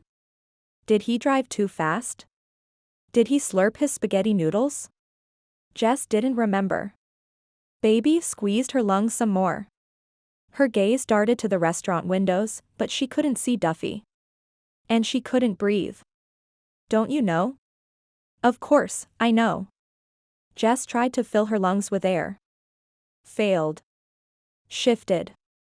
Wheezed, I can't prove anything. Linda's gaze glittered with suspicion. Then we'll want a DNA test. To prove the baby is Greg's? Duffy had never asked for proof. Do you have Greg's DNA? A strand of hair? A baby tooth? A glint of movement showed Duffy pushing his father's wheelchair closer to the door. Goldie was waiting just outside for him to return. I have Michael. They have the same DNA. Linda followed the direction of Jessica's gaze. She leaned over the table, her chest nearly sitting in her untouched beans and rice. How much do you want to disappear? Nothing. Jess wanted to be part of a family. She pushed herself to her feet, her cold and clumsy feet. What are you two talking about? Thomas asked, smiling as Duffy wheeled him to their table. It was a pleasure meeting you. Jess tried to smile. It felt as if she were lifting her lips when they'd been tied to 100-pound weights. I need to get back. To her life. To a place where her heart and her baby would be safe. Mom. Duffy's voice was a quiet reprimand. There was no surprise in his expression. He'd anticipated this from his mother all along. Linda had sat back in her chair, arms crossed again. She's lying about everything. That's not even Greg's baby. The words would have been crushing if she hadn't had tears in her eyes. She was afraid. I didn't come here to get something from you. Any of you. Jess found Duffy's gaze. He hadn't warned her. He'd said his mother would want to spoil the baby. I came here to learn about the father of my baby. I don't put conditions on love. Linda scoffed. Who said anything about love? This is Greg we're talking about. Mom, Duffy warned, more sternly this time grabbing hold of Jessica's arm as she passed. Wait. My mom isn't like this. I mean, she'll come around. No. She won't, Jess said in a voice just for him, priding herself that she kept the hurt out of her voice. Let her cling to whatever belief she needs to feel safe. If Greg had done all those terrible things, Linda was justified in needing to keep her guard up. Jess had been foolish to hope that she could become a part of Greg's family. Linda, please. Thomas wheeled himself closer to his wife, reaching for her. This is our grandchild. Linda shook her head back and forth, as if she could erase the situation if she denied it vehemently enough. Duffy held Jess in place with a tender glance. I'm sorry. What made you believe her, Michael? Thomas pleaded. Tell your mother. Reassure her that Jess is telling the truth. Jessica's heart was beating so fast it pounded in her ears. This was so wrong. Love wasn't supposed to be like this. There was supposed to be trust, not proof. Jess turned to go. Baby thumped her bladder. Duffy grasped Jessica's hand. I believe Jess. That should be enough. Linda made a derogatory sound. It didn't matter. Duffy's hand was warm around Jessica's cold fingers. He trusted her. He believed her. He just didn't want anything to do with her. What a mess. Jess found her voice, as thin and fragile as a silken thread. I can remember Greg being kind to me, stopping to help me change a flat tire. I can remember him bringing me flowers and sharing a dessert in a restaurant. But those vague memories will never satisfy you, Linda. You'll always doubt me and my child. Jess stayed when she should have left it at that. Her gaze fell on Duffy's father. Thomas, you refuse to see the bad in your son. I loved him, but he wasn't a saint. I may not remember enough to prove it, but I feel it in my heart. Duffy's mother looked aghast. And Linda, you only see the bad in him. I couldn't love a man who was more bad than good. Why would you resent anyone who could see the good in him? Duffy's grip on her fingers tightened. And Duff, here, Jess hesitated, because she didn't want to hurt him, but the words, they pressed forward. Duffy, you don't want to see your brother at all. I don't even know why you carry that picture in your wallet or why you framed that photo in your living room. I may not remember Greg, but I want to. Not only do you not want to recall anything positive about your brother, you don't want to make good memories with the people around you today. She'd run out of air, but somehow managed to get out this last, you all need to forgive Greg and each other. The Dufraines were speechless. The lunch crowd at El Rosal was speechless. Even Baby was still. I have to go. I really have to go. But Jess hesitated before she took that one step, caught in the gaze of a man she thought she could love. Don't say a word, Mom, Duffy rasped after Jess crossed the street, heading for his house and her car. Jessica's shoulders were hunched, and her head hung low. Duffy could relate. He felt defeated, too. It was one thing to think about Greg poorly, to feel relief when he was gone, but another to have his lack of love for his brother be spoken out loud. I loved him, his heart protested weakly.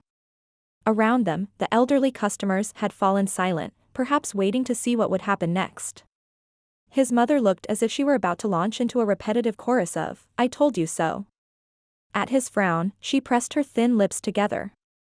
I like Jess. Dad was altogether too chipper. She hit all the points on the bullseye. We never talk about Greg and what happened. Because it's mortifying. Mom gathered her purse. We'll need proof before she gets a dime. Jess doesn't care about money, Mom. All she'd ever wanted was family. Even if it was only a make-believe one in an abandoned bakery. She cared about Greg, Dad said gruffly. And she seemed to care about you, Michael. And here Duffy had thought he'd done a fairly good job of compartmentalizing all that emotion. I'm not looking for a relationship. And what she'd said about forgiving Greg. He wouldn't know where to begin.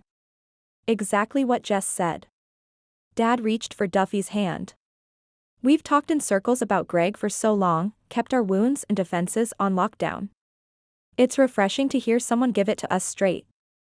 I loved Greg, despite what he did. The loss of a son is worse than the loss of money. You're a fool, Mom said, moving to take the handles of his wheelchair. I'm a fool with a big heart. I've got room in it for you and Duffy and Greg and my grandchild. And maybe even for Jessica. Another maternal head shake. You'll be broke in a month if you let her come around. I don't think so. Dad gazed up at Duffy. Michael doesn't believe it either. I can't have any part of this. Mom looped her purse over a wheelchair handle. Not without proof. What if she signed a document saying she had no claim to Greg's money? The price of peace. Although it had been Jess who originally suggested it, Duffy felt it would take a global summit to get Jess to agree now. Talk to her before she leaves, son. Give your mother some time to get used to the idea of being a grandmother. He didn't say anything about Linda forgiving Greg. They both knew that was impossible. All too soon, Jess was at Duffy's house, digging through her purse, placing a $10 bill on the table to cover her lunch tab. When she reached her car, Duffy appeared at the hedge. As if sensing she was leaving, Goldie ran up to her, most likely because she didn't want to miss out on a car ride. Not today, girl. Jess bent to pet the sweet little dog. When she straightened, Duffy stood before her, his face as hard-edged as the first day they'd met. Thanks again for putting up with me. I'm sorry about what happened at lunch. I'll let you know when the baby comes. Best not rehash the negative. He'd given her his cell phone number earlier but hadn't asked for hers in return. She imagined that was his way of keeping his distance. He couldn't call to check up on her if he didn't have her number. Duffy's attention drifted toward Main Street and the bakery, but he didn't bring up her moving to town. "Are you sure I can't talk you into a dog?" he said instead. Goldie had taken her usual position at his feet, one of her small paws on the top of his boot. That dog was his, whether he wanted to admit it or not. "No dogs allowed in my apartment, remember?" Impulsively, Jess reached for Duffy and hugged him, pressing a kiss to his cheek. Without meaning to, her belly bumped him, and she wobbled. His arms came tenderly around her. "Careful. Careful, darling. That china cost more than you make in a week." Jess gasped. "Are you okay?" Duffy asked, lips close to her ear. She gripped him tighter. "I hope you're okay, because I'm not. I missed an important business meeting to have dinner with you." Memories drenched her. Each one a hit from Greg's Ugly Boyfriend playlist. "No," she whispered. And then louder, "No." Greg's laughter. Not joyous. Not friendly. Not warm. It was a gamble. "We pooled our money for the franchise application, and it was turned down. If you can't build another nest egg soon, we're done." I left him. I left him. I left him. She'd left him with her pride in tatters and her heart broken and her bank account empty. Because she was afraid if he knew about the baby, she'd be tied to him and his lies forever. Or worse. That he'd consider her and her child nothing but a financial obligation. "Greg didn't steal from me." Jess stepped from Duffy's embrace. "I gave him the money. I loved him. He said we were applying for a bakery franchise. The application money was non-refundable." "And you believed him?" Duffy didn't. His expression had turned thunderous. A feeling set its grappling hook on her insides. A feeling, not a memory. "I think I gave him the money because I was pregnant. I think I wanted him to stay, and I thought. I believed the only reason he'd stay with me was if I gave him what he wanted. Money." She was pathetic. Money didn't make people stay. Love did. She'd known that before the accident and had fled into the path of an oncoming car. How much? How much did he take? If she told him, Duffy would feel responsible. She knew him well now. He may claim he wanted no part of being responsible for anyone, but that was only a lie he told himself. He cared. He'd try to make things right. Goldie sat at his heels. She knew a good man when she saw one, too. "It doesn't matter. I gave him the money. He didn't steal it from me. I might just as well have gone to Vegas. You remember it all?" Snatches. Answers. An ugly side to Greg she didn't want to dwell on. Duffy sighed. His hands settled on her hips. "My parents want to see you again. I'm not going to answer 20 questions for your mother. Not because she couldn't, but because she wouldn't. She might be the grandmother you want if we drew up that contract you suggested. It's like you said. She's afraid." Jess placed her palm on his cheek. There was stubble there. And warmth. And strength. None of it hers long-term. "I meant what I said. I don't want your money. I don't want to prove who I am. If I sign a paper, it won't make us family. That had to be earned. Baby deserves a positive, happy environment." "You're right. Baby deserves a real family."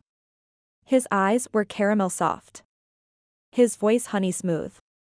"And a contract is the best way to compromise with my mother and solidify family. Isn't that what you came here looking for? Some families you're born into. And some you wrap yourself up in along the way." She could feel the Martin Bakery calling from here. Jess pulled her hand free. "I want to be wrapped up. Or else I'll take nothing at all." Chapter 17. Jess was gone. It felt like for good. Duffy should have been relieved. Instead, he was shamed. She'd loved Greg. His brother had taken her money. And she'd forgiven him. Why can't I do the same? Because he didn't want to. Along with the money, Greg had stolen some of the best years of Duffy's life. Dad's accident 15 years ago had changed things forever, but it was Greg's greed 3 years later that had started a slow press that threatened to squeeze the life out of Duffy. Just thinking about it made him sick. In bed that night, Goldie snuggled closer to his shoulder with a gentle sigh. He stroked her thin, curved spine, resting his palm on the silky fur over her haunches. She rubbed her nose on his hand and then relaxed with another contented sigh. Duffy relaxed, too. Goldie didn't put any conditions on affection. If you treated her with respect and care, she'd love you in return. Duffy couldn't understand how Jess and Dad could love and get past the hurt and betrayal when he couldn't. Sleep was elusive. In the wee hours of the morning, he took Goldie outside, staring up at the cloud-darkened night sky. More rain was coming. He brewed coffee, half listening for the snap of a branch, half looking out the window for the tremble of pink curlers. He ended up on the couch, his limbs cramped and coiled as he stared at the picture of him and Greg in front of a Christmas tree. That photo was one of the few his mother hadn't torn up when Greg had left them. He had fond memories of his brother, didn't he? Why couldn't he remember? It was frustrating. He tossed. He turned. Goldie finally curled up on his chest, which made him stay still. Still, but not calm. How did Jess stay so calm in the face of lost memories? It began to rain again. The wind blew drops against the living room window, like a series of spats in his face.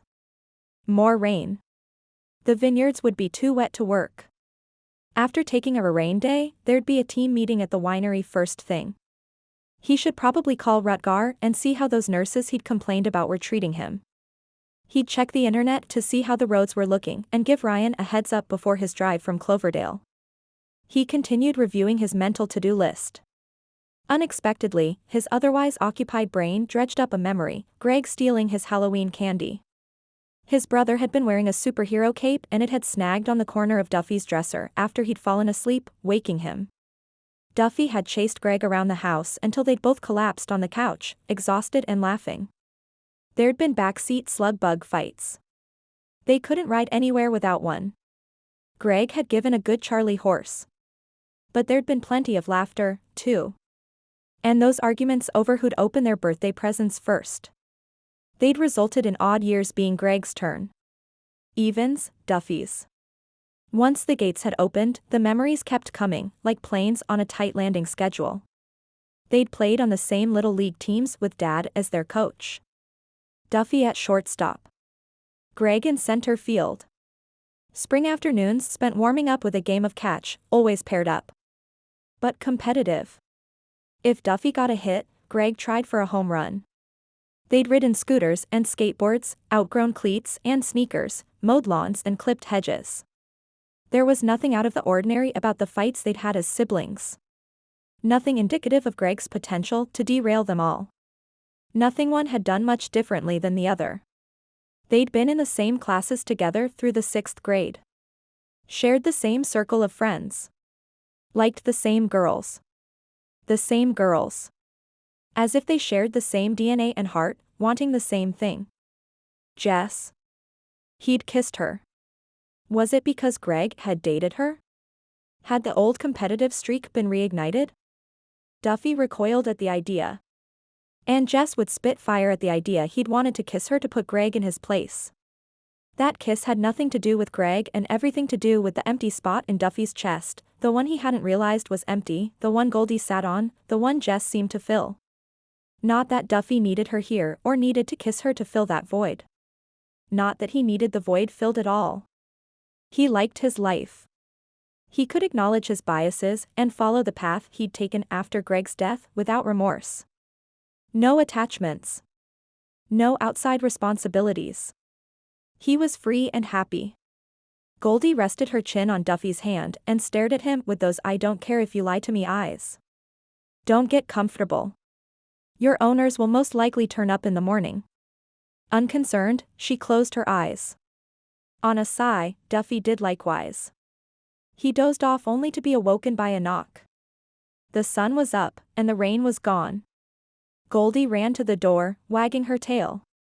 Duffy shuffled after her, yawning and working the kinks out of his neck. "Good morning." Eunice held a plate of deviled eggs. "I thought I'd bring breakfast over early today." Duffy rubbed a hand over his face and peered at her eggs. "Are those anchovies?" "Yes." "And chopped green olives. I used curry powder instead of paprika." She beamed at him. "Old family recipe." Duffy's stomach rolled in on itself. "Jess isn't here." "I know." Eunice's smile dimmed. "I saw her leave yesterday. She was gone before I could get my shoes on to say Goodbye. More likely Eunice's face had been glued to the window during their farewell. The old woman was nosier than a bloodhound on a fresh fox trail. It was too much to hope for that she'd go away. Defeated, Duffy opened the door wider. "Don't you eat normal food for breakfast? Pancakes? Sausage?" "No." She headed toward the kitchen. Purplish hair, red jacket, red slacks, and neon green sneakers. Duffy needed sunglasses. Or at the very least, another cup of coffee. He followed her. Eunice put the plate down and turned, hand on hip. "You should have kissed Jess before she left. You should mind your own business." Duffy poured her some coffee, and then got down the pancake griddle. "I'm not eating your eggs. And you're not feeding them to the dog either." Slumping her shoulders, Eunice put the egg in her hand back on the plate. "I suppose I can take them around town. Most people enjoy my cooking. People are too kind to tell you they throw it in the trash when you leave." Duffy took the mixing bowl Jess had used to make cookies out of the cupboard. It was just a bowl. And yet holding it brought a smile to his face. "You're not nice," Eunice said, doctoring her coffee. "I must have something going for me." He felt a smile spreading on his face like the weeds he'd no doubt find in the vineyard after all this rain. "You keep coming back." "It's the coffee." Eunice had put on red lipstick today. It marked the rim of her mug. Women put up with a lot for a good cup of coffee. This I did not know. Duffy went back to staring at the bowl. It was as empty as the void in his chest. Eunice harumphed. "That just goes to show how little you know about women." Duffy opened his mouth to comment, but nothing came out. In an odd way, Eunice was right. Jess was lonely. Oh, she had baby. But there was no Goldie with her conversational whines, no Eunice with her off-the-wall recipes, no Duffy. Duffy. Really, that was why she was lonely. There was no Duffy. She'd gotten used to his steady presence, his straightforward questions, his shoulder to lean on if she needed it. And the bakery. She missed Harmony Valley's bakery. She felt welcome there, not a misfit like she did at Vera's bakery. Why had Vera thought she'd fit in there? Jess walked into Vera's bakery on Tuesday morning. There were polite greetings exchanged, but everyone was soon busy. Jess assembled ingredients for scones at her workstation. Vera stopped by. "Don't scare me like that, chica. I wasn't sure you'd come in today. I told you I'd be here." "Leave it at that." "Leave it." Jess couldn't. "Why did you hire me?" Her boss waved her hand as if the question was inconsequential. "I run a bakery. You were needing a 6-month apprenticeship." "But why me?" Jess had a feeling she knew. Vera frowned. "Are you asking for a raise since your apprenticeship is over?" "Because I'm not giving you one." Before Jess could refute her assumption, Vera barreled on with the feistiness of the guilty. "Yes, you've been an asset. You make the flakiest croissants in town. And maybe our cakes are lighter now, too. Don't forget the scones. They're your best seller." Jess crossed her arms and looped the conversation back to the beginning. "You made me a job offer without interviewing me." "And you accepted without coming to interview," Vera countered. "Because she'd been flattered. You hired me because I have a Spanish last name. You assumed I'd speak fluent Spanish like the rest of the bakers." Vera nodded. "True enough. But I wouldn't have hired you if you also didn't come with the proper credentials. She'd gotten her answers. Jess looked at the eggs, at the butter, looked at her life in a whole new light. I don't fit in here. She wouldn't have questioned anything if she hadn't seen Martin's bakery in Harmony Valley. You do just fine, chica. The cupcake earrings swung over the rose tattoo on Vera's neck. You come, you bake, you get paid. Why do you need to fit in? What more do you want? She wanted what she'd had in Harmony Valley. To belong, to have people interested in her as a person, not just the baker. But there was baby to consider. And Duffy. The last thing she needed on her conscience was to take on a bakery she couldn't handle and be put on Duffy's to take care of list. You young people. Vera shook her head. Never satisfied with what they have. That's because we know there's something better waiting for us, Jess murmured. The vineyards are still mostly puddles. Duffy leaned against the kitchen counter in the winery offices where Christine was holding their staff meeting. I've got my chainsaw in the truck. Ryan and I can clear the tree from Parish Hill, where the suspected infected grapevines were. Just the image of the tree brought back memories of Jessica. Her soothing voice. Her sweet smile. The way she cut straight to the point. Chainsaw? Ryan's eyes lit up as if he were a child who'd been told he was going to an Easter egg hunt. For a guy in his 20s, he seemed to have led the life of a sheltered nerd. Are you going to teach me how to use it? Yes. Duffy slapped Ryan's thin back. I'm not bringing you along to dog sit. At Duffy's feet, Goldie rolled onto her back and thrust her delicate legs into the air. Duffy doubted she'd like the roar of power tools as much as his coworker expected to. Although he had yet to leave the house without her. She was game for anything from car rides to splashing through wet vineyards. You'd think Duffy was offering to take Ryan to the amusement park. Shelby, the wine cellar manager, was a sprite of a woman with a baby bump. She drank some juice, continuing to tease. Ryan wasn't nearly as excited to help me label the casking system. Ryan held his hands out to either side, raising them up and down as if they were two different ends of a scale. Paperwork. Power tools. Paperwork. Power tools. I'd say power tools win on the excitement scale every time. Oh, to be young again. Duffy shook his head. He enjoyed working with these people.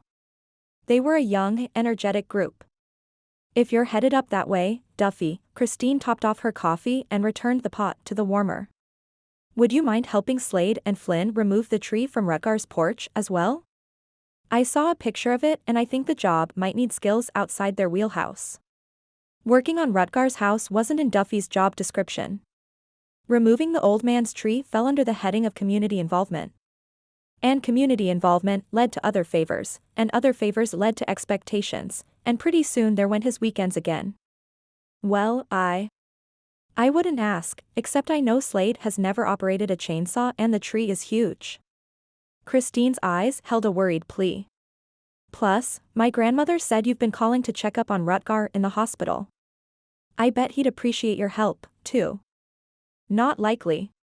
Ryan gave Duffy a double take. You've been checking up on the grumpy old man? I carried him out of his house. Duffy should never have told Eunice about the call to the hospital. She'd obviously told Agnes, who'd blabbed to Christine. Since I rescued him, I'm allowed one phone call. Or 3. Why did that admission bring Jessica's soft smile to mind? You're brilliant, Duffy. Ryan grinned as broadly as if his school loans had been paid off. Calling to check up on him? I wish I had thought of schmoozing him. Rutgar will never get in our way again. Duffy seriously doubted that, but he let the kid think he'd done it just to create some winery goodwill.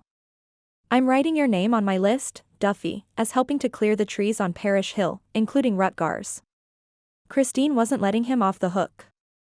Aren't there contractors for that? Duffy scuffed his work boots on the wood floor, trying one last time to get out of it. Insurance agents and the like? Christine shook her head. Because most residents are older, they either can't fix things themselves or they can't afford to pay for the work. A $500 deductible can be devastating. And besides, after this storm, those tree contractors are going to be busy for months. She's right. That was Jessica's voice in his head. Duffy glanced down at Goldie, who still lay contentedly on her back. She extended one paw toward him, as if to say he was making too much fuss. You know she's right. Again, Jessica's voice intruded. The tug to volunteer was stronger now. Duffy rolled his shoulders back, trying to ease the tension. It was just one thing. I suppose if we don't take care of it, Rutger will try to do it himself. Old fool would probably kill himself, Duffy grumbled. Part of the reason they hadn't released Rutger from the hospital was that he continued to have severe headaches and vertigo, side effects from his concussion. My sentiments exactly, Christine said. Flynn and Slade are headed up to his house soon. Millionaire repair, Duffy muttered half under his breath. That's what they should call it. When Christine raised a brow, he said louder, I've seen them around town is all. Slade, Flynn, Will, even the sheriff could be found cleaning out rain gutters, replacing missing roof shingles, and the like.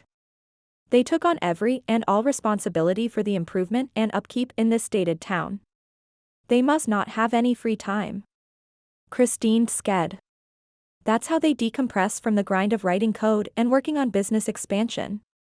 It's a good way to find work-life balance. There was a note of pride in Christine's voice. They enjoy the physical work. And taking care of others brings them satisfaction. Duffy supposed there was satisfaction to be had in helping others as long as it wasn't a long-term, monetary responsibility. Anyway. Christine picked up her mug. I know as a vineyard manager, you've probably supervised the removal of trees, fallen or upright. For my own peace of mind, could you head out there? Let's do this, Duffy, Ryan added. I'll help. I'm stronger than I look. He wasn't. And Duffy's eye roll conveyed to everyone how unbelievable that was. It would be good PR, Duffy, Shelby added, smiling kindly. As we build the winery, community goodwill goes a long way to smoothing things over with the town council. Well, Duffy began, gaze falling on the little dog at his feet. Goldie jumped on the bandwagon, sitting up and cocking her head. Duffy wanted to refuse. Rutger wasn't going to like it even if Jess would have approved. The latter of which had nothing to do with him saying yes. What's that? Vera crowded next to Jess to see what a courier had delivered. A lease. What do you need a lease for? Are you moving? The kitchen at Vera's bakery was nearly empty. Only Jess, Vera and Rocio remained. The morning baking had been done. They were working at a slower pace now, filling orders for pies and special occasion cakes to be picked up later in the afternoon. Jess lowered the sheaf of papers. It's nothing. But her heart was pounding. Everything she'd been promised in Harmony Valley was outlined in the first few paragraphs. Rent and utilities free for 6 months. Facilities up to code. Appliances provided. What the contract didn't say was that Duffy was there. That there were unresolved feelings between them about Greg and that kiss. They don't have a bakery in Harmony Valley, and they made me an offer to move there. What? Vera drew back, cheeks reddening. After all I've done for you? I'm not leaving. It was foolish to dream when she had baby to provide for. Lies, Vera scoffed. You tried to leave me before. Before, Jess clutched the edge of the table. When, exactly? Vera wasn't listening. She was on a rant, pacing the work table across from Jess. I paid the institute for the right to hire a master baker. And now, mere months after you arrive, you tell me you're starting your own place? This was followed by a string of words Jess didn't recognize. But the tone was clear and angry. Jess shook her head, focusing on one fact. One disappointing fact. You knew about Greg? Well. The heat drained from Vera's expression. I never knew your baby daddy's name. She waved her arm as if wiping a slate clean. I knew he wanted you to go into business together. And then you had that accident and he disappeared. It all disappeared. You came to the hospital. Minutes earlier, Jess had been trying to convince herself she was content working here for Vera, a mother figure who she thought cared for her. The rug had been pulled out from under her revealing lies. When I told you I couldn't remember being pregnant, you held me when I cried. You never mentioned anything about the details I didn't remember. I was happy you were safe. Vera waved a hand, cheeks still an angry red that destroyed any impression of compassion she tried to convey. And you didn't seem to want to talk about him. Lies. Jess drew a deep breath, trying to soothe the jagged ache of betrayal inside of her chest. And failing. Vera doesn't care about me. She never cared about me. Jess had been in a cage without ever knowing it. Her grip tightened on the lease. On freedom. I thought we were friends. Worse. She'd thought they'd formed a family of sorts. She'd put up with Vera's outbursts and pendulum temper, because there was security in the kitchen. I like you, Chica. I want you to be happy here. You like routine. You like being one of the girls. Jess shrugged, but it felt like an act of surrender. All those months. The fear of the unknown. Vera said nothing. Jess clasped and unclasped her fingers, missing Duffy's strong hand around hers, his steady presence by her side, his honesty in the face of past hurts. You love baking, not running a bakery. Vera sharpened her stance and her voice. You're a hard worker. I can rely on you. Tell me I can rely on you. No. In the corner of the kitchen, Rocio had stopped sweeping and was staring at Jess. She wasn't as skilled a baker as Jess, but Rocio had talent. The bakery would go on if Jess left. Their scones wouldn't be as tasty, the croissants not as flaky, but the bakery would continue. Jess couldn't lie to herself. There was a part of her that wanted to remain here, cocooned in routine and the familiar. And in that regard, she was no better than Duffy, drawing into a shell because life had been hard before. And yet, a part of her protested that she couldn't stay, not after Vera had withheld the truth, that she knew Jess had a boyfriend, that she hadn't been raped. But she couldn't quit either, not mere weeks before baby was due. She had no real savings to speak of and no one would hire a pregnant woman, not to mention, Vera might not give her a reference. I'm trapped here. The papers shook in Jessica's hand as if they were trying to catch her attention, pointing to a means of escape, one that was too scary to lunge for. But no. You can't rely on me. Not after what you did. Vera was shouting, but Jess couldn't hear her above the rushing noise in her ears. She couldn't stay. And she couldn't go to Harmony Valley. What was she going to do? Chapter 18. Duffy arrived at Rutgers with Ryan, Goldie, and a fair amount of reluctance. Not much had changed since he and Jess had been there last. The large tree still rested on Rutgers' porch. The window curtains still blew in the breeze. The door was still open at an awkward angle. What had changed was the presence of two of the winery owners. Anne. Duffy frowned as one of the men approached. Goldie ran ahead to greet them. Did my fiancé send you? Slade's question would have been off-putting if not for the trace of humor. He came over to the truck. His blue jeans were new. His jacket was new. Most likely his experience with big fallen trees was new, as well. Admit it, Duffy. Christine thinks we're going to kill ourselves. Yep. Duffy noted where they placed a ladder, leaning on the fallen tree that was balanced on the unstable porch, took in their lack of rope and tackle to stabilize the tree, and the small size of their chainsaw, and sighed. Christine was right. Ryan turned to Duffy and whispered, I so worship you right now. Telling off the big boss. Duffy waved him off. I was just about to search online for a fallen tree removal how-to video. Flynn raised his phone. At least his clothes looked like they'd seen a hard day's work in the past. His jeans were faded, and his jacket had a tear in the shoulder. We can figure it out.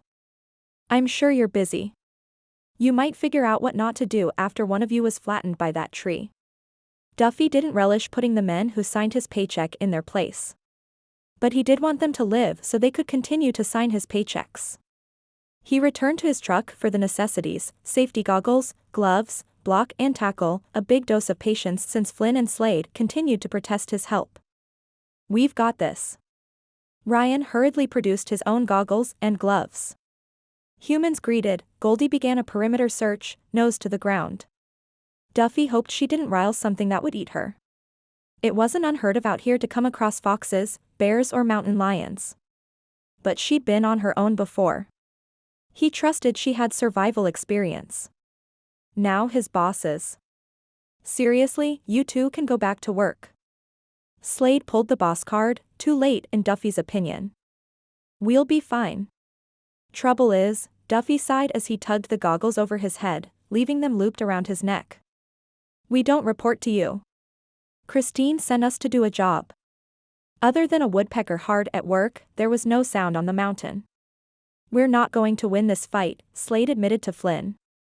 "If we send them away, Christine will show up next. With my wife." Flynn shrugged in defeat. "How can we help?" Duffy opened the tailgate, grateful the two men were open to reason. "Why is it I mostly see you two working around town? Where's Will?" The third business owner, noticeably absent today. "He's buried deep in some code he's trying to crack for a new app we're creating." Flynn earned points by slipping on a pair of work gloves. "Once he gets his part done, I'll be wrestling with the graphics." And once it looks semi-successful, Slade also had gloves. His were unmarked tanned suede. "I won't just be setting up investor meetings. I'll be trying to sell it to bigger game companies." "We don't need investors," Flynn told Slade, as if this was a sore point. "Too many cooks give me a headache." "Having investors lends cash," Slade countered. "Think of it as a resume build." "Resume build." Flynn huffed. "You two keep arguing while we do the dirty work." Duffy carried the bulky chainsaw case to the front yard, set it down, and flipped open the lid. Ryan knelt beside it, practically salivating. Flynn and Slade started to laugh. "That thing is huge."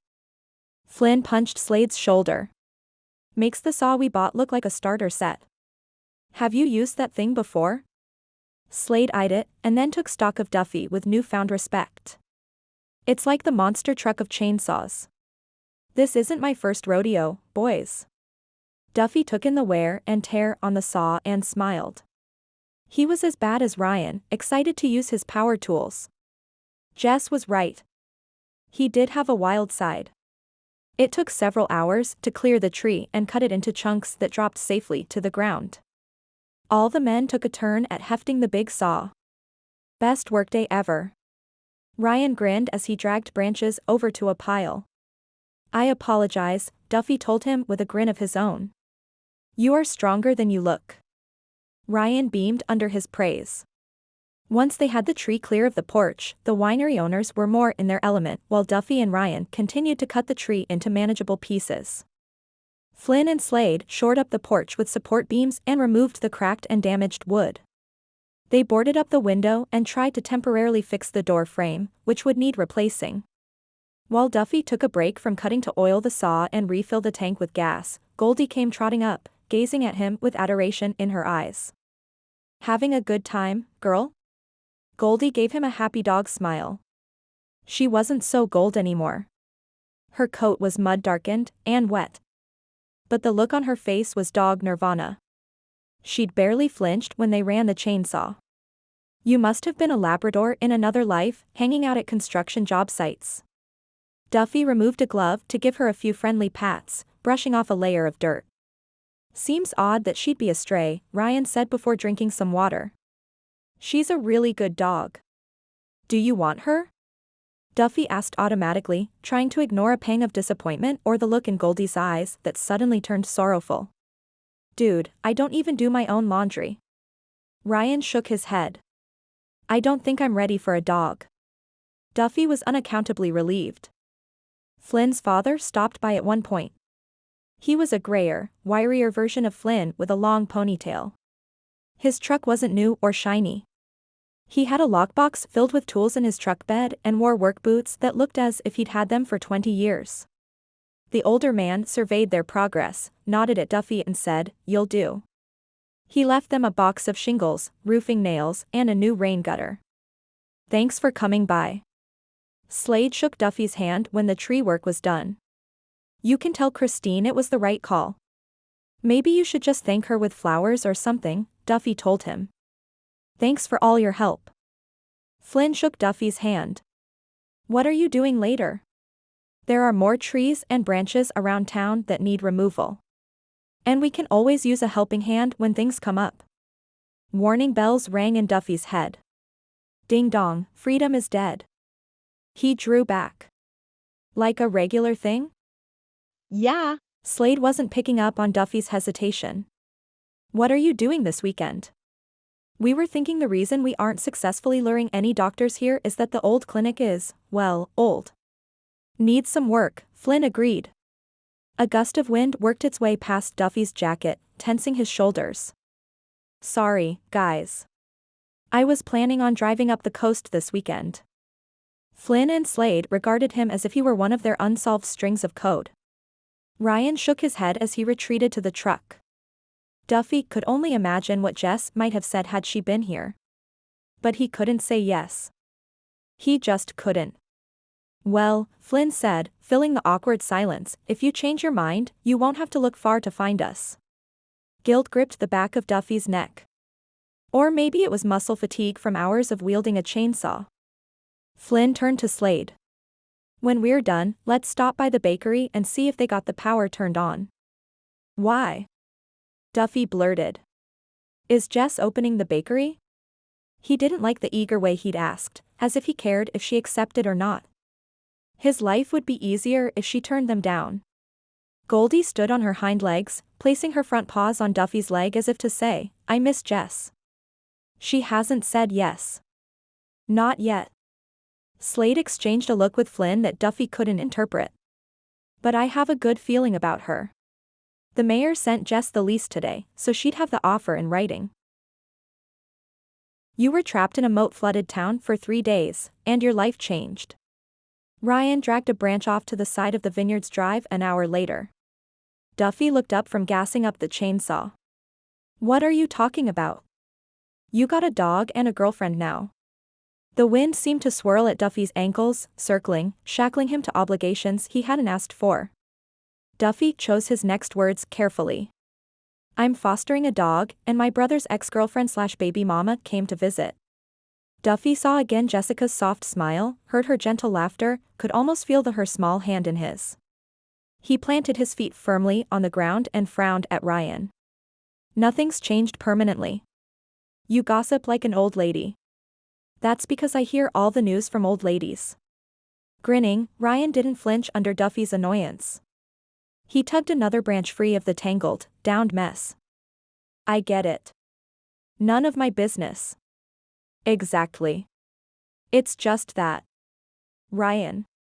Duffy rocked back on his heels, unable to keep the irritation from his voice. It's a long walk back to the winery from here. The younger man considered Duffy for a moment and then nodded, grunting as he hauled the tree limb out of the way. Duffy's phone rang. It was Christine. She thanked him for helping at Rutgers.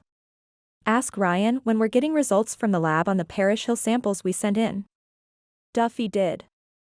He says by Friday. At least one loose end would be tied up by then. He hung up and was about to start the chainsaw when his phone rang again. It was Sheriff Nate. They're sending Rutger home on Friday. Duffy had a ship-sinking feeling he knew where this conversation was going. I'm due in court that day, otherwise I'd pick him up. It was hard to get a bead on the sheriff. Was he annoyed? Stressed? He had one tone of voice, unflappable. I'm not comfortable with one of the elderly residents bringing him home in case he's still unsteady on his feet. So I talked to Christine and she said she could spare you to go get him. Duffy's lower back twinged, the way it used to when his debts and responsibilities became too heavy. The women in Harmony Valley talked about two things, their men and their grandchildren. Lacking both, Eunice usually kept quiet when they gathered. But a strange thing happened after Jessica left town. Women asked Eunice about Jessica and Duffy. 2 days after Jessica left, Eunice was running out of things to say. She ignored the quilt she should have been redoing and knocked on Duffy's door before he left for work. The little stray he'd adopted barked. When he opened the door, she handed him a casserole dish. Is that for me? He looked down on it with a turn of his nose. What is it? Eunice didn't want to say before she was invited in. And when he didn't invite her in, she squeezed past him anyway. His house looked the same, but without Jessica it seemed lifeless. Last-minute casserole. He closed his eyes briefly. For a man, he seemed to have the most delicate constitution and the most limited experience with food. Which means what? Tater tots, spam, cream of mushroom soup, broccoli, and cheese. Lots and lots of cheese. It sounds more like dinner. The spam makes it a breakfast food. Eunice bent to pet Goldie, who wagged her tail. At least someone was happy to see her. And the tater tots. Also breakfast food? I suppose you want to join me for breakfast. Duffy sounded incredibly weary for first thing in the morning. He was probably missing Jessica, poor dear. It tastes better on top of toasted English muffins. And she knew where he kept them. Eunice charged ahead to the kitchen. This is becoming a thing, Duffy said. Eunice turned from the cupboard, holding the muffins. What is? You bringing food over every day? He crossed his arms. I'm capable of feeding myself. I'm sure you are. She put 2 English muffins in the toaster and then asked casually, have you heard from Jessica? Ah.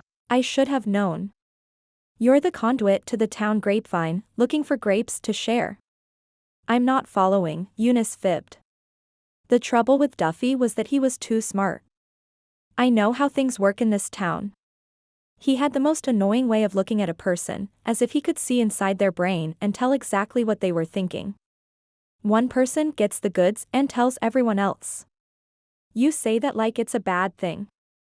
Eunice sniffed, raising her nose in the air. I wouldn't stop by if I didn't care. No one else seemed to. Not even Agnes visited Duffy. Oh, look. Your dog has filled out. I can't see her ribs anymore. She isn't my dog. Duffy frowned. It was a deep, deep frown.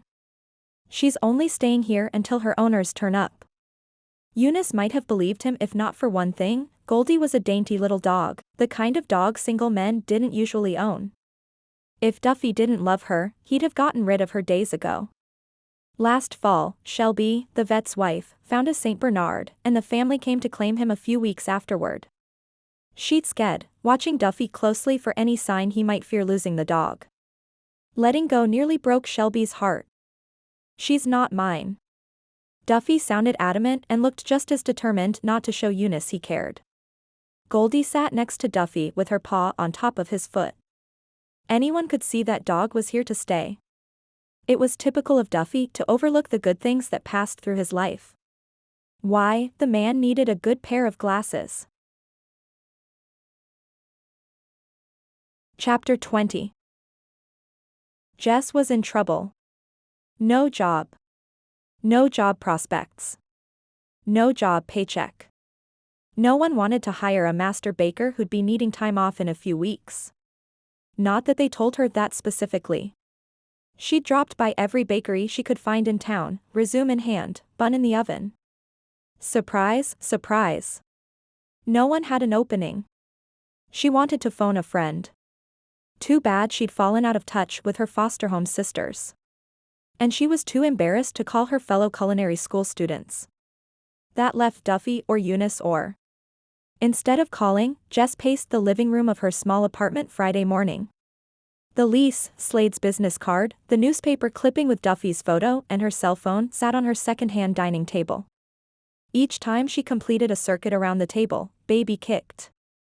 Okay. That was an exaggeration. But it certainly seemed that baby wanted to go to Harmony Valley. Jess wanted to go, too. If only she could be sure that it was the best choice for her child. Unfortunately, it seemed like the only choice left for her. Doing nothing is the coward's way out. Jess picked up the phone and called Slade. How's Jessica? Everywhere Duffy went, people asked him about Jess. On the one hand, it was starting to annoy him. He wasn't sure how Jess was doing or why she hadn't contacted him to tell him. On the other hand, the town had stopped watching Duffy as if he were a veteran quarterback trying to make a comeback. And so, he'd tell them, "I haven't heard," which I assumed to mean she's fine. Was she fine? The not knowing was harder than he expected. "Is that your dog?" others would ask. Fostering, he'd tell them. He'd given up asking if anyone else wanted a dog. Besides, Goldie wasn't much trouble. She rode shotgun with him everywhere. She loved exploring the vineyards. She loved people. Duffy kept trying to find her a new home, but everyone kept telling him that it was too late. Goldie was his dog. Picking up Rutger on Friday got Duffy out of town and gave him an excuse to see his parents before taking the old man home. He hadn't counted on his dad insisting Duffy take them to see Jess. He hadn't imagined his mother would have drawn up legal paperwork for Jess to sign, forgoing any claim she might have had to Greg's money. Didn't contracts like that take time? He'd been hoping she'd forget he ever mentioned it. Duffy drove them to Vera's bakery, torn between anticipation to see Jess again and guilt over bringing a contract. The weather was as blustery as his mother's mood. Consequently, the ride over was mostly silent. "I like your dog." Goldie sat in Dad's lap, snuggling up to Duffy's old man as if she'd known him forever. "She travels well." Duffy made a grunting sound, feeling the beginnings of a headache. "I don't think that contract is the best way to approach Jess." "I need it," Mom said from the back seat. "It's a compromise," Dad admitted with a sigh. Duffy was afraid it was a deal breaker. It took a few minutes to get the wheelchair out and set up, and push Dad inside the bakery, where he waited at a table. Despite Duffy's urging, Mom stood near the door, clutching her contract and a ticket with a number on it. There was a long line to be served. Her hands were shaking. "It's going to be okay." Duffy put his arm around her shoulders. She was his mother, after all, and he had shared some of her concerns before he'd gotten to know Jess. "You're tense enough to shatter. Why don't we leave the papers for another day?" No, she was stiff and unyielding in the crook of his arm. "You'll thank me later." Duffy doubted it. He hated being caught in the middle like this. The bakery was high-end. Planters and umbrella-covered tables outside. Inside, slate floors. Mosaic-topped tables. A new construction smell. Glass display cases that were filled and ran the length of the place. 2 fancy espresso machines. And customers. Lots of paying customers. He and Mom waited silently for their number to be called. It was a long wait. There was only one woman working the counter, Rocio, by her name tag. Duffy ordered 3 coffees and 3 blueberry scones. "Is Jessica working today?" The clerk stared at Duffy as if he'd sprouted fangs and asked to suck her blood. "Un momento." She practically ran to the back room. "You didn't have to scare her," Dad said from a nearby table. Duffy spread his hands. "I didn't do anything." But others in line shot him with dirty looks punctuated by heavy sighs, impatient to get their caffeine and sweets. An older woman with a white hairnet covering her too bright red hair appeared. Cupcake earrings swung above her shoulders. She smiled the way vendors did with customers when they suspected there was a problem. "I'm Vera, the bakery owner." She spoke with a heavy Spanish accent. "May I help you?" "We're looking for Jessica." Duffy felt like Prince Charming had come calling for Cinderella and faced her evil stepmother. "She doesn't work here anymore." There was no longer welcome and "I am ready to please" in her tone. Vera had her guard up. "Are you her lawyers?" "I knew it," Mom burst out in scalding tones. "We need this." She raised the contract to the ceiling. "Linda," Dad said in a soothing voice. "Is Jess okay?" Duffy asked. "Did she have the baby? And why would she need a lawyer?" Vera narrowed her eyes. "Oh. But it's you." Her tone softened. She reached across the counter and squeezed Duffy's forearm, smiling in a way that didn't create trust.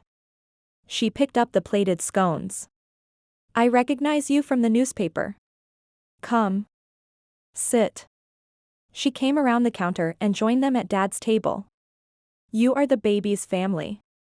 She looked them over as if she were trying to determine which apples to include in a tart and which to toss out. "She stole from you, didn't she?" Mom blurted, dropping heavily into a chair. This. Jessica. If that's even her real name. Jess deserved none of his mother's scorn. Shame and frustration burned through Duffy like a gas-ignited fire. At any moment, he'd explode. "If you can't behave, Mom, you'll have to wait in the truck with Goldie." Surprisingly, Mom sealed her lips. Vera frowned. Jessica would never steal. Duffy seconded that. Then why did she leave? Because, there was a trapped look in the older woman's eyes. It took her too long to answer. Because she has a benefactor. His mother huffed. Duffy felt like huffing, too. How could she afford to leave her job right before baby came? This woman must have fired her, perhaps over the fact that she'd been stuck in Harmony Valley during the storm. Jess couldn't afford to be fired. She should have called him. Hopefully, she would soon. Someone offered to help her start a business, the bakery owner chattered warmly, except it was the false warmth that didn't reach her eyes. She left. Without giving her 2 weeks' notice. The woman's tone and gaze dropped, and she muttered, without sharing her recipe book. Mom shook her pages slightly, but otherwise remained silent. That didn't sound at all like Jess. "Did you argue?" No. Vera drew back in mock denial, trying to cling to the facade of the wronged party. She wasn't going to work out anyway once the baby came. She couldn't put in the hours. No matter how many times I told her this, she wouldn't believe me. Duffy didn't believe the bakery owner. Not one word. The need to find Jessica welled inside of him like the weekend's rising floodwaters. "Sounds like discrimination," Dad said in a calm voice. "On your part, ma'am."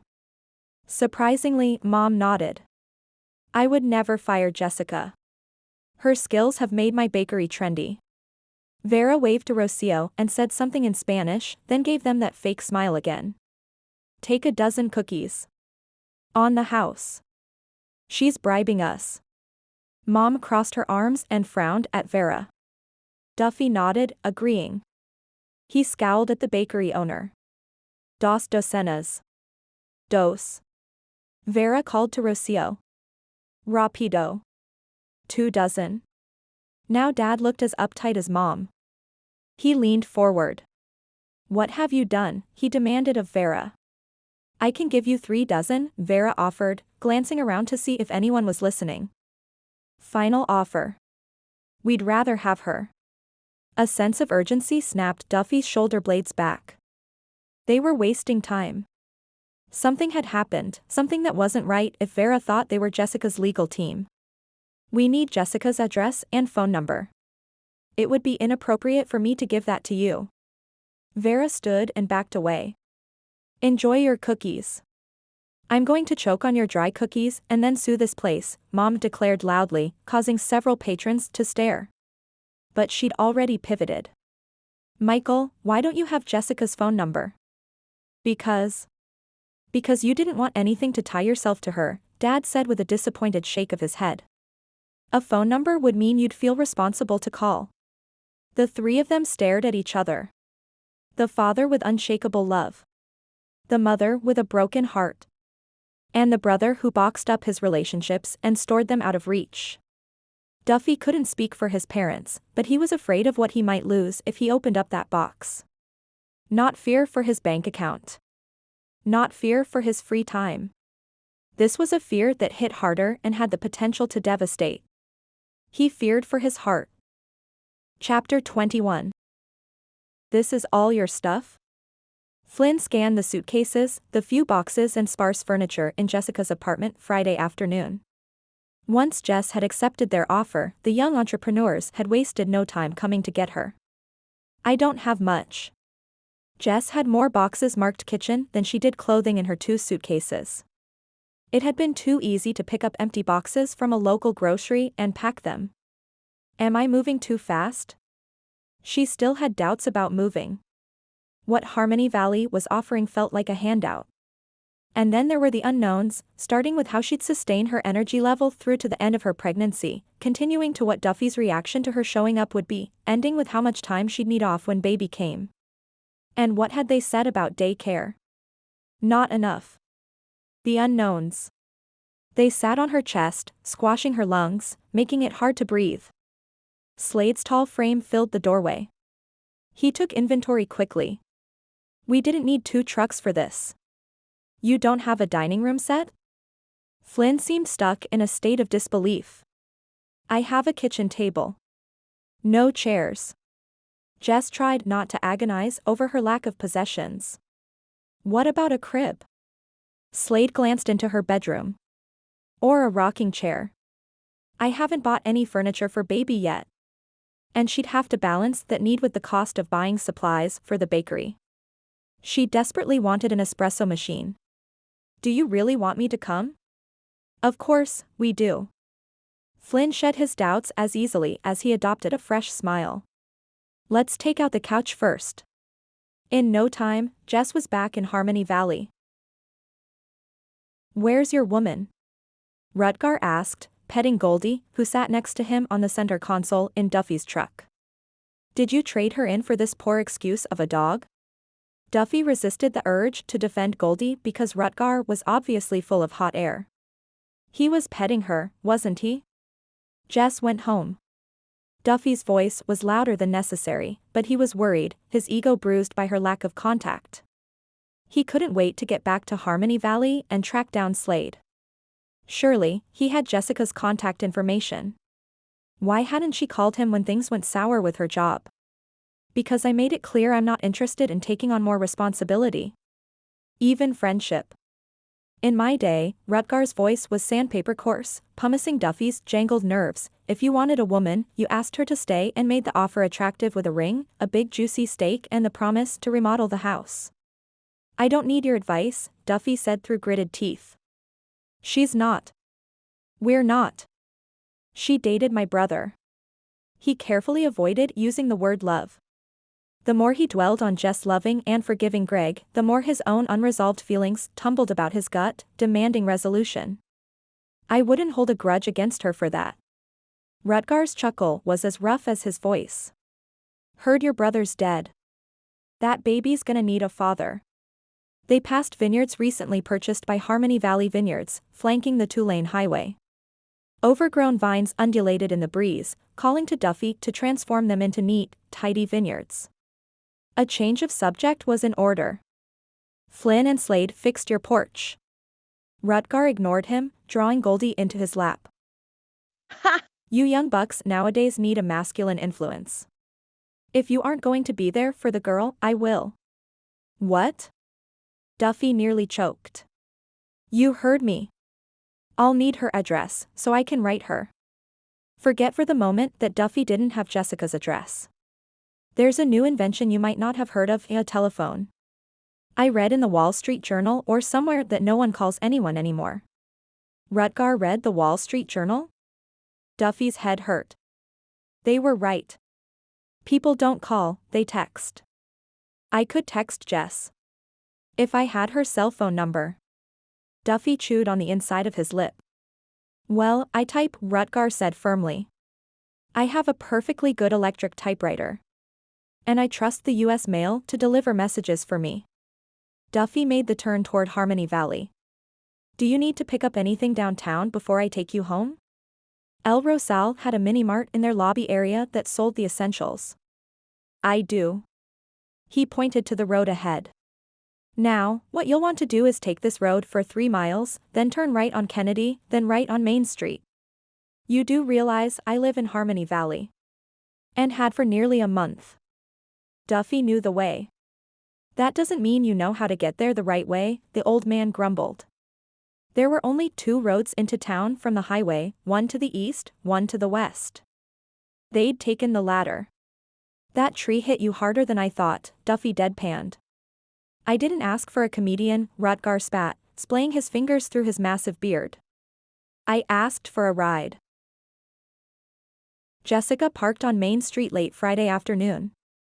Flynn and Slade had driven into the back alley with her things. Martin's Bakery. Jess was steps away from it being hers. She could barely breathe for fear she'd wake up and this would all be a dream. This is it, baby. Pregnancy brain or not, she was doing this. We're home. When she got out, she realized the bakery was filled with a legion of elderly women. Jess opened the door, and the women surrounded her until she felt like a pudgy sardine in a too small can. There was still a musty odor inside, but now there was also the strong smell of disinfectant. It didn't matter what the place smelled like. The photos were there. Familiar, sepia faces that welcomed her, reassuring Jess that this was where she belonged. We've been cleaning. Eunice's purplish curls were trembling with excitement. Upstairs and down. Oh, charity alert. It shuddered through Jessica's system and threatened to put a snap in her tone. Thank you, but I can't afford to pay anyone. My dear. Agnes laughed, a light, reassuring sound. We don't expect you to pay us. Sweet curls, sweet smile, sweet pink cheeks. Mildred bumped a woman out of the way with her walker and patted Jessica's arm. Your family now. Family. The word blanketed Jess with warmth, eased her breath, settled her nerves. Could it be true? What do you want done with all the pictures on the wall? Rose pointed to the faded photo of 3 generations of bakers behind the counter. We saved dusting them until last in case you want them taken down. I love them. They stay. They're a part of the bakery's history. And they gave her a much-needed confidence boost. The mayor, an older man with a tie-dyed t-shirt and ratty blue jeans, stepped forward. His gray hair fell in a long ponytail down his back. Did you bring your lease? Signed, I hope. Jess fumbled in her purse for the paperwork and handed it over. After a cursory check to be sure she'd signed everywhere, Mayor Larry grinned. I'd like to present you with keys to the building and wish you good luck. He handed her a small key ring. Jessica pressed the keys firmly into her palm in the hopes that the sharp edges would prove she wasn't dreaming, that this feeling of euphoria was real and right. And then the door behind her opened. She turned. It was Duffy. Not frowning, not scowling, not looking as if the world was about to end. That didn't stop her chest from cinching with worry that he'd disapprove. His acceptance was important to her. For baby's sake. And her own peace of mind. Rutgar stood behind Duffy, a bandage on his forehead. Goldie danced on her hind legs at the window, peering inside. Was Duffy going to embrace the idea of her moving to town? Embrace. His arms. His kiss. Her heart. Jessica's cheeks heated. No. Heart wasn't the appropriate word. Nor were kiss or embrace. But she couldn't think of anything else. Baby needs to sit down, Jess said, sinking into a chair. The crowd parted to let Duffy through but didn't back away to give them privacy. Not that they needed privacy. Anything Duffy had to say, he could say in front of the entire town. I was looking for you. Duffy's hand hovered in midair as if he wanted to touch her but was undecided about where. Finally, he rested his palm gently on her shoulder. My parents and I went to Vera's this morning. Why didn't you call me about what happened? I'm sorry. And then to her horror Jess felt the weight of the week, of quitting, of an unfruitful job search, of the unknowns of starting a business, every gram of stress. It combined to crush her composure like walnuts beneath a meat mallet. She started to cry. The women pushed Duffy aside, quick to offer tissues and hankies and consoling hugs. Rutgar sat heavily in a chair next to Jess, knees bumping table legs. He claimed one of her hands. I could clear this place out in 30 seconds if I had my gun. A dozen women let Rutgar know exactly how welcome that suggestion was. Unfortunately, they did so all at once. I was joking, Rutgar roared, silencing the room. I'm so embarrassed. Jessica wiped away her tears. Baby likes a good cry at all the wrong moments. I'm fine. I swear. Mortified, but fine. A small bundle of fur was placed into her arms. Goldie licked her chin. She missed you, Duffy said simply. Hey, Flynn said in a loud voice from the back door. "What's going on in here?" "Nothing," Duffy called out. He was head and shoulders taller than anyone else standing since Rutgar was sitting. "Duffy's so sweet," Mildred whispered loudly. "A keeper," Eunice added. "I'm sweet." "I'm a keeper," Rutgar announced, flicking his long, blondish-gray hair over his shoulders like a fashion model. Duffy's jaw hardened, but he kept his eyes on the rear of the bakery. "Here's the paperwork for your licenses and permits." Agnes dropped a thick stack of papers on the table. "If you fill them out this weekend, we'll take you to get them submitted at the city, county and state levels on Monday. As soon as you pass a health inspection, you'll be officially in business." The feeling of being overwhelmed returned. Jess was about to reach for Duffy's hand when Flynn said, "Hey, Duffy, we could use some help back here." Duffy gazed down at Jess, his expression unreadable. "You okay?" Jess nodded, glad she hadn't reached for him. The last thing Duffy wanted was for her to rely on him in any way. "Where's the rest of it?" Duffy asked after they set the love seat down in Jessica's pink studio apartment above the bakery. A twin bed. A dresser. A love seat. An end table. A small kitchen table. A couple of suitcases. And less than a dozen boxes, most of them labeled kitchen. Jess had fewer possessions than he did. There were so few items that Goldie was almost done inspecting them all just as Duffy's chest began to fill with worry. "This is it," Flynn confirmed with a sad shake of his head. "This is it?" Eunice joined them, winded after climbing the stairs. "All Jessica's things?" Nodding, Slade kept his voice low. "She doesn't even have a crib. I'm sure someone in town has one she could borrow that's been stored away in an attic or garage." Duffy didn't like the idea. Safety standards on cribs have changed a lot since anyone here had kids. Maybe the town could throw her a baby shower. Flynn bent to pet Goldie. Anger at Greg was usually a bitter, hollowed-out feeling in Duffy's stomach. Not this time. This anger pounded in his veins, demanding action. Greg should have done better by Jess. He should have realized she was different than his normal Mark. Jess has known people here less than a week and she has an aversion to charity. She'll have kittens if we throw her a baby shower. She'd accept a baby shower if you and your family threw her one. Eunice eyed Duffy speculatively. Family are expected to throw baby showers. His mother's attitude toward Jess and baby was still a work in progress, perhaps still contingent upon a document Jess might never sign. "We could wait until after baby comes." Hopefully by then his mother and Jess would have found neutral territory. Runaway train that she was, Eunice ignored him. "We're not waiting. We can have it downstairs. I'll take care of everything." The invites, the cake, the food, her purplish hair was the last thing Duffy saw as she hurried downstairs. This is going to be a disaster. Duffy looked down at Goldie. She returned his regard with a cock of her head that seemed to say, "What's the big deal?" Despite his rules, the traitorous little beast had been the recipient of some of Eunice's creations slipped to her under the table by the cook herself. Goldie may like Eunice's goods.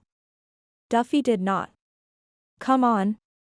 Flynn smiled as if the problem had been solved.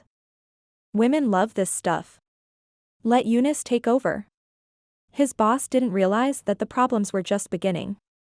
"The food," Duffy said, hoping his tone could convey the horror. "She'll serve something like pickled raviolis with peanut butter on the side." "You just made my stomach turn." Slade put a hand above his belt. "Exactly. Heaven forbid Eunice make that teeth-dying fried mush. She'd be the laughingstock of the town. Agnes will know what to do." Flynn proceeded downstairs. "But if not, you'll need to fix it." "Me?" This wasn't a vine that had to be pruned or a down tree that had to be removed. This was a baby shower. And Jess. Slade slung his arm over Duffy's shoulders. "Imagine for a moment that Jessica learns you knew what Eunice was planning and did nothing." Duffy imagined. Duffy felt sick. Duffy caved.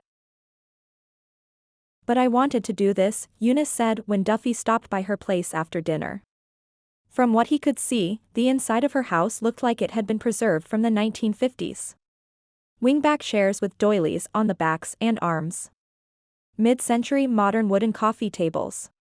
Lamps with shades as large as small children. It's a big job. Duffy tried to sound as kindly as he could. But this was Eunice, and kind words didn't always sink in. I'm not trying to take over. I'm simply offering to help with the food. You're being sweet. Eunice gave him a suspicion-filled once-over. That's not like you. Duffy worked hard to keep his mouth shut. This was for Jess, after all. It was hard to take Eunice seriously. She was wearing lavender polyester pants, a black sweater with a sequined heart on it, and slippers with heels and pink fuzzy pom-poms. You won't give me any trouble? No trouble. That might have been a lie. Then I accept your help. She smiled and batted her eyes at him like a red light at a busy railroad crossing. You're now officially the assistant baby shower coordinator. Goody. Mission accomplished. A few minutes later, Duffy sat on his couch with Goldie in his lap. The do-it-yourself home repair show on television couldn't hold his attention. Jessica had moved here. She was pregnant. Who would check on her every morning? Eunice? He shuddered, thinking of her bananas and ham dish. Who would Jess call if she went into labor? The answer was never him. But who would she rely on? She needed friends. It was after 8. Too early to go to bed. Jess had probably finished unpacking by now. From the shell-shocked look on her face earlier, she was probably in the bakery's kitchen, baking something. Need to go out, girl? Goldie groaned a negative. Let's take a walk, Duffy said anyway. He put his boots and jacket on. Goldie dutifully followed him out the door. We'll go down Main Street and come back. No stops. But when they came even with the bakery, his feet planted. The parking space in front of Jessica's was empty. Vera's bakery had outdoor tables, planters with cheerful flowers and personality. Jess had personality aplenty, but none of it spilled out here. There was a light on in the downstairs kitchen, outlining the swinging door. A timer buzzed faintly. She'd be inside, pulling warm cookies or something equally tasty out of the oven. Goldie stood on her hind legs and put her front paws on the door, peering inside. She cocked her head up at him, barked once, and then bicycled her front paws on the glass as if trying to dig a hole through it. The door from the kitchen to the front room swung open. Jess stood in the doorway, looking tired, worried, and a sight for sore eyes. Duffy? Her voice was muffled. Busted. He should wave and move on. But his boots had taken root. He wasn't going anywhere. She crossed the room, flipped the lock, and opened the door. Hey. Hey. Duffy hunched his shoulders against a sudden gust of wind, breathing in the smell of warm sugar and cinnamon. I thought you might be baking. Am I that obvious? She inventoried his features, but it didn't feel as if she was searching for Greg. It felt as if she were drinking him in, storing him in her memory. Cookies just came out of the oven. I could use a taste tester. Jess. Her baby. The elderly town and their fix-it needs. Goldie. Duffy wanted to be free to do what he wanted when he wanted. But the tug toward Jess was strong. Toward her arms and her warmth and her sweet kisses. When he didn't answer, she said, never mind. Thanks for checking on me. I wasn't, he had been. Of course, he had been. The look in her dark eyes said she knew it. Goldie probably needed to stretch her legs. He nodded. Her owners haven't shown up yet. She smiled sadly. Oh, Duff. She's found her forever home. Duffy was going to disagree, but when he looked down, Goldie was in her familiar spot, sitting next to him, one foot on his boot. His life was spiraling out of control. Neighbors and dogs and babies and mush. This could not be his life. This was not the way he wanted things to be. You were great today, rescuing me when I needed it most. Jess placed a soft palm on his cheek, brushing over his stubble to rest it on his neck. One pulse of her fingers, one gentle tug of her hand, and he'd take her into his arms. A kiss. He wanted one. To soothe, to console, to. She released him. Good night, Duff. Before he knew it, the door was locked. Before he knew it, he was back home. Before he knew it, he was alone. He was in his own place, a decent place. He had a good job. For once, he wasn't burdened with credit card debt or the responsibility of making sure his parents could make ends meet. He should be happy. He should be fulfilled. He shouldn't want. He did. Chapter 22. Jess fell asleep reading the recipes and commentary in the Martin family binder. It smelled of chocolate and cinnamon and history, like a beloved cookbook should. She dreamed of banana nut bread and happy babies and a smiling Duffy. She awoke before dawn to Baby giving the binder a good kick. Baby should have been kicking Jessica's dreams aside, at least the ones regarding Duffy. When he'd stopped by last night, she'd assumed he'd come by to talk. And when he'd looked at her as if he didn't want to communicate with words, she'd reached for him. But he'd frozen at her touch. Nothing had changed. There would be no more touches. No more dreams of his smiles. Of his kisses.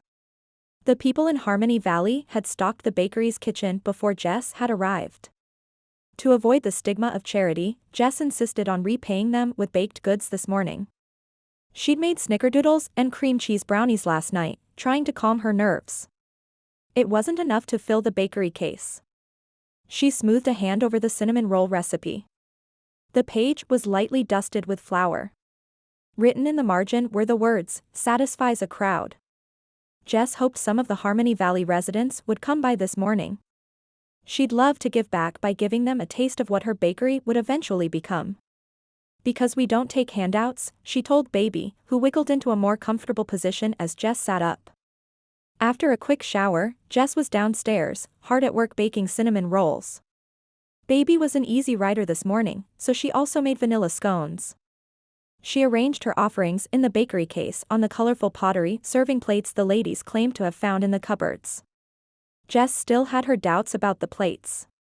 They were too beautiful to have been left behind. She suspected they were charity, as well. Charity would end today. Jess set the old coffee maker to brew and then unlocked the front door.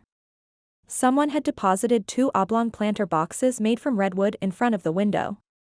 They had no dirt or flowers, but Jess doubted that situation would remain for long if she didn't put a halt to things. Enough was enough. We are not in need. We can do stuff on our own, Baby. Jess stood in the doorway, pressing her thumbs into the small of her back, enjoying the brisk air and sunshine. A familiar green Buick turned onto Main. Agnes parked, calling out the open window, "We're here to help. People should be stopping by soon." Jess had suspected as much. "We're not taking any money," she said firmly. "I don't have any licenses or permits. That won't stop the community from dropping in. Or leaving tips." Rose flitted to the sidewalk, leaving Eunice to help Mildred out of the back seat. "Did you fill out the paperwork?" Agnes removed Mildred's walker from the trunk and locked the sides into place. "I can review it before everyone gets here." "Everyone?" Baby moved in a way that made Jessica's equilibrium shift forward. Like faceplant forward. She gripped the door frame. "Yes." Agnes glanced up sharply from her place at Mildred's side. "Does that scare you?" Jess had wanted to be part of Harmony Valley because people were so inclusive. But she didn't want to be a burden, someone that people like Agnes or Duffy felt obligated to help. Duffy's truck turned onto Main. They all waved to him as he passed. Goldie peeked out the window at them. Jess felt a pang of something she didn't want to name, a pang she had to find a cure for. Duffy wasn't hers and never would be. "He likes you," Eunice announced with a flourish of her hand, as if this were breaking news. "He prefers to be alone." Jess led the women inside. "He likes you," Eunice insisted. "He brought you these planters he made a few weekends ago." Jess stopped. "Duffy made those? Didn't you know?" Eunice tugged at a purplish curl. "They were in his backyard just beyond the back steps." I didn't see him drop them off. Perhaps he'd done so while she was in the shower. Or while she ran the mixer. Classic Duffy. He couldn't help himself. He was programmed to take care of people with a generosity that rivaled the selfish greed of his twin. And yet, Jess didn't feel cared for. She felt like an albatross around his neck. Duffy is a shy one, Mildred said, positioning her walker at a table. Remember when we were at his house last weekend? He barely spoke a word. He keeps to himself. Rose sashayed past the window as if it were a stage. I asked him about Jessica the other day and he just grunted. I'm agreeing with Eunice on this one, Agnes said crisply. He likes you. He just doesn't know how to tell you he likes you. Jessica knew Duffy didn't lack the skill to express his feelings. The fact was that he preferred to avoid them. Eunice put her face inches from the bakery case and fluffed her bangs in her reflection. I'll tell him it's okay to approach you directly. Valentine's Day is around the corner. You'll do no such thing. I think you're all blowing this out of proportion. Baby chose that moment to do the shimmy shake. We're friends, Jess said unsteadily. Or they would be when she set down clear guidelines. There would be no late-night visits. No touching faces or tucking hair behind ears. And absolutely no kisses. I don't want to hear any more nonsense about it. The elderly ladies shuffled around in their orthopedic shoes, muttering to each other about romance and oak trees and traditions. Jess brought down the supply of coffee mugs. They were large and white and smelled of dish soap. One had a price tag on the bottom with a barcode on it. She sighed. Charity. Have you picked out a name for the baby? Eunice tugged on the hem of her teal crewneck sweater. The women didn't wait for Jess to answer. How about Clarence? Rose glided on her toes closer to the bakery case, peering inside. He was a circus clown when I was a high flyer.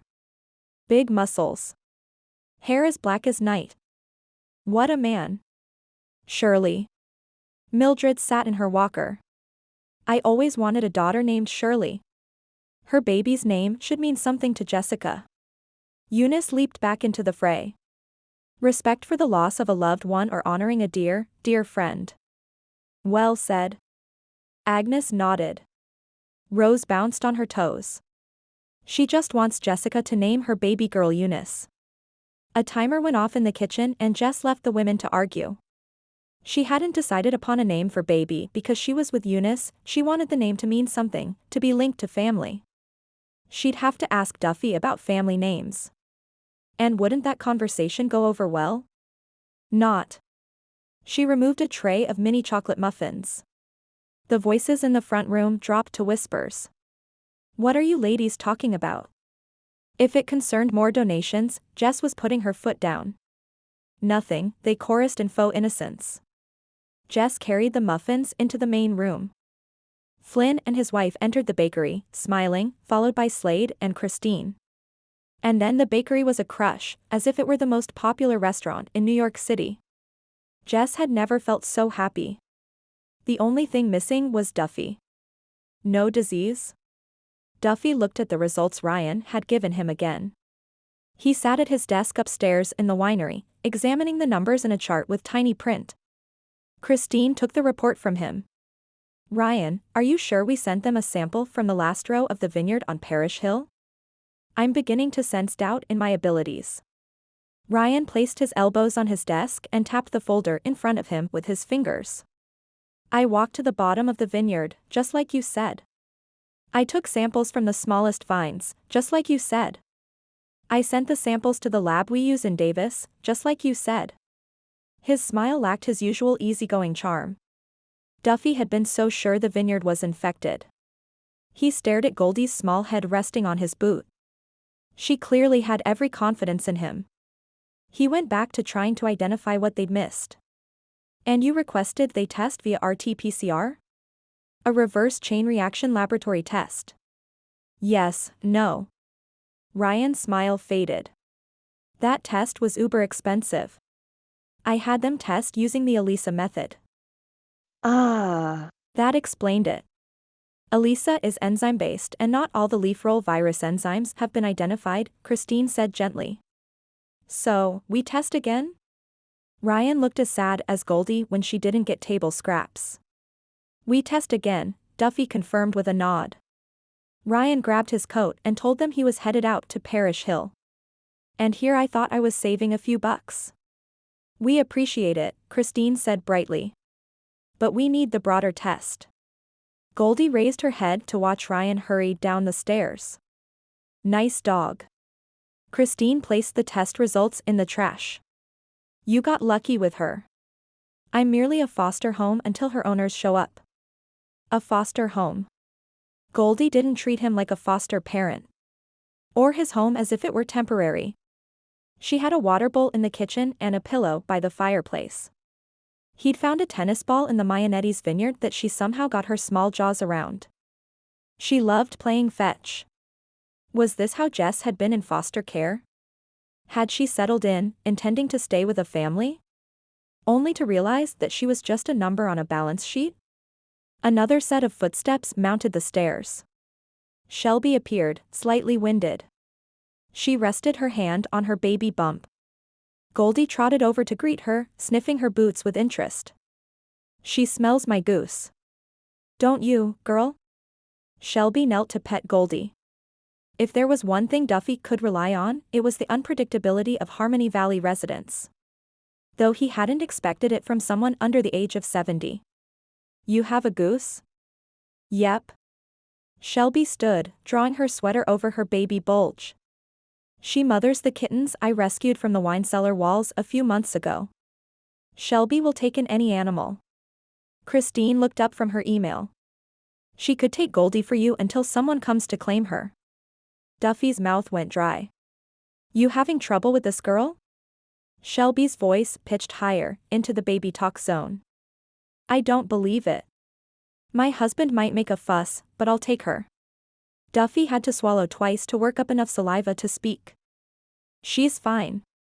No trouble at all. I'm sure her owners will show up any day now. Be careful. Shelby's features tightened and twisted into an expression that betrayed unresolved wounds. When the original owners show up, it's devastating to let them go. It's only a dog, Duffy said. But he felt the lie in his words. Foster care. Goldie deserved better than that. Jess deserved better than that. They both deserved a permanent home and unconditional love. If you change your mind, let me know. Shelby dropped a folder on Christine's desk. Here are the wine readings you wanted. The two women began discussing sugar and fermentation levels as eagerly as if they were reviewing the latest fashion trends. Duffy's eyes crossed just listening to them. He mumbled something about checking the vineyards and headed out, Goldie at his heels. They drove by the bakery, but it was shut up and dark. Jess was most likely in the back getting all her business paperwork taken care of. The empty planter boxes he dropped off earlier looked, well, empty. Duffy needed to pick up some supplies from Cloverdale.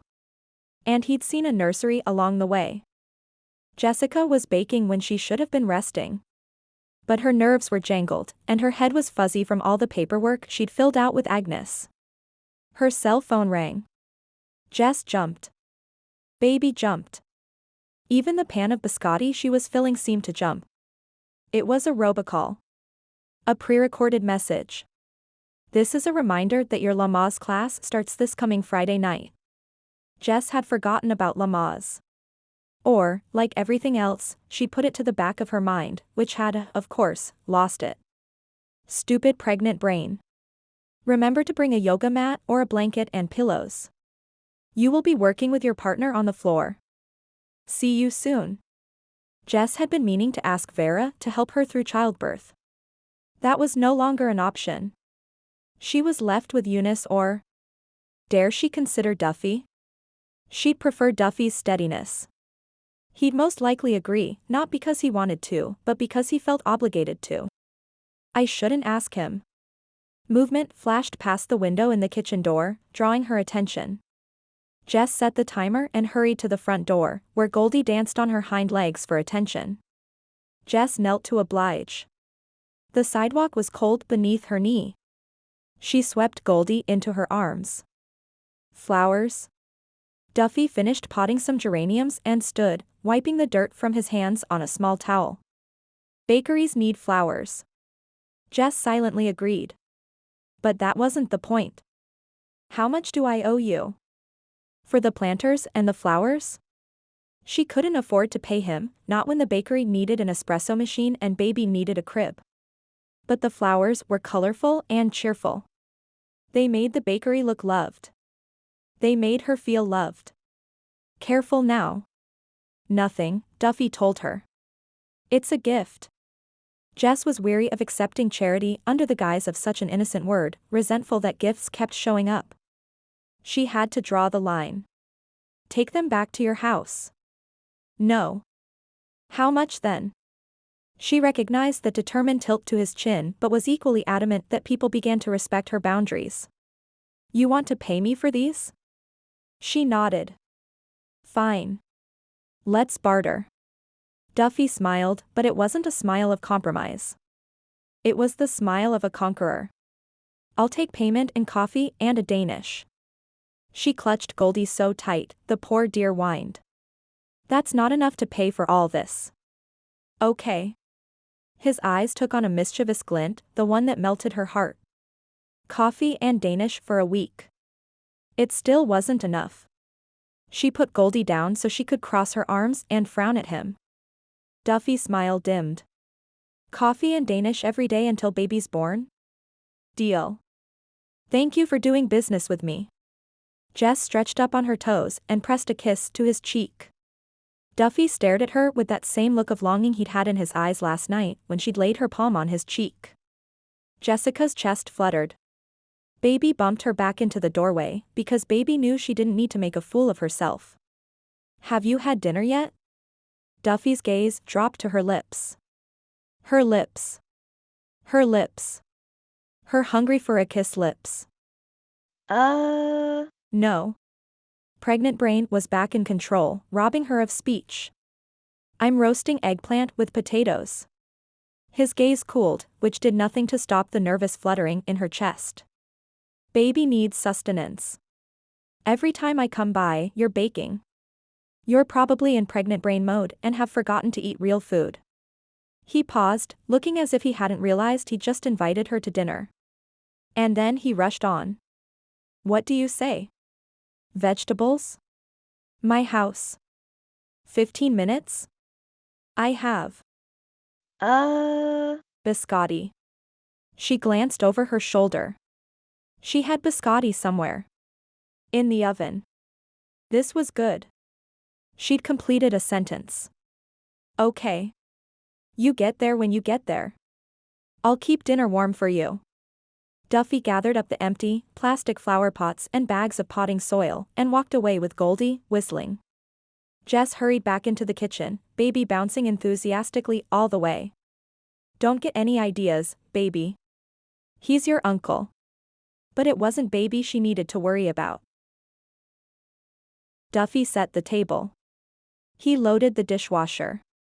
He took out the garbage. He lit a fire. What am I doing? He was acting as if Jess was coming over for a date. He'd given her planter boxes. He'd given her flowers. He'd given her an excuse to kiss his cheek. What? Was he so lonely he was willing to forego his long-awaited freedom? A knock at the door. His heart thunked. Goldie pranced eagerly in the foyer without barking, as if she knew it was Jess. Duffy made a decision. He'd open the door and pretend as if everything was the way it had been the first night she'd stayed here when she'd been a stranger. He'd open the door and be cool. Duffy opened the door and felt a grin split his cheeks. Come on in. Inward groan. He sounded first date happy. Jess had a dusting of flour at her temple. Without thinking, he wiped it off with his thumb. Their eyes met, a flicker of memory seemed to pass through hers that had nothing to do with Greg and everything to do with that kiss they'd shared. Duffy's heart accelerated. This was so not in line with a carefree lifestyle. One ear cocked up, Goldie looked from one human to the other. Then she thumped her tail. Even the dog was in league with Duffy's ill-timed feelings. Duffy turned away. Have a seat at the table. While she did so, he plated the food and brought it over. Jess ate in silence. This wasn't exactly how he'd pictured dinner. He did a quick rewind, from the time she'd confronted him planting flowers to the present. Other than that chaste kiss, nothing seemed silent treatment worthy. Tough day at the office, he asked. I don't think I've ever done so much paperwork. Her gaze seemed troubled. My brain is feeling a bit mushified. Mushified? Is that like pregnant brain on steroids?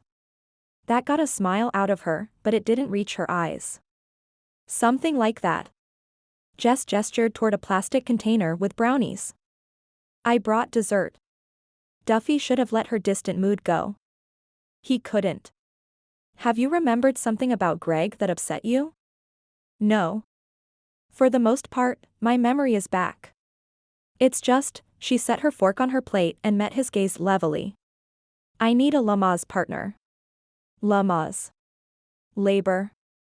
Childbirth. Situations men didn't normally aspire to be a part of. I was thinking of asking Eunice, she added when he didn't speak. Duffy had been preparing his speech to turn her down when her words sank in. Eunice? My next-door neighbor? Yes. Her smile was small and sad, and made him disappointed in himself. She's retired. It won't be a burden for her to help me. What if she faints at the sight of blood? Eunice faint? What about Jess? She got queasy at the sight of bodily fluids. You have no idea how Eunice performs under stress. Work with me here, Duff. I don't have many options. Duff. He opened his mouth to volunteer but stopped himself. This was a serious commitment. He'd be on call. There'd be no spontaneous trips out of town for the next few weeks. His heart wanted to say yes. His head wanted to erase their conversation from her memory. Because she hadn't been given a table scrap, Goldie groaned at his feet and raised her gaze to his. Who was he kidding? Until Goldie's parents showed up, there'd be no trips out of town anyway. Is there a reason I couldn't be your Lamaze partner? Is there a reason I can't keep my mouth shut? Other than you don't want to do it? Jess stared at her plate. Eunice likes being with me. This is good. This is exactly what I want. It's not that I don't like being with you, Duffy hedged anyway. I don't want to be an obligation. We're friends. Jess said it as if she'd announced she was making broccoli with dinner. Unemotionally, as if she had no idea his insides were in turmoil, wanting to be there for her was having a skirmish with not wanting to commit. You don't want to do this, Duff, so don't ask. Despite my determination to be commitment-free, I still managed to help out here and there. He rapped on the table with his knuckles. Not hard, but hard enough to rattle Goldie, who stood and cocked an ear at him. The other day I helped Flynn and Slade remove the tree from Rutgar's property. Jess chuckled. Someone guilt you into it. I know you didn't volunteer. He frowned. How do you know that? Because. Jess laid a hand over the top of his fist. Of all the empty houses in Harmony Valley, you chose to rent one with stairs in front and back. I chose it because of its size and central location. I can be at any vineyard in minutes. She didn't think he'd volunteered because he had stairs? What did that have to do with anything? Duffy. Her other hand wrapped around his. Your father's in a wheelchair. You have no ramp. No way for your father to come inside. His pulse pounded in his temples, rushing past his ears to do so. I was going to build a ramp. I bought redwood, which is resistant to rot. And you made planters instead, she said gently. The room funneled down to her eyes. He could read so much in their depths. Compassion, understanding. She saw the truth he'd buried so deep he hadn't known it himself, hadn't seen it in the mirror every morning. He didn't want his parents to come over. Or at least, he hadn't. Not at first. And now, weeks later, he'd put it out of his mind. Dad must hate me. No. If Dad didn't hate Greg, he would never hate Duffy. But he'd know. He'd know, and it would be another disappointment Dad chose to bear. The blood rushing to Duffy's head made him dizzy. He was grateful for Jessica's touch, for her understanding. He barely understood the implications of his actions, but he knew he had to make things right with his dad. And perhaps, with Jess. Without knocking, Eunice let herself in. She carried a cake pan with aluminum foil over it. "I made butter cake." She set it down next to the brownies, and claimed a seat, oblivious to the tensions at the table. "If you like it, I can give you the recipe, Jessica." "Is it a favorite of your mother's?" Jess didn't let go of Duffy's hand, which was a good thing. It felt like the only thing anchoring him upright. "It was a favorite of my father's." Eunice was in full-on self-absorbed mode. He knew when she got like this, Eunice didn't see anything but herself and her own needs. "She's a lot like me." The thought shocked Duffy backward in his seat. Jessica's touch melted away, and as it did, his heart pounded harder. This could be me in 50 years. Never married. No children. Parents and siblings gone. He'd be a dotty old man. Okay, maybe not dotty and desperate for attention like Eunice. He'd more likely be the hermit in the neighborhood, the one who complained about neighbors who didn't put their trash cans away the moment the garbage truck left the street, the one who shouted at children who played on his grass, the one who. He'd listened when his father and Jess spoke of how wrong it was that he isolated himself, but he hadn't moved beyond the justification behind why he was doing it. Duffy reclaimed control of the conversation, butter cake be darned. "When is this class of yours, Jess? Are you going back to school?" Eunice studied Jess with wide eyes. "I always wanted to get a degree." "It's a class to learn how to give birth," Duffy said firmly. "I'm going with Jess." "It's a class to learn how not to panic while giving birth," Jess corrected. "And Duffy isn't going with me." "I was going to ask you, Eunice." "Me?" Eunice preened. There were eye blinks and hair fluffs. "I'd love to go." "Then it's settled. The three of us will go." Duffy speared a bite of eggplant. "I'll drive." Chapter 23. Jess lumbered down Duffy's front steps like an old cowboy after a hard ride. "You don't need to walk me home, Duff." Just like he didn't need to go to Lama's class with her. She'd been unable to talk him out of it. "We're walking you home." He and Goldie. Eunice was already climbing the steps to her place. Her butter cake had been surprisingly tasty, although the piece Jess had eaten felt like it was already clogging her arteries. Or perhaps that was the frustration she was feeling over Duffy's sudden caregiving streak. When she'd pointed out the inaccessibility of his house to his father, she'd expected him to rationalize his choice behind his need to live a carefree lifestyle. Instead, he'd grown silent, as if he hadn't realized what he'd done. "I've been meaning to ask," Duffy began when he reached her side after locking up. "What happened with your job in Santa Rosa?" Jessica shoved her hands in her jacket pockets, fisting them on either side of baby's bulge. "Do we have to go there?" "My parents and I went by yesterday and..." "Well, Vera was weird about your leaving. She thought we were your lawyers." "Wasn't that peachy?" Duffy's mother must think the world of Jess. "I made a mistake. I thought my boss was my friend. But she lied to me." Saying it out loud hurt all over again, the achy, bring you down hurt that was hard to overcome. "Vera knew about Greg and the chance to own my own bakery. She didn't tell me because my baking had become popular. She wanted to keep me there. Knowing that, how could I stay?" Duffy said nothing. "I tried to get other jobs, but no one would hire me." She sighed. It was a rash decision, and it could have been disastrous financially. If not for the offer here. Duffy rested his arm over her shoulder. And although she didn't want to need his strength, she took it anyway. "You made a decision because you had a backup option. I made a decision because I couldn't stand the thought of being used for profit." It was a stupid gut reaction. "I didn't spend enough time considering my responsibility to baby." They were almost to the planters now. Almost to the parting of ways for the night. Parting. With hugs. With kisses. Or not. Jess fumbling in her pocket for the keys. I'm sorry, Duffy said as they reached her door. His arm fell away. For what? There's a long list. Starting with my distrust of you and ending with this. He drew her close. Jessica's belly bumped him.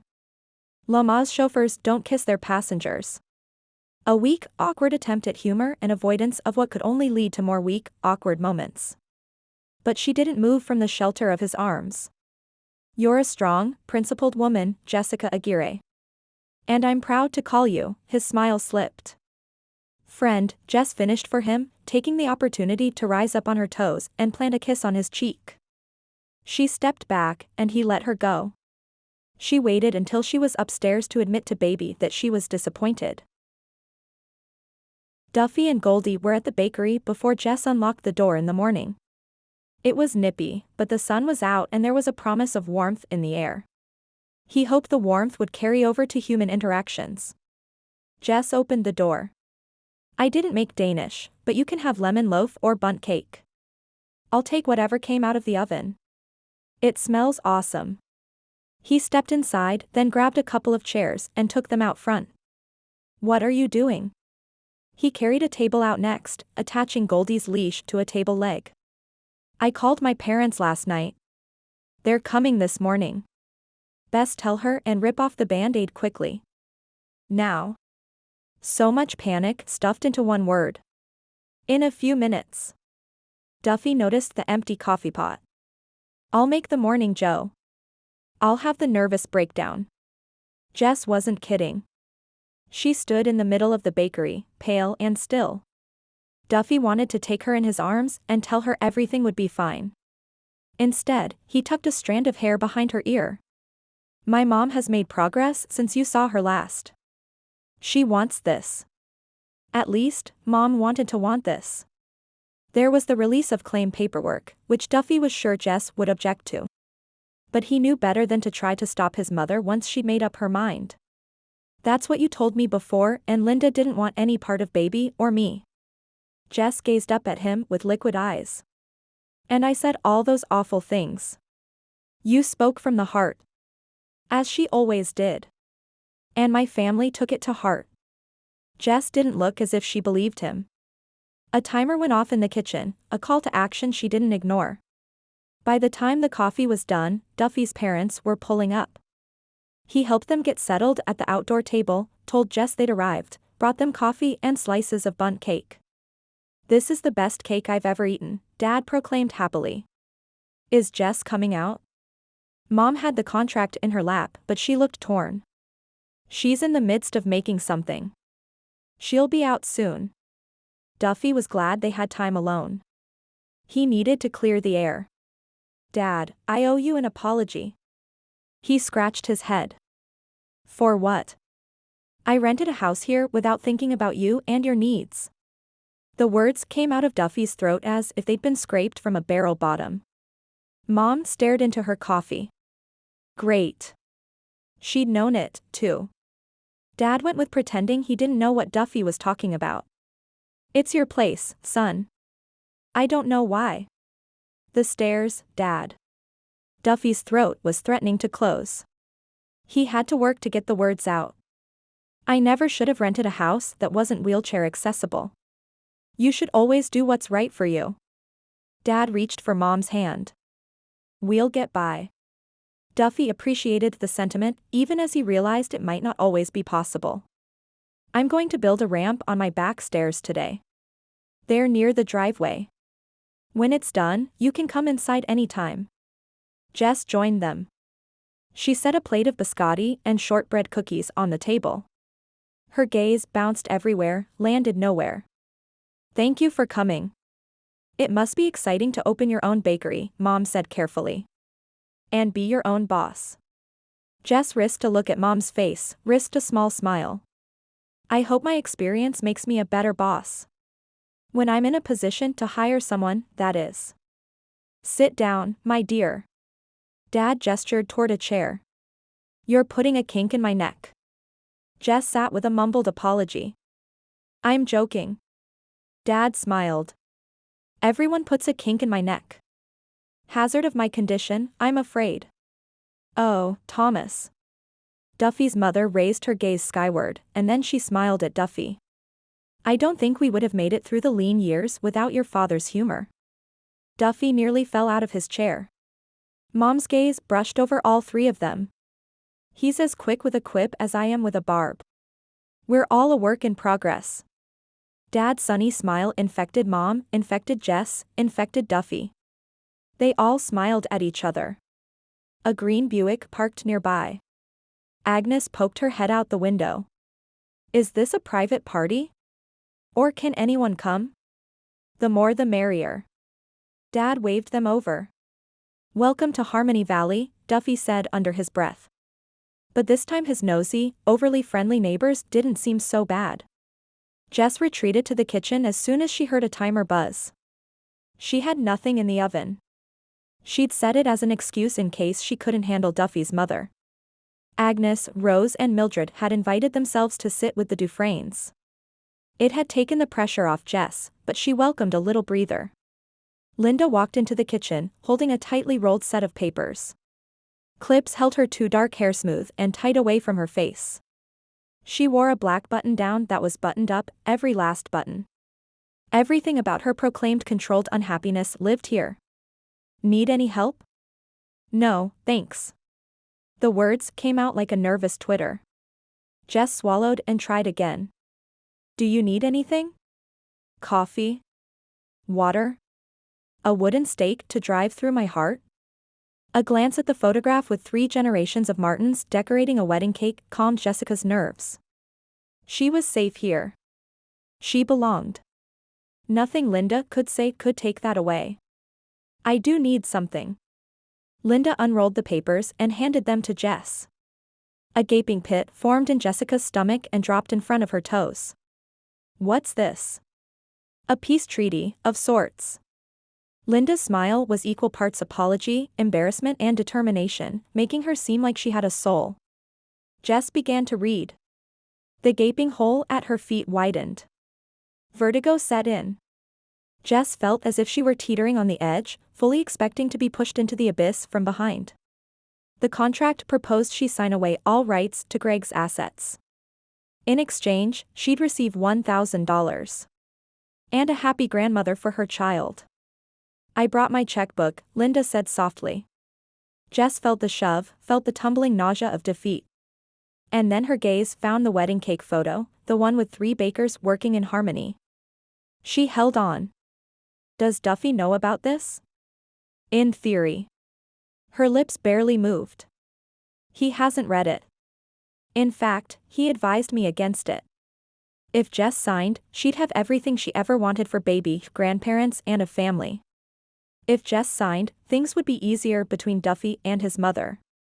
If Jess signed, she'd be selling out, dropping into the abyss where principles were bought and sold as quickly as red velvet cupcakes on Valentine's Day. Jess ripped the sheets of paper apart. Her head cleared. Her stomach steadied. What are you doing? Linda's mouth gaped open. Jess handed the remains to Duffy's mother. I don't place conditions on relationships. I can't be bought or sold. If you want to be involved with my baby, it'll be because you've found a place in your heart for Greg's child, not because we signed a contract. Excuse me. Jess escaped up the stairs, shut herself in the pink bathroom and sat on the pink toilet. Her limbs shook and her breath came in ragged gasps. Footsteps announced a visitor. She hoped it wasn't Linda. Jess? Go away, Duffy. Too late, she realized she hadn't locked the door. Duffy entered and sat on the edge of the pink tub. Mom's leaving, Duffy said quietly, his expression grim. Dad said to thank you for your hospitality. Jess drew on every ounce of willpower she had to remain silent. She stared at pink tiles and willed herself to be calm. She'd have thought all that pink would ease her stress. Pink was such a mellow, happy color. Duffy sighed. I told her you wouldn't sign, but Mom's kind of a learn-by-mistake woman.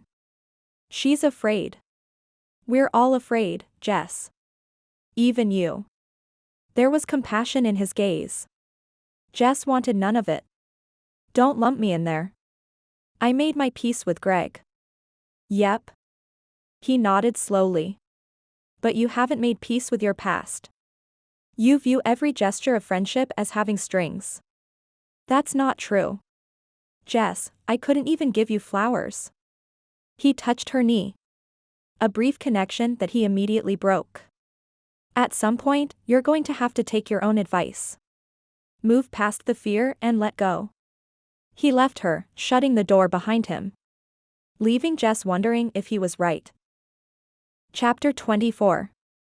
I've never seen so many pregnant women all at one time, Eunice said upon entering the Lamaze classroom. And they're all so big. Most were bigger than Jessica. Where are the chairs? Jess followed Eunice into a room at a health clinic in Santa Rosa. 5 couples were laying blankets on the carpeted floor. Duffy was the last to enter, carrying Jessica's comforter and a pillow. Jess took one look at the couples, and then turned to Duffy, placing a hand on his chest. You can wait in the car. I'm Kiki, your instructor. A tall woman smiled fast and sweet, a flash of teeth against her dark skin. This must be Jessica. And your partner is? Me, Eunice introduced herself with pride. And that's our driver. Duffy. Kiki gestured toward an empty space on the floor. Partners can sit there. I can't sit on the floor. Eunice would never get back up. I thought I'd have a chair and Jessica would lie in bed. Wouldn't that be ideal? Kiki's smile never wavered. Unfortunately, we don't have room for beds in our classroom. She gestured again toward the floor, as graceful as if she were a model on a game show featuring a coveted prize. Hand up, graceful flick of the wrist, hand down. A real pro. You can sit in a chair, Eunice. Jessica took the comforter from Duffy and spread it out. I'll take the floor. I'll sit with you. Duffy wasted no time sitting next to her, despite Jessica's protests. Eunice didn't know whether to be jealous, she was supposed to be Jessica's partner, or pleased. Duffy and Jessica were clearly meant for each other. Helping Cupid would be almost as satisfying as helping to deliver Jessica's baby. Kiki brought Eunice a plastic chair that was as uncomfortable as sitting on the wrought iron bench in the town square. And then class began. After introductions, Kiki presented a diagram of the birthing process, and then showed a brief video of a live birth. Oh, my, Eunice whispered. Her stomach felt like the time she tried eating sushi. She raised her hand. Excuse me. As coach, I wouldn't be on the tail end of this business, would I? Duffy shot Eunice a look of disbelief. Good question. Kiki clearly enjoyed her job. She smiled all the time. She seemed to smile bigger when she looked at Eunice, most likely because Eunice was a good student, always had been. What do you think, class?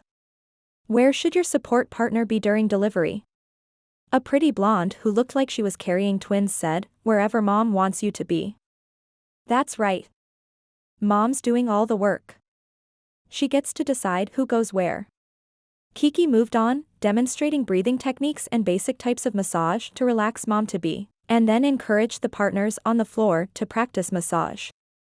The first position was sitting cross-legged, facing each other. Jessica glanced up at Eunice, who shrugged and said, I lost my ability to sit like that at least 20 years ago. Tag. She poked Duffy's shoulder. You're it. Duffy had a serious expression on his face. Eunice couldn't tell what he was thinking, but she hoped he was going to take advantage of this opportunity to win Jessica over. Jessica and Duffy turned to face each other. Jessica planted her hands on either side of her hips as if she needed stabilization so she wouldn't fall over backward.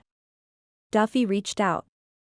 Jessica started when Duffy's hands touched her belly. Eunice would have started, too. Duffy had big hands and a big temper. No wonder Jessica had asked her to come. She looked as if someone had plugged her into a live socket. Her face was flushed as red as Eunice's cornmeal mush. Eunice leaned down and whispered, if you need to practice on me, Duffy, you can.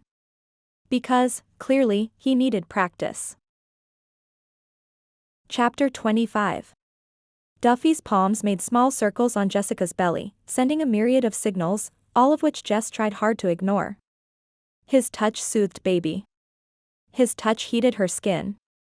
His touch magnetized her gaze to his. There wasn't surprise in his eyes. Or detachment. There was heat and interest and a bit, just a hint of mischief. It was the deviltry that got to Jess.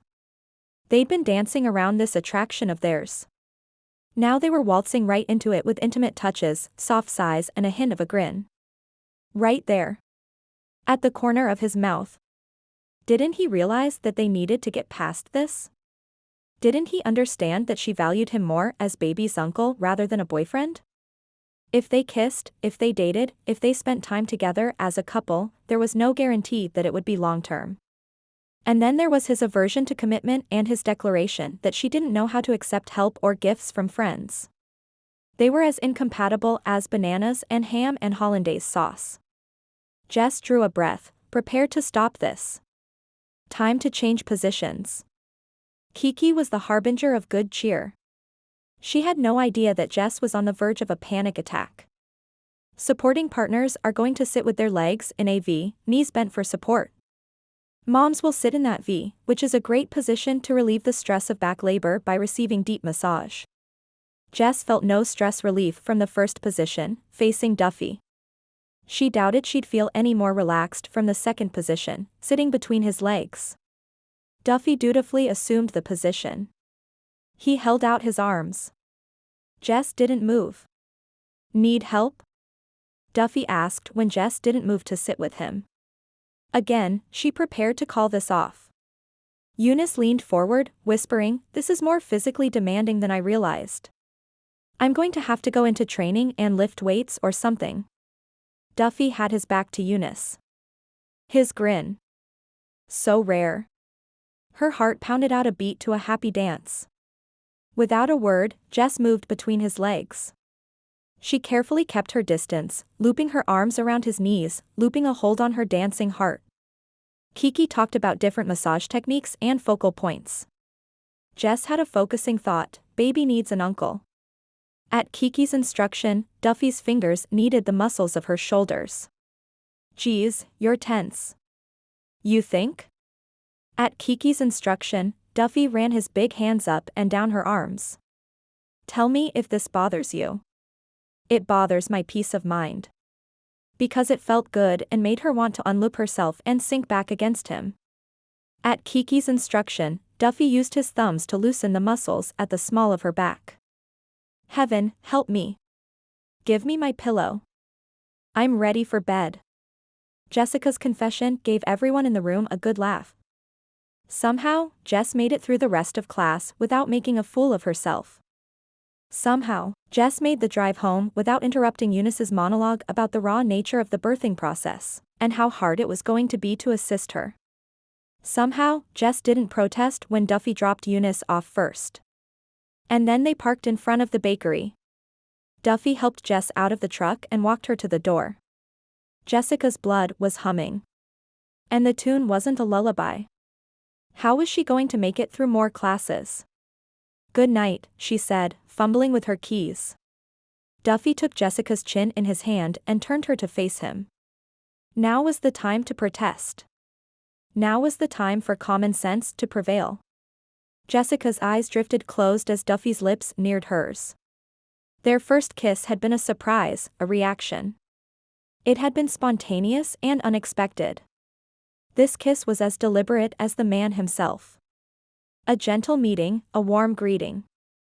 And then the kiss deepened. His arms came around Jess as she sagged against him, clung to him for support, gave herself up to the moment and the man. This, her heart murmured. This man. She knew she could love Duffy, but she'd been holding back. Images flashed in her head, not of Greg, but of Duffy. His hand on hers as he helped her down from the truck. His smile when she said something he found humorous. His words of encouragement, even when her choices made him uncomfortable. This man. He was a man to love, a man to risk for. "I love him." Baby kicked in agreement. He was kissing her. That had to mean he'd gotten over his relationship phobia. They'd go out on Valentine's Day. She'd swallow her pride and cook for his parents on Easter. Love extended the kiss. Love dragged time to a standstill. Love fogged her brain. He drew back, his face lost in disorientating shadow. Greg or Duffy? Duffy. I want Duffy. Was she dreaming? Her pregnant brain groped for memory and context. She was in Duffy's arms. She loved Duffy. It was a love that forgave and trusted. She hadn't loved Duffy's brother, not like she was supposed to, not with faith and confidence, not like a man deserved to be loved. Oh, Greg, she whispered, saddened. Duffy's arms stiffened and then he released her, striding back to his truck. Wait. It's not what it sounded like. Jess stumbled forward, thought better of it and placed her feet solidly on the ground. I didn't think you were Greg. That's not what it sounded like. His voice. She had knives that weren't as sharp. I just realized something about Greg that I should have before. Her heart seemed to have dropped to the vicinity of her baby-heavy belly. She placed a hand there for support. Its pregnant brain. You were thinking about my brother while I was kissing you. Duffy opened the door. No man wants to hear that. But, wait. What else could she say? That she just realized she loved him? That was the last thing Duffy wanted to hear. As requested, Duffy stood. Waiting. Until he couldn't wait anymore. Chapter 26. It was like Greg stealing Dad's money all over again. The pit in Duffy's stomach. The pounding in his temples. The broken record in his head, this isn't happening. He tried to set aside his aversion to obligation and look where it had got him. Bested by Greg. His brother must be laughing wherever he was. Duffy stayed away from the bakery. He threw himself into his work, bringing in extra crews to work more vineyards. He ran around all day long so that he'd be exhausted by day's end. The one vineyard he didn't work was Parish Hill. If it was infected, Duffy didn't want to risk spreading the disease. On Monday, when he opened his front door, he found a thermos of coffee and a bag with a warm Danish on the porch. On Tuesday, he found a travel mug full of coffee and a bag with a chocolate chip croissant. By Thursday, he was expecting a morning payment. It was just like Jess to stick to their deal for payoff of the redwood planters and flowers. They hadn't spoken since last Friday. Duffy had to make a decision about Lama's class Friday night. Would he live up to the obligation he'd begun with her or bail? The easy route was to bail. But Duffy had never bought into easy outs. The results are in. Christine ran down the stairs to where Duffy was rinsing out his travel mug. She waved a sheet of paper. It's leaf roll, just like you suspected. Ryan came down the steps, sitting midway, gangly legs stretching toward the first floor. Goldie trotted over to sniff his sneakers. I'm sorry I was right. Almost as sorry as Duffy had been to have kissed Jess and hear her murmur his brother's name. Christine didn't seem to be bummed out by the news. The university wanted to know if we're open to experimental treatments. I told them yes. It's the perfect location. So isolated, Duffy agreed, not able to work up the enthusiasm Christine had. I mean, the vineyard was infected. Christine nodded. It's the perfect location, if you don't count Rutgar, Duffy qualified. The old man was going to be a pain to whoever went up there. You can handle Rutgar. Ryan grinned as if they shared a secret. He likes you. Oh, no. He likes Jess. Christine laughed. A way to a man's heart is through his stomach. And Jessica's scones can soothe the savage beast. Take her up there and break the news to him gently. He's going to be invaded on a regular basis and we don't want him to chase anyone away. Duffy only agreed because he feared Rutgar might take his shotgun to deter a stranger from hanging around up there. It had nothing to do with it being an excuse to talk to Jess. He found her balancing on a ladder, writing on the chalkboard behind the pastry case. Duffy's heart leaped into his throat, leapfrogging higher and higher, until his voice, when he needed it most, was low and croaky. What are you doing? She grabbed at the top rung of the ladder, sending him racing across the room, ready to catch her if she fell. Get down. He couldn't look her in the eye, afraid she'd recognize Greg in his features. Get down before I have a heart attack. She didn't move. I need to change the sign. It's February. I'm not making pumpkin scones, and that's what it says the special is. Her voice. Amazingly put together considering Duffy was about to unravel. Get down. The bullfrog was back. I'll do it. Whatever it is. I'll do it. Jess came down the ladder slowly. I'm done. Next time, call me. I'll do it. He still couldn't look her in the eye. Goldie sat at his feet. Her he could look at. Do you have neat handwriting? Jess asked. Duffy shrugged. People can read it. Customers prefer lettering with character, she said in a warm voice, one that invited him to look her in the eye. It says you put thought into what you're going to say and what you've baked. Well. He was no calligrapher. He didn't even have good penmanship. Goldie cocked an ear, as if by doing so she could hear the undertones of the dead-in-the-water conversation. Of Duffy saying, you hurt me. And Jess admitting, I can't tell the difference between you and your brother. And then he'd say. He didn't know. Thanks for stopping by. Jessica's feet disappeared, moving toward the kitchen. Goldie looks good. Take care. Duffy didn't look up. Goldie padded toward the swinging door and glanced back at him. No, he whispered, desperately wanting to leave, to protect his wounded pride. He didn't. Instead, Duffy pushed through to the kitchen and the awkward conversation that awaited him. I didn't stop by to be the safety police. I need a favor. He didn't look at her. He should tell her about the flower on the floor near the sink and the missing baseboard in the corner.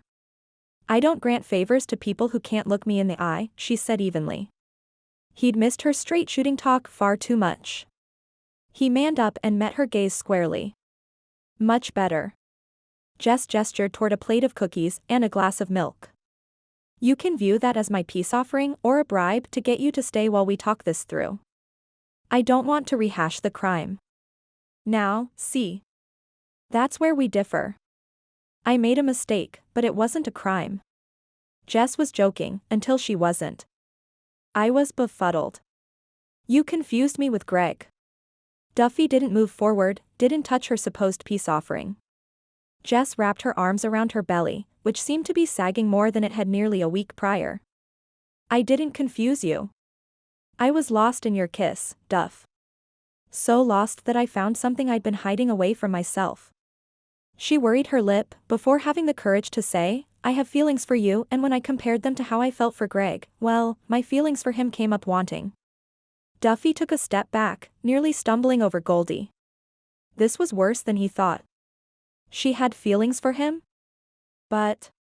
The day we met, you said you loved Greg. There you go. I knew you'd have that reaction. Other than the deep blush on her cheeks, Jess didn't betray any form of lovesick emotion or disappointment in Duffy. I didn't remember all my feelings or the strength of those feelings.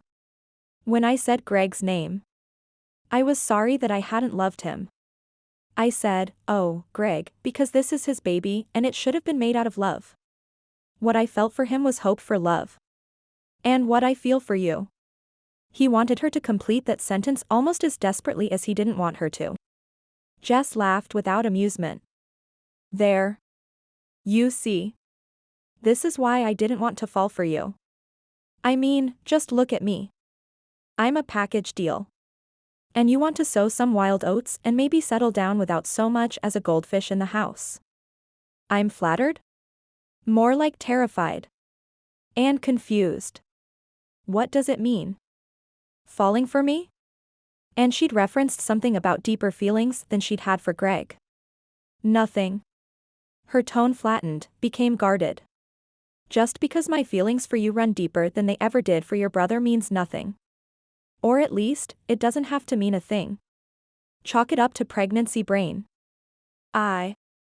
He. We. Let it go, Duff. Greg was my first true love, and of course I'd get it wrong. But I was so desperate to be with someone that I didn't recognize how shallow what we had was. Shallow? Croker was back. She nodded. He deserved better than what I gave him. He stole from you. Duffy would never understand this woman. He lied to you. He betrayed your trust. He chose his path. You should hate him. Even if Duffy no longer could. Jess fiddled with her apron. What good do those feelings serve? They make me sick to my stomach. Greg is dead. Struck by lightning. Maybe the same thing happened to my mother. Jessica's voice pitched higher. He recognized her determination to be strong. It was enviable. But the tremor in her words was wrenching. Maybe my mother's alive and enjoying her life, the one she got from a do-over by abandoning me. Maybe I should go on forever letting the choices of someone else eat at me until there's nothing left inside. Is that how I should live? Hating the man who let me buy his affection? Hating a mother who disappeared? Hating you because you can never love me back? I don't think, he didn't think she had a hateful bone in her body. But did she say love? Jess sagged against the island counter, spent and gasping for air. I'm just so tired, Duffy. I'm tired of receiving charity. I'm tired of being pitted. I'm so tired that I wish I could get over these feelings I have for you because you don't want them. Duffy felt run through the ringer, tired, too. And numb inside where he'd assumed his heart resided. Listen. Jess claimed a cookie and the glass of milk. You keep people at a distance to avoid obligation. I'll do anything to bring them closer. And I want to be in on the closeness too, as long as I'm included, because I've earned a spot in the crowd. Not just because people are being nice to the pregnant woman. A hint of sadness passed behind her eyes. We're not compatible. So don't worry. I'll move on from this infatuation. Infatuation? Baby will never know. She took a generous bite of cookie and then washed it down with milk. I'm not going to be a burden to you, Duff.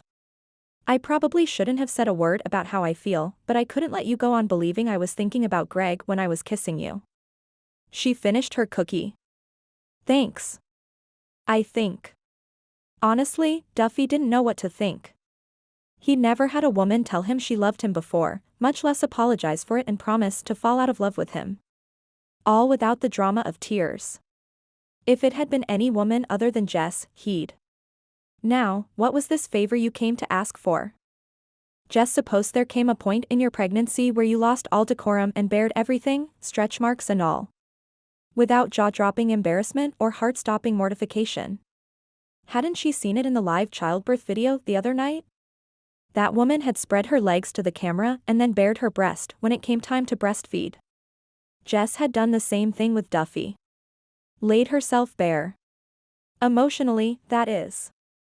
She hadn't expected him to wrap his arms around her and declare his love. Which hadn't happened. Neither had she expected him to calmly stick to his beliefs and ask her to go to Rutgers, without much more fuss than the suggestion that she'd bring the cookies. And so, she stood next to Duffy on Rutgers' front porch, a plate full of cookies in hand and her heart hanging by a fraying thread. The door swung open. Well.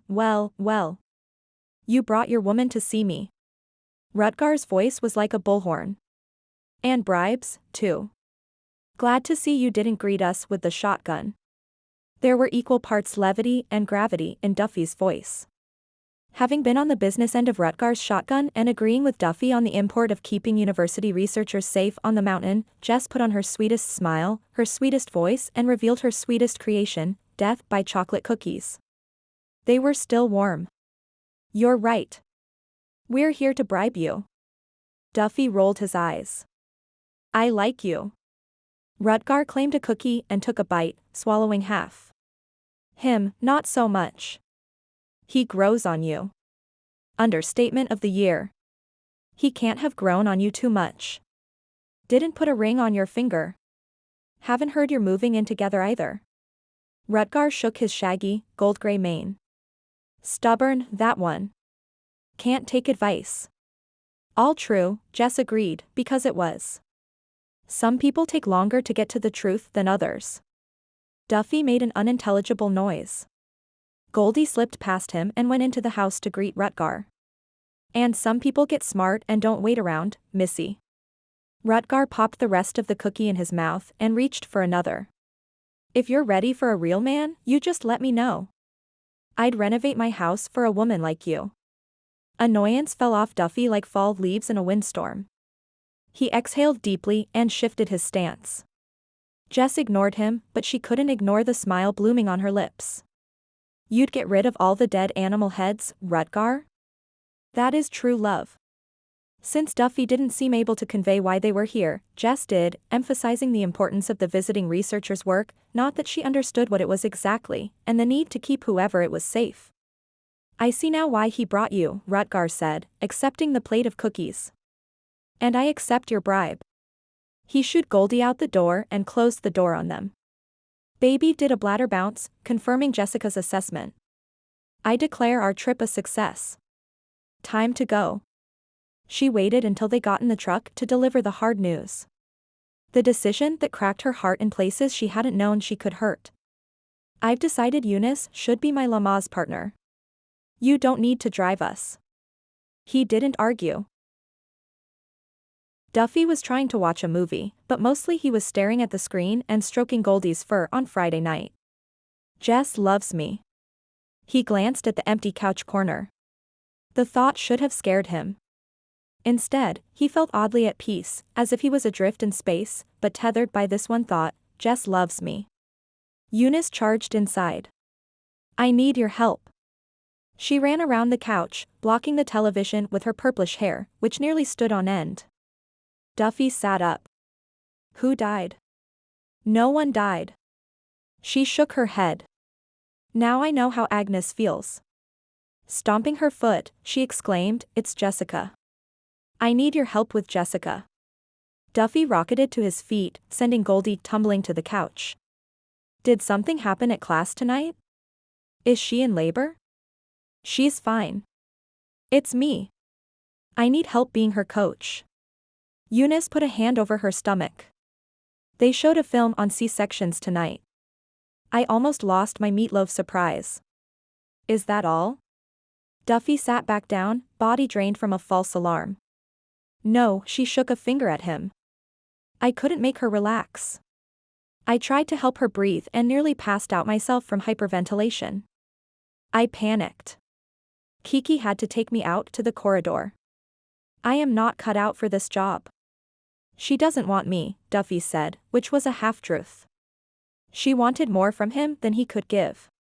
And since he couldn't dislodge that lump in his throat, the one blocking his heart from emotion, he couldn't give her anything. Jess may not want you, but she needs you. I need you. Eunice got down on her knees, blinking her eyes wildly. I can't have this baby alone, she wailed.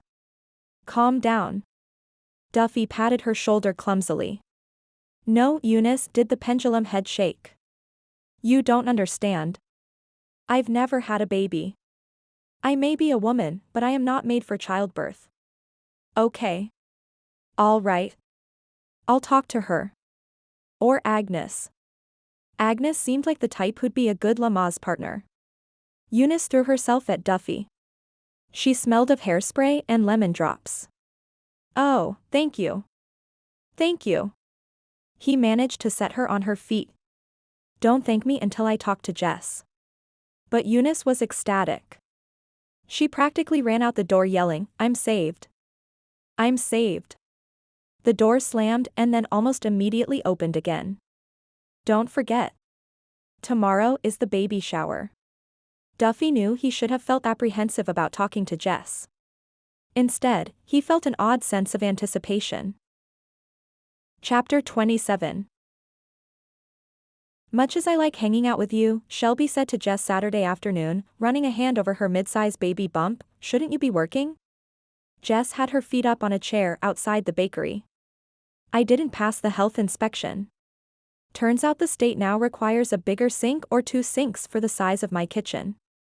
Before that shock had time to demoralize her on Friday, Agnes had been on the phone to Mayor Larry, demanding he install a second sink. Jess had offered to pay, but Agnes wouldn't hear of it. It's his responsibility to get you set up for business. To repay Mayor Larry, she'd be baking scones for him every week for 2 years. Yep, she'd done the math. Flynn was in the kitchen with a plumber. Jess was outside trying not to feel like a mooch. After all the rain, they were having an unseasonably warm February. It was 70 degrees outside. Birds were singing. Baby was peaceful. And hopefully, she'd be able to pass inspection next week. Otherwise, her meager funds would be taking a hit. There was only so much free baking a budget could stand. Only so much a heart could take, too. Jess might feel as if she belonged in Harmony Valley, but there was an ache that Duffy alone seemed able to fill. Rejection sucked. And to be rejected by both Dufraine men? Demoralizing. Her heart had taken its share of hits. Jess blew out a breath. She'd get over Duffy. Somehow. He was a good man. An honorable man. She just wasn't the woman for him. As if conjured by her thoughts, Duffy rounded the corner of his street and headed their way, Goldie at his side. From this distance, she could identify the mismatched colors, red and burgundy, and admire his confident stride. She could also pull herself together after her heart recovered from its initial Duffy love flurry. Her pounding pulse must have awakened baby. There was shifting and shimmying, causing Jess to adjust in her chair. She wasn't looking forward to a conversation with Duffy, but at least she had Shelby as a buffer. I should be going. Shelby stood, yawning. My baby is in the mood for a nap. Maybe next week you can give me a lesson on how to make scones. Or we could start out with something easier, Jess said, having heard of Shelby's lack of skill in the kitchen from more than one Harmony Valley resident. Don't forget. I'm bartering that bag of flour for your services. Shelby headed toward Duffy at a brisk pace. A fat white goose that had been settled in the planter box hopped to the ground and honked, waddling after her. Jess wasn't fooled. She'd already had 4 people drop off ingredients today. Eggs. Butter. Flour. Sugar. Every person had said they'd take a batch of cookies or brownies in exchange for stocking her larder. It was charity. And charity was a hard lump to swallow. But she was trying to view each addition to her stock as a show of friendship, the way Duffy had said she should. Friendship could be repaid with kindness rather than money. The baby was practicing its soccer kicks now. Over and over. Jess sat up. Ow. Duffy jogged the last 20 feet to her side. Contraction? No. Just kicking. She levered herself to her feet. I need to walk baby back to sleep. Don't let me keep you from wherever you were going. Coward. I was coming to see you. Drat.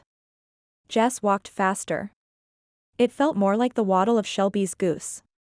Give me a break, she muttered, missing her femininity, longing for the days of belted blouses and feminine heels. What did you say? Duffy caught up to her. Had she been walking that fast? Or had he been slow to catch up to her? How are your parents? Deft change of subject, girl. Pat yourself on the back. They're fine. He glanced over his shoulder. Do you have time to talk? We can take baby on a walk around the block. I kind of thought we talked through everything the other day. How much more could they rehash things? She loved him. He didn't reciprocate. End of story. Something new always comes up. Be still her foolish heart, the one that hoped he'd learn to love her. They reached the barber shop with its spinning pole. Phil, the elderly barber, sat in one of the chairs inside. He lowered his newspaper and nodded to them as they passed. Who was she kidding? Love wasn't an option on his radar. If you've decided to give up on Goldie, it's too late. That dog is yours. Even if I could keep her at the bakery, which the health inspector would not approve of, she'd run straight back to you. Duffy looked aghast. Even Goldie seemed to give her a wide berth. Well, I'll be, Jess chuckled. At least one girl had won his heart. You're a dog owner. I never thought I'd see the day. I live in fear that her real owners will show up. He was slow to admit it, but admit it, he did. You're her real owner now. They rounded the corner, working their way down the block toward the next corner and the street where the sheriff's office was. The steps were working. Baby was no longer a kicking machine. How was Lama's class without me? Was that longing in his voice? Or relief? Jess glanced at his face. There was something she wasn't getting here. His expression was neutral. Turns out, I'm very good at breathing. Eunice, not so much. He smiled a little. Did she get kicked out of class for good? She told you. That explained the guarded look in his eyes. She wasn't kicked out. She was put in timeout. They rounded the next corner. King Street. Ahead, the sheriff's truck was parked in front of the office. Harmony Valley being a historic town, the buildings weren't long or wide. Therefore, the blocks weren't long or wide. They'd be to Nate's office in no time. Jess noticed Duffy didn't rush to volunteer to be her backup Lama's partner. He was quiet as a mouse. And then a contraction hit. Hard. Her stomach solidified. Her legs stiffened. Her entire body felt like it was in a compression chamber. She walked like a pregnant bride of Frankenstein. Whoa. Your face has turned beet red. Duffy led Jess to a bench in front of the winery's wine cellar. Jess sat like a plank of wood on the bench. There was no relaxing.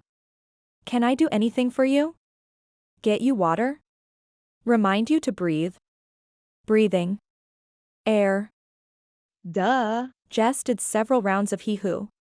The contraction eased. She practically collapsed against Duffy. I am so out of shape. If they pass out grades for labor, I'd predict mine to be a D-. Jess was a wrung-out, sweaty mess. A beautiful, wrung-out, sweaty mess. Duffy was supposed to keep her away from the bakery for another 20 minutes while the ladies prepared for her baby shower and guests arrived. She sat up and tried to put herself back together, smoothing hair, wiping her face, trying to smile. Her hands began massaging her stomach in big, slow circles. Pregnancy is not for the faint of heart. Duffy could relate. She'd scared him there, turning so red he thought she might pass out, until she began her Lamaze breathing. Unbelievable. Baby's awake. Her palms stopped moving. Do you want to feel baby kick? Feel something inside of her? You're making me uncomfortable. I hear babies do that to men. She smiled reassuringly and held out her hand. Come on. Be brave. Baby doesn't scare me. The child within her shared Duffy's genetic makeup. Babies were a fact of life, a propagation of the species. Science. Duffy gave her his hand, scooting closer. Not to be left out, Goldie hopped into his lap, sniffing in Jessica's direction.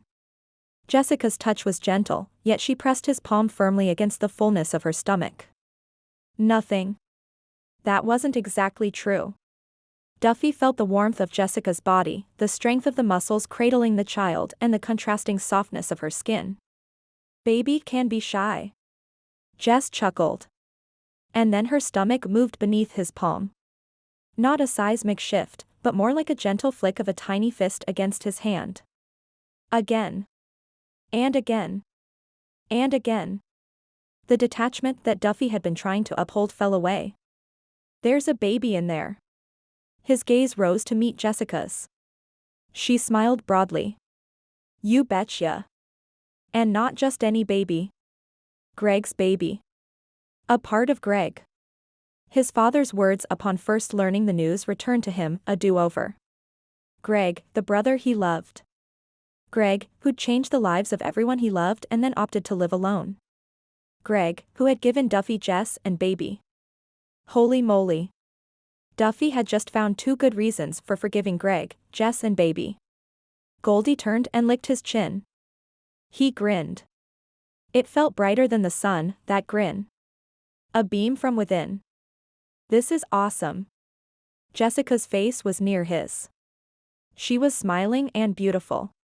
She was making this do-over possible for Greg. And then his gaze dropped to her lips. They were kissable lips. She was a kissable woman. He remembered kissing her, drawing her body close, sheltering her from. She didn't need sheltering from anyone. She just needed to be loved. Holding her created a wanting, a longing, and something that seemed like it could be love. As she'd said, his beliefs about shunning responsibility were a product of fear. The fear of the unknown was melting away. There were no more fears that Greg would return and bilk them out of more money. No more fear that he had to watch every penny in order to keep a roof over all their heads. No more fear that the connection he felt to Jess would drag him down, would be a burden. Loving Jess and baby would be a privilege. Am I too late? Jess stood, breaking their connection. I'd like to get back. They should be done with my sink. Hang on. Duffy captured her hand with his, holding Goldie in his lap with the other. She looked down on him. How easy it was to imagine him on one knee asking her to make a lasting commitment. The old Duffy, the scared one, scoffed at the idea. People dated for years before they moved in together, waited years more before marriage. He'd known her for a mere handful of weeks. And yet, he knew her better than he knew himself. The new Duffy, the one with an earth-shaking, wondrous feeling in his heart, gripped her hand tighter, was reluctant to let go. Had he ruined any chance with her by hiding behind the walls of fear? He didn't know. He couldn't seem to ask. How would he start down this path to commitment? Slowly. Sit back down. When she didn't, he added softly, please. She sat, raising a brow. It's Eunice. The pressure of being your only Lamaze partner is too much for her. That's right. Come through the back door to rebuild that bridge. Come on. She's a trooper.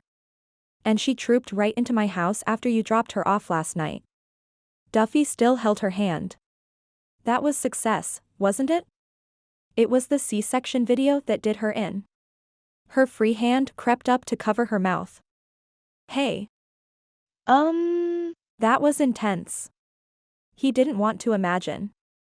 He'd never been a fan of slasher movies. All that blood. If you let me back on the team, she can do it. Jess wanted him by her side. He could see it in her eyes. But then her defenses shot up. I don't want to be another responsibility to you. You wouldn't be. I'm a changed man. Trust me, honey. Look at me. I have a dog. Ha! That's not change. I forced her on you. Jess shook her head. Nope. I'm already the town's project, and I'm trying not to let me being their charity case kill me. Therefore, I can't do the same to you. I can't be your obligation. She stood, but instead of releasing him, she tugged him up with her. I keep saying we're going to be friends. Duffy's gaze met hers. He thought about loving Jess until they were old and gray. The idea didn't scare him. Friends don't let friends have babies alone. Now you're just reaching. But Jess was smiling as they walked the rest of the way around the block. She smiled when he claimed Goldie needed a potty break in the town square. She smiled until they opened the door to the bakery and saw all the people, the decorations, his mother. Surprise. A baby shower? Jess didn't know whether to laugh or cry. There was Eunice, blinking her eyes and posing by the cake, which had been decorated with amateurish pink and blue lines of icing. Agnes, Mildred and Rose stood near the door and a gift table. Flynn and Slade. Shelby and Christine. Duffy's parents. She turned to Duffy. You knew? He held up his hands, grinning. Happily. Guilty. I made sure we had pizza instead of meatloaf surprise. Eunice grabbed Jessica's arm and towed her to the back of the room where they'd set up a white baby crib. We all chipped in. I made the baby quilt. It had baskets of flowers in blues and pinks. You shouldn't have. The old resentment reared its head, snapping against the idea of charity. But it was for baby, and these gifts were from her new family in Harmony Valley. We wanted to. Agnes hugged her. You've brought so much pleasure and excitement to town. It's not the Taj Mahal of cribs. Rose patted the rail. But it's sturdy enough to hold an infant having a meltdown. Rose, Agnes scolded. Rose crinkled her brow. Kids have tantrums. I love it, Jess gushed. Eunice grabbed her arm again and towed her into the kitchen. This is from me. A wooden rocking chair. Eunice, it's beautiful. Blonde wood. Sturdy wood. Expensive, for sure. But I can't accept. It's too much. She could accept small gifts or gifts where everyone had chipped in. But the rocker was worth something. I don't see why you can't accept it. Eunice frowned. If you don't take it, when I die it'll go to charity. Wrong word, Eunice. Duffy came up behind them. She didn't mean it like that, Jess. Well, I could have said it'd go to the dump. Eunice ran a hand lovingly over the chair back. It was my mother's rocker and I'd like to come over and rock the baby. Why is this a bad thing? Did I miss something? A family heirloom? Jess forgot to breathe. Can you give us a minute, Eunice? Duffy put his hands on Jessica's shoulders and guided her into the rocking chair. I know what you're thinking. Jess didn't want to answer, much less move, but the chair had other ideas. She began to rock in a gentle motion, soothing baby, soothing her defenses. Duffy's gaze captured hers. You're thinking these people look at you and see a poor pregnant woman, one who needs help. He wasn't right. She'd gone past that. But he was touchably close and so dear about her feelings that she had to let him run with the idea a little longer. Isn't that what you saw the first time we met? She asked gently. His grin held that trace of mischief her heart was so very fond of. Honestly? I saw a swindler, not a destitute pregnant woman. I'm not destitute. But she was far from middle class. I know that. They know that. But you don't seem to know that. Duffy rested his hands on the rocker handles, stopping the chair, staring at her deeply. This is a town full of grandmothers and grandfathers, or in Eunice's case, a should-have-been grandmother. Their grandkids aren't around to spoil. They want to spoil you. And if, occasionally, the gift seems a bit extravagant, instead of immediately getting your back up, be gracious and accept. It was a beautiful speech. It meant a lot to her. It's just. They don't know me, Jess said in a small voice. They know you well enough. I know you well enough. His hands moved to her knees. Warm, steady. And you knew them well enough to move in after only being here 2 days. He was right. He was so very right. The rightness of it punched the lights out of the belief that had kept her pride intact over the years. Okay. Duffy grinned. That's my girl. Maybe she was his. Maybe she always would be. If he smiled at her like that every once in a while, she could live with a broken heart. Linda entered the kitchen. She wore a flowery dress today. Her too dark hair color seemed to have faded. Duffy took one look at her face and said, "Don't do it, Mom. I have a gift for the baby." She handed Jess a card. Jess opened the card and discovered a check for $1,000. Whatever she just learned in the past few minutes did not apply to Linda's check. I can't accept this. If you don't take it, I'll just open up a college fund for baby. Her voice became spindle thin, ready to break when in their past dealings it had been honed to a strong, sharp edge. Please take it. It would make me feel like I did something nice for Greg after all these years. A gift of love, Jess murmured. Linda's features softened into a smile, a genuine smile, a smile of a kind-hearted grandmother who knew how to forgive. Chapter 28. Mom making nice with Jess was a good sign, right? Duffy slung an arm around each woman and brought them back to the party. The elderly, female population of Harmony Valley were drawn to Jess like bees to the queen. They preened and pressed small gifts into her hands, edging Duffy back. Laughter and advice filled the air. Duffy ended up against the back wall, crossing his arms and watching over the mayhem. Eunice appeared at his side, placing a hand on his forearm. Is she okay? 2 spots of color dotted Jessica's cheeks. Her gaze sought his. Hers slightly panicked. His reassuring. She'll be fine. He raised his voice to be heard above the ruckus.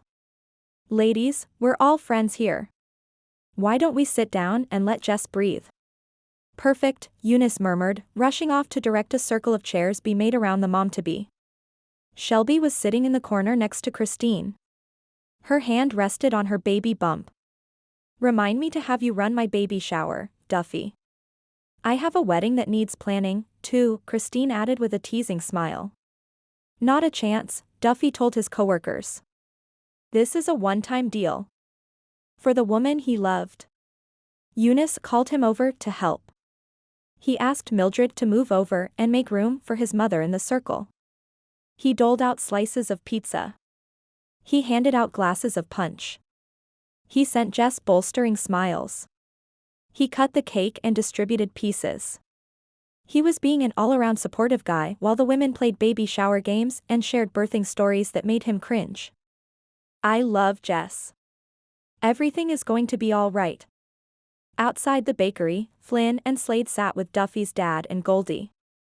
Duffy joined them. It was quiet and peaceful. Duffy hadn't recognized the tension in his body until he sat down and the stiffness in his shoulders drained away. We were wondering how long you'd last in there. Goldie sat in Dad's lap. The breeze tousled his graying hair. Although Dad always put on a happy face, for once, the lines around his smile seemed less forced. You're a brave man. Slade set his cell phone on the table next to a bottle of beer. Able to wield power tools and a cake knife. Same skill set, Flynn ribbed, handing Duffy a beer from the cooler at his feet. Did you teach him that, Thomas? Nope. Michael's always been self-sufficient. His father's gaze was filled with pride. If the mower needed fixing, he took it apart to diagnose the problem. If the car wouldn't start, he was the first one under the hood. He patted Goldie's head. He was the son that wanted to be left alone while he figured things out. Duffy opened his beer and took a sip. Inside, the women laughed. Soon there'd be the voice of a baby added to things in Harmony Valley. Of course, Dad said sagely, smiling at him, some things took longer for Michael to figure out than others. Slade gave Duffy a sideways glance and a smile. Such as? Dad was more than happy to fill in the blanks. How Santa made his rounds on Christmas in 24 hours. Rocket-powered sleigh? Flynn grinned. Time warp? Slade asked. Duffy played along. Fairy dust. Slows the space-time continuum. And girls. Dad chuckled. It took him a long time to figure out girls. Duffy glanced through the window. I'm still working on that one. We're all working on that, my friend. Slade reached over and tapped his beer bottle against Duffy's. But his biggest challenge, Dad's voice gentled, was to understand why his brother made so many wrong choices. The table fell silent. Duffy shouldn't have been surprised that Flynn and Slade knew about his brother. This was, after all, Harmony Valley. Do you have an answer to that last one? Duffy asked, not caring that he had an audience. I'd like to know. Because I let him down. Whatever had buoyed Dad's spirits up to that point deflated, and along with it, deflated him. Dad slouched and hung his head. I was providing you boys a good life. When I was injured, that life disappeared. He was angry and I was foolish. Dad mustered a small smile.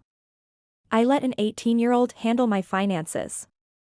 He wasn't mature enough to resist temptation. It wasn't your fault. Duffy's voice was almost a whisper. Greg chose money over family. It doesn't matter what he took, Dad said, reaching for Duffy's hand and giving it a bolstering squeeze.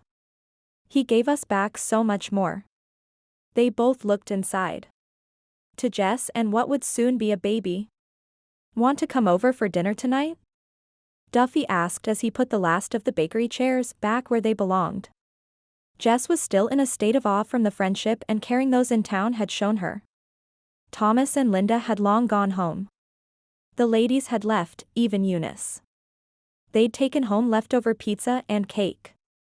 Eunice's chocolate avocado cake had been a big hit, possibly because she didn't tell anyone what she'd put in it until after they'd all taken bites. Flynn, Slade and Duffy had carried the crib and rocking chair upstairs, along with the baby clothes, quilts and blankets she'd been given. All that was left was to wipe down the tables, which Jess was doing. I may head upstairs for a nap. And I may sleep through until tomorrow morning. And deprive baby of dinner? Duffy leaned on a chair back. The heat was in his eyes, as if he'd forgiven her for invoking Greg's name after their kiss a week ago. Come over to my place and nap on the couch while I make dinner. We can practice for Lama's class. This last was said with intimate smoothness. The friend boundary she'd put in place gave off a sharp intruder alert that had Jess standing upright and giving Duffy her full attention. Friend. Baby is going to be delivered with Eunice by my side. Didn't we solve this a few hours ago? The combination of his frown and the authority in his tone rubbed Jessica all wrong. I'm back on the team. No. You made a suggestion, which I turned down. It was getting harder to keep her voice neutral. Why the change of heart, Duff? Being a Lama's partner is a responsibility. You don't do responsibility. Duffy glanced over his shoulder at Goldie, tethered to a table outside. I felt baby move. It moved something in me. He closed the distance between them, taking her hands and holding her gaze with a look that she'd never seen in his eyes before.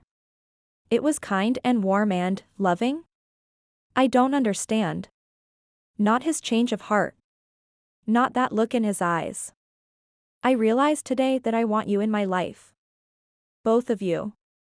Forever. His smile would have filled her with joy if he'd said those words days ago when she confessed her feelings to him, if he'd said he loved her. She'd hoped to hear those words, but what he said didn't spark joy. His words weighed heavily on her heart, because she couldn't believe him. Careful, now. Don't get carried away. We can do this, Jess. We can make a home for baby and Goldie. His smile had a forced quality, as if it was his job to convince her. We can share diaper duties and babysitting. We can share cooking and cleaning chores. 2 paychecks can stretch much further than one. I'll have your back and you'll have mine. The pieces that had once been her broken heart when her profession of love went unrequited seemed to crack further and fall to the floor. You sound like you're looking for a roommate. She yanked her hands away. You feel responsible for my child now that you've felt baby move. I don't want to be chained to you. You'd only resent me and my child. You're turning me down? Some of the aloofness she'd seen the day they'd met returned to Duffy's face, his dear, sweet face. Yes. You've presented a very compelling business deal. Unfortunately, I already have a business. Jess gave him a gentle shove out the door. When I said I had feelings for you, I meant love, Duff. Love, not a fondness that might keep us together for a few months or a few years. I meant love. The kind of deep feeling that binds 2 people together for a lifetime. She shut the door and locked it, turning away. He rattled the knob. I love you. I do. Those were the words she'd longed to hear. I love you. His words slowed her steps, slowed what was left of her heart. Jess turned. You can't love anyone if you can't sacrifice for them, she said sadly, giving him one final chance to prove he loved her. What have you gone out of your way to do for anyone lately? His palms were pressed against the glass. He didn't have an answer. But Jess had hers. Jessica's days were filled, even if her heart was empty. The health inspector came by and gave her a passing grade. Martin's Bakery was officially in business. Orders came in for birthday cakes, specialty breads and cookies. El Rosal placed a weekly order for dessert trays. Mornings at the bakery bustled with activity. Her case was always empty by noon. Jessica's worries about the profitability of the bakery were put to rest. Duffy didn't come by for a week. And then one day Jess unlocked the front door and discovered a flyer taped on the bakery's window. It was a picture of Goldie and Duffy. The caption read, "A man and his dog."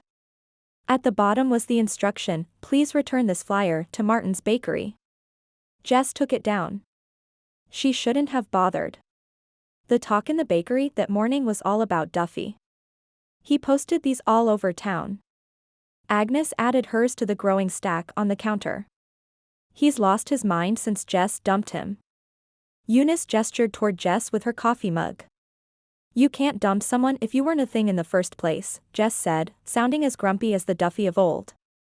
A few days later, the town was blanketed by another flyer. "I thought Duffy was a confident man." Rose unfolded her copy of the flyer and placed it on the growing stack on Jessica's counter. "But this tells me he's definitely got something to prove."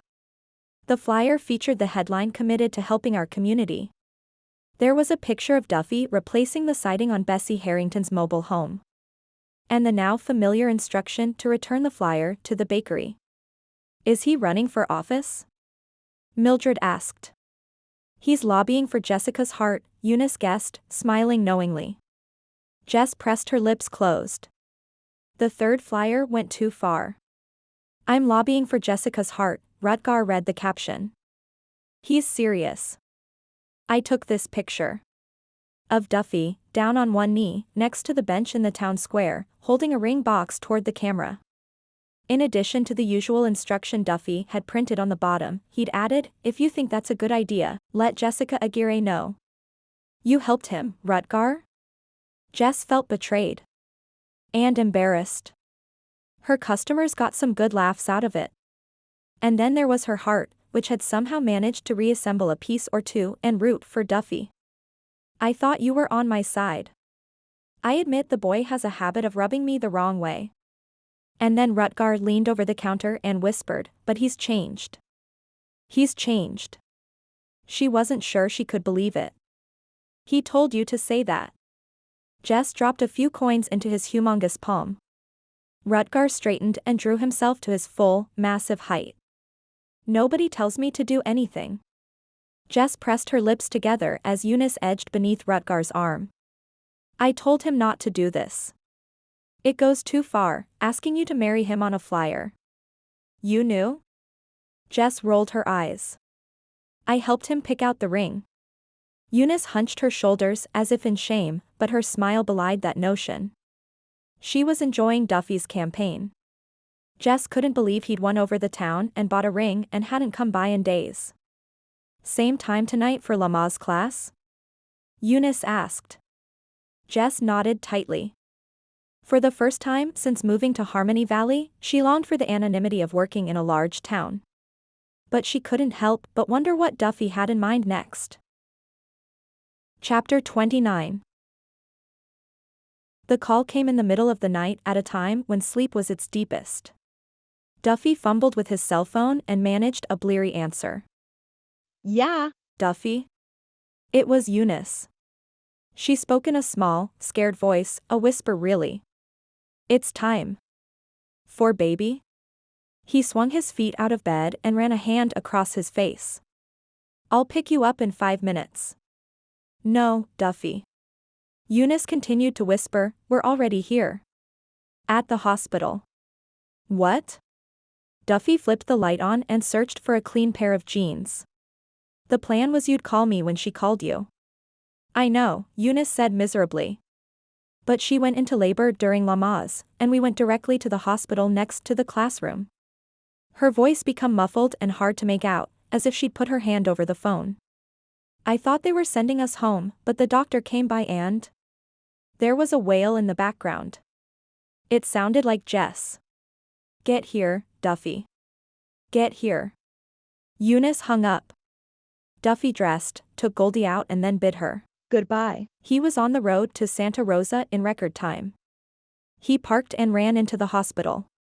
All he could think about was Jess panicking in labor, forgetting to breathe, and Eunice passed out next to the bed. Jess needed him. Eunice needed him. Baby needed him. Once inside the hospital, everyone was helpful in directing him to labor and delivery. And then he ran into a snag.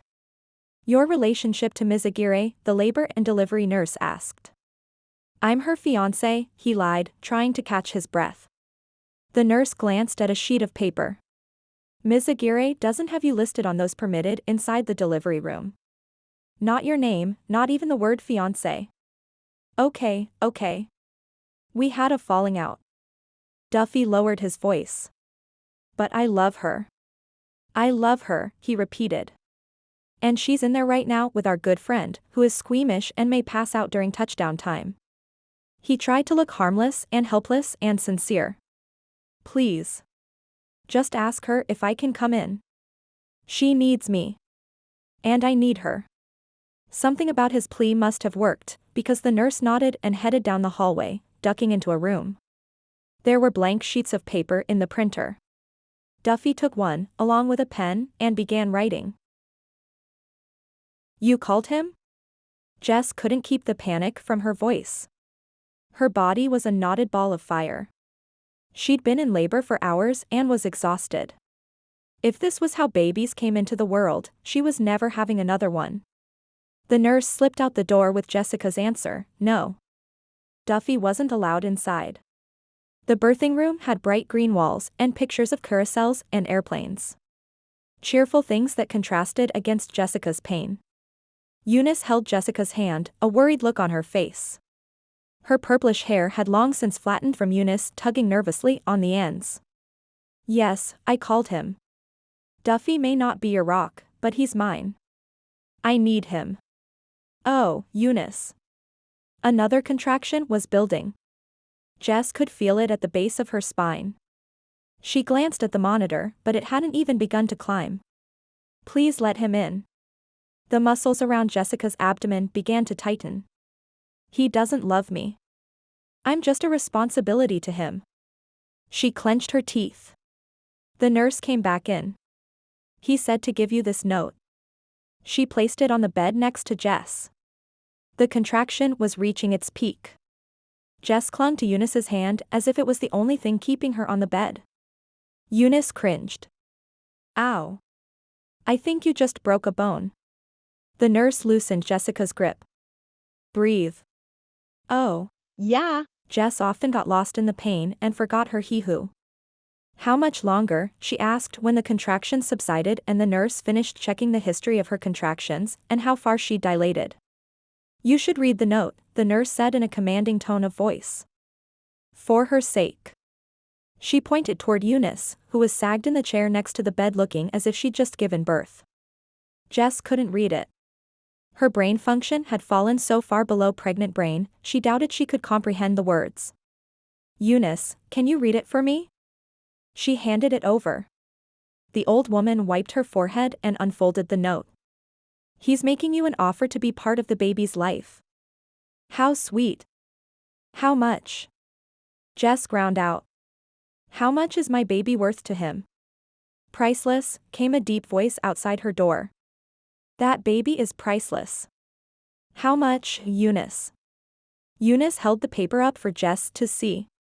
He says, I love you. I give you and baby my heart. No obligation. No charge. A solitary tear spilled onto Jessica's cheek.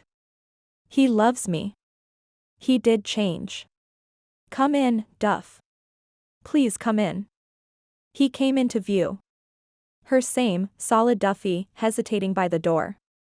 I love you, Jess. You don't have to marry me. Just let me love you and baby. That's all I ask. Brimming with love, Jess held a hand out to him. It's enough. Enough to get her through birthing this baby, enough to last for years to come. The details could be worked out later. Thank heavens. Eunice scurried out of her seat and claimed one farther back against the wall. The cavalry has arrived. Duffy closed the distance between them and cradled Jessica's hand in his as another contraction gathered steam inside of her. I'm so glad I'm here to make this memory with you, love. Jess nodded, losing the ability to answer as the contraction sent its shuddering tentacles up her body. Breathe, honey, Duffy urged. She did. She breathed through tears and pain. The nurse returned with the doctor. Things got hectic after that. But Jess held on to the memory of Duff holding her hand, of Duff coaching her to breathe, of Duff's wide and wondrous smile when baby came into the world. Duff called it a miracle. Thomas called it a do-over. Jess called him Gregory. Epilogue. I can't remember the last time we had a wedding in Harmony Valley. Eunice fiddled with her maid of honor bouquet. She wore a purple dress and rhinestone-studded kitten heels. Can you, Agnes? Eunice stood in the bakery's kitchen doorway, waiting for Shelby and Jess to come down the stairs. A few feet away by the bakery case, a minister stood with Duffy, his father in his wheelchair, and Ryan. They were getting married on the day Gregory turned 1 year old. Duffy's mother held the little bundle of joy near the front window. That baby had been a blessing, regardless of how hard it had been on Jess, Duffy, and Eunice to bring him into the world. The last wedding here in town? Agnes sked. She sat in a chair nearby. That's a tough one. Do you remember, Rose? I remember dancing somewhere. The D.J. played songs from the 80s. Rose smiled from her seat next to Agnes, smoothing her tight, white chignon. Mildred, do you remember? Nope. Mildred sat in her walker near the cake table. Did someone say Jess made Genoise sponge cake? I haven't had that in ages. It was very fancy. Steps sounded on the stairs behind Eunice. She signaled Agnes to press play on the old boombox. The wedding march filled the bakery. Shelby came down the steps first in her purple bridesmaid gown. She kissed Eunice's cheek before slipping past and heading toward the bakery case. And then Jessica appeared on the bottom tread. She wore a simple bridal gown. No bell skirt. No fancy lace bodice. No formal train. Her hair was twisted into dark braids and threaded with flowers. She looked lovely. She crossed the kitchen and kissed Eunice's cheek. Thank you for everything. It's time for me to make my entrance. Eunice blinked back unexpected tears. Jess talked all the time about finding family in Harmony Valley, but Eunice had gained some connections, too. I can do this. She held her head high and did Jess proud, walking to the bakery case slowly and in time to the music. It was her moment. And then it was Jessica's. She came through the door and smiled at those assembled to bear witness to her wedding vows. And then her gaze found Duffy's. And her smile morphed into the most powerful light. The light of love.